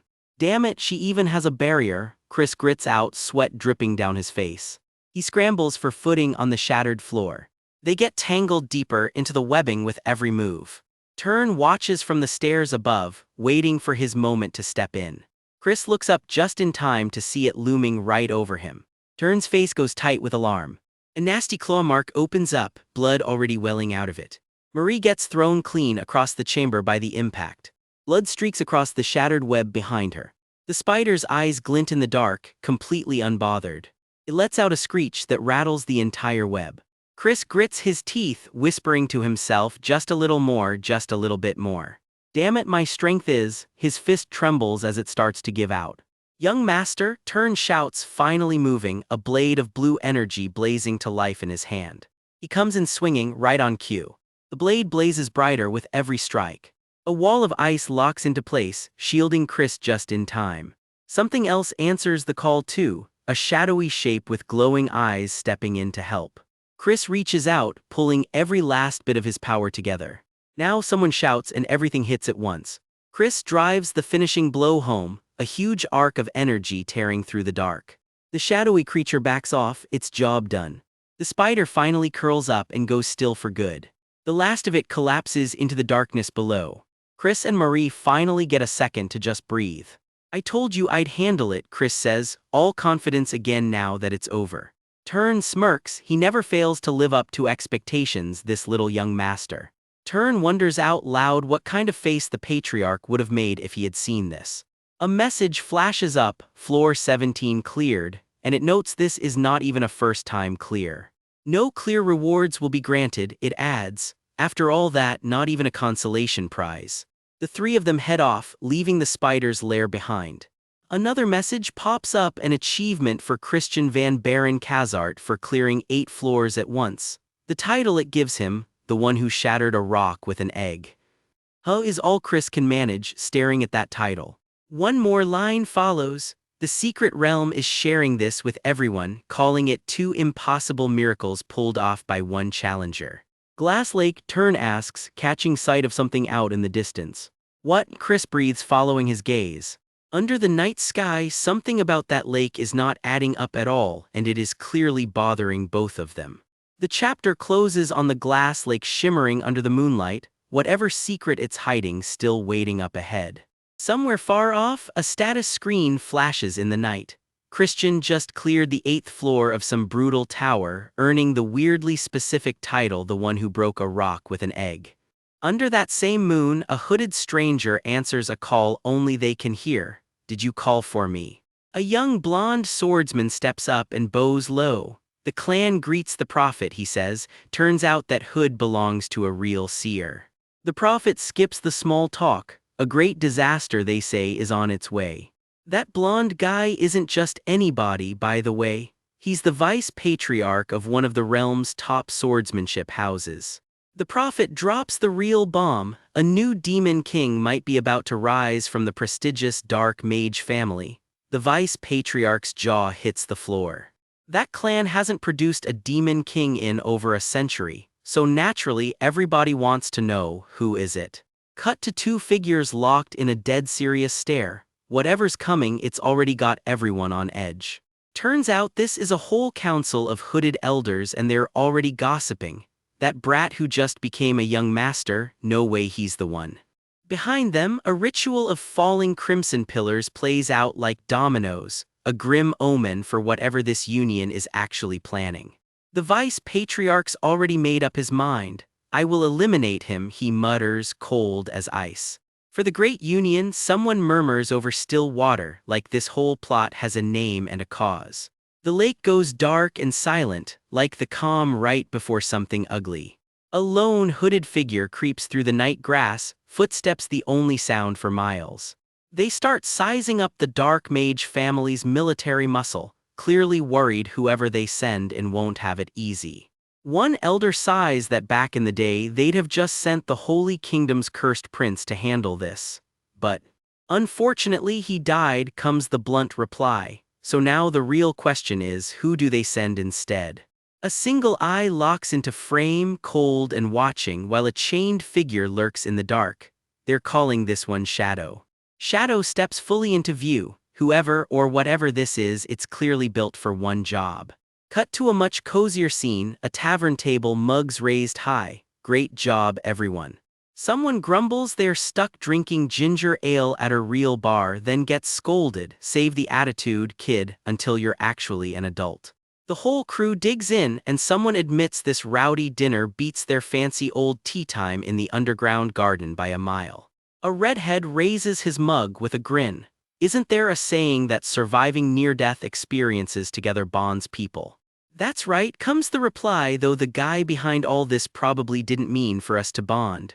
A girl with a bow in her hair just smiles. I already thanked you for saving me. One of the girls warns him to only bite off what he can chew, and somewhere close by, someone else is muttering murder under their breath. Not right now, comes the flat reply, clearly not the moment for that particular fight. So we finally get a name, Young Master Kashmir. Someone asks him straight up what his deal is, since everyone was too busy surviving to ask before. Kashmir looks him dead in the eye. Doesn't seem like there's enough bad blood between us for you to actually want us dead. The redhead comes clean. His own older brother forced his hand, promising medicine for his dying mother if he did the job. Here's the real gut punch. This guy was supposed to die alongside everyone else on the 17th floor. Kashmir says it plainly. As an illegitimate kid, he was never supposed to hold the title of young master in the first place.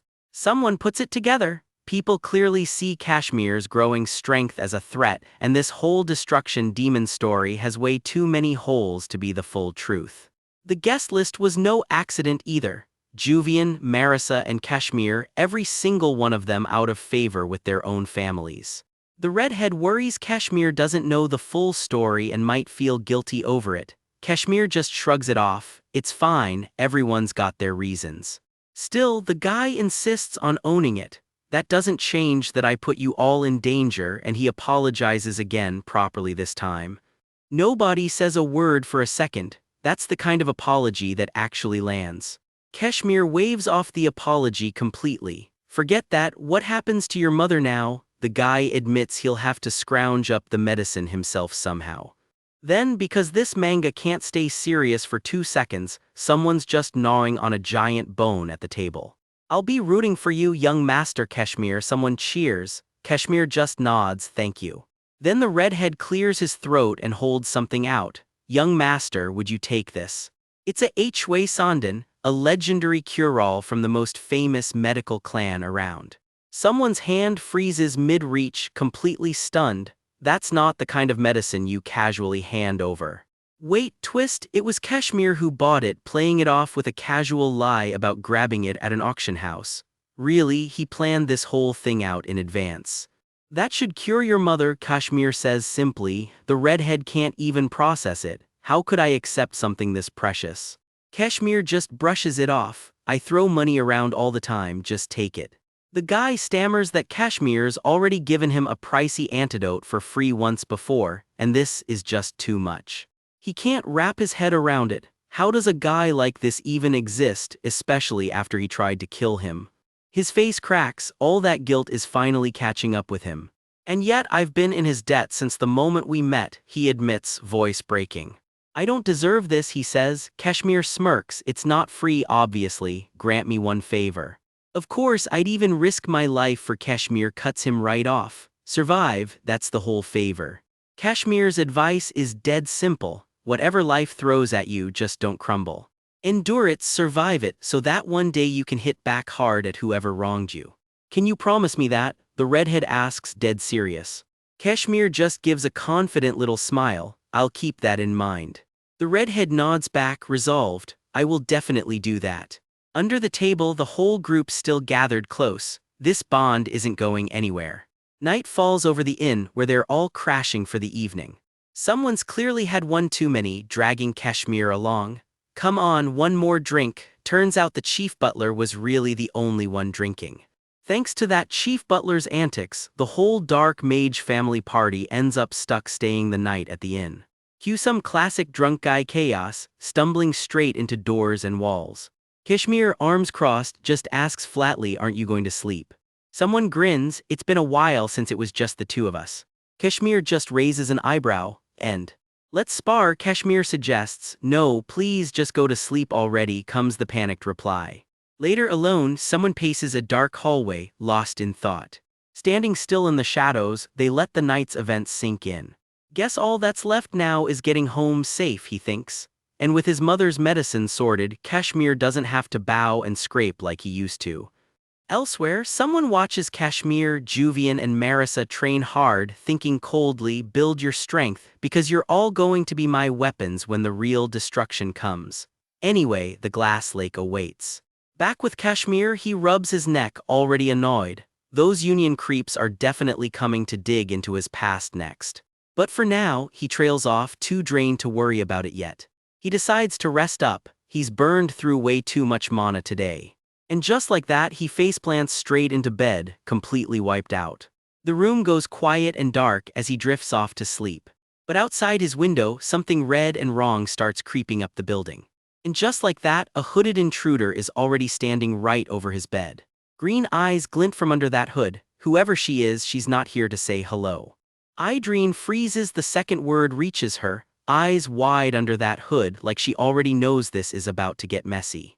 One of her people confirms the worst, the entire inn, everyone in it already captured. Her companion can only stare in awe. Lady Idreen's pull, he mutters, is no joke. Threads of light spiral together as she gets to work, mana pouring out of her like a river. Her focus is razor sharp now, purple eyes locked, not a flicker of hesitation. She keeps pouring everything she's got into the spell. Blood-red light wraps around her hand as she reaches for the one lying broken beneath her. It's Christian, beaten and bleeding out on the floor, and right now she's the only thing keeping him alive. The magic surges brighter, stitching him back together piece by piece.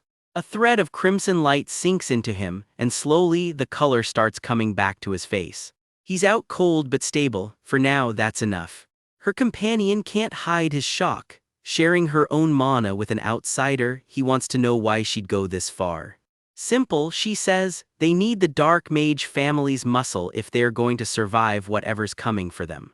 If the blood magic family falls, she reasons, theirs is next on the chopping block. This alliance isn't charity, it's survival. And there's a catch, the only way to lock it in for good is if she marries into House Khazar herself. Cue the daydream wedding bells, because nothing says diplomacy quite like an arranged marriage. Without missing a beat, she says she'll do it if she has to. Her companion nearly chokes. She already sold her soul to a demon for this family, so a wedding's hardly the scary part. The real question, he mutters, sweating, is whether that young master even lives long enough to reach the altar. Watching him sleep, she realizes something. This whole disaster might actually be an opportunity. If he can go through everything he's been through and still stay exactly who he is, then he's precisely the kind of ally they've been searching for. Blood stains the glass, a quiet reminder of just how close that fight really came. New chapter, new day. Christian strolls back through the gates like nothing happened. I'm back, he grins. The welcome party's already waiting for him by the carriage. As expected of the one I chose to serve, one of them beams, and yeah, he's grown even stronger in no time flat. Miriam can't resist teasing him either, words already spreading that he took down the Spider Queen herself. Across the courtyard, the firecrackers got some poor guy in a headlock, accusing him of pulling cheap tricks. He squeals that it's no trick, the young master's the real deal. Looks like the vice commander really did run him ragged. The whispers are everywhere now. So the rumors about his new title were actually true. Has a demonic human ever climbed this fast right out of the gate? Some are even whispering the entire line of succession could get flipped upside down. Somewhere else blades clash hard, somebody's taking their frustration out on the training grounds. Arrogant brat, someone spits, watching it all unfold. A smaller figure crumples, humiliated. Piece of trash, damn it, he curses himself. Red eyes blazing, he snarls that some collateral branch peasant has no right to outshine him. Turns out that's Miyazaki, and his own mother just slapped the attitude right off his face. Mother, he yelps. She's ice cold about it too, resorting to this after losing to some nobody. Pathetic, she says. All he can do is apologize. She's giving him one last shot, she says. From now on, he's the temporary leader of the Dark Ghost Squad. The Dark Ghost Squad, the Dark Mage family's elite Black Ops unit built for siege, terror, and quiet assassinations. Not exactly a beginner's team. He's sweating just thinking about it. Leading demonic humans ranked 3-star to 5-star, that's not a promotion, that's a trap. Still, he thanks her, swearing he won't embarrass himself this time. Behind that calm smile though, his mother's eyes say she's already 3 moves ahead. She'll make the opportunity herself, she promises, and that should scare everyone. The next day, word already starts trickling into Christian's estate. Turns out Miyazaki just got handed command of the Dark Ghost Squad. Yeah, I heard, Christian says with a shrug, honestly doubtful the guy can even manage a low-rank job properly. Still, don't get comfortable, he's warned, they might be gunning for him next. Best keep a low profile for now, he decides, sliding a chess piece forward. Before he can settle in, word comes that the Marchioness wants to see him. What now, he wonders. A shadow, he repeats to himself, brow furrowing. Why would the Sword Mastery family's secret assassins be showing up all the way out here? They're infamous for the Union's dirty work, and even back in his past life, they never dared push this deep into dark magic territory. One wrong move and this stops being a rivalry. It becomes an all-out war between factions. He just hopes this isn't happening because word reached Glass Lake. Right now though, his real headache is that Dark Ghost Squad mess. Fine, tell her he'll be there soon. Yes, young master, comes the reply. Looks like your prediction just came true, Vice Commander, his companion notes, watching the chessboard. Guess so, Christian smirks, though honestly their mistakes are getting a little too predictable to even be fun anymore. But hey, what can he do? Gotta play along for now. Out past the borders of the Dark Mage family's forest. Someone slipping quietly through the treetops, unseen. Lady Juvian, you pulled Dark Ghost Squad duty too, huh? Yeah, stuck working with a guy whose breath could clear a room, she groans. Her partner just laughs, already plotting ways to mess with him.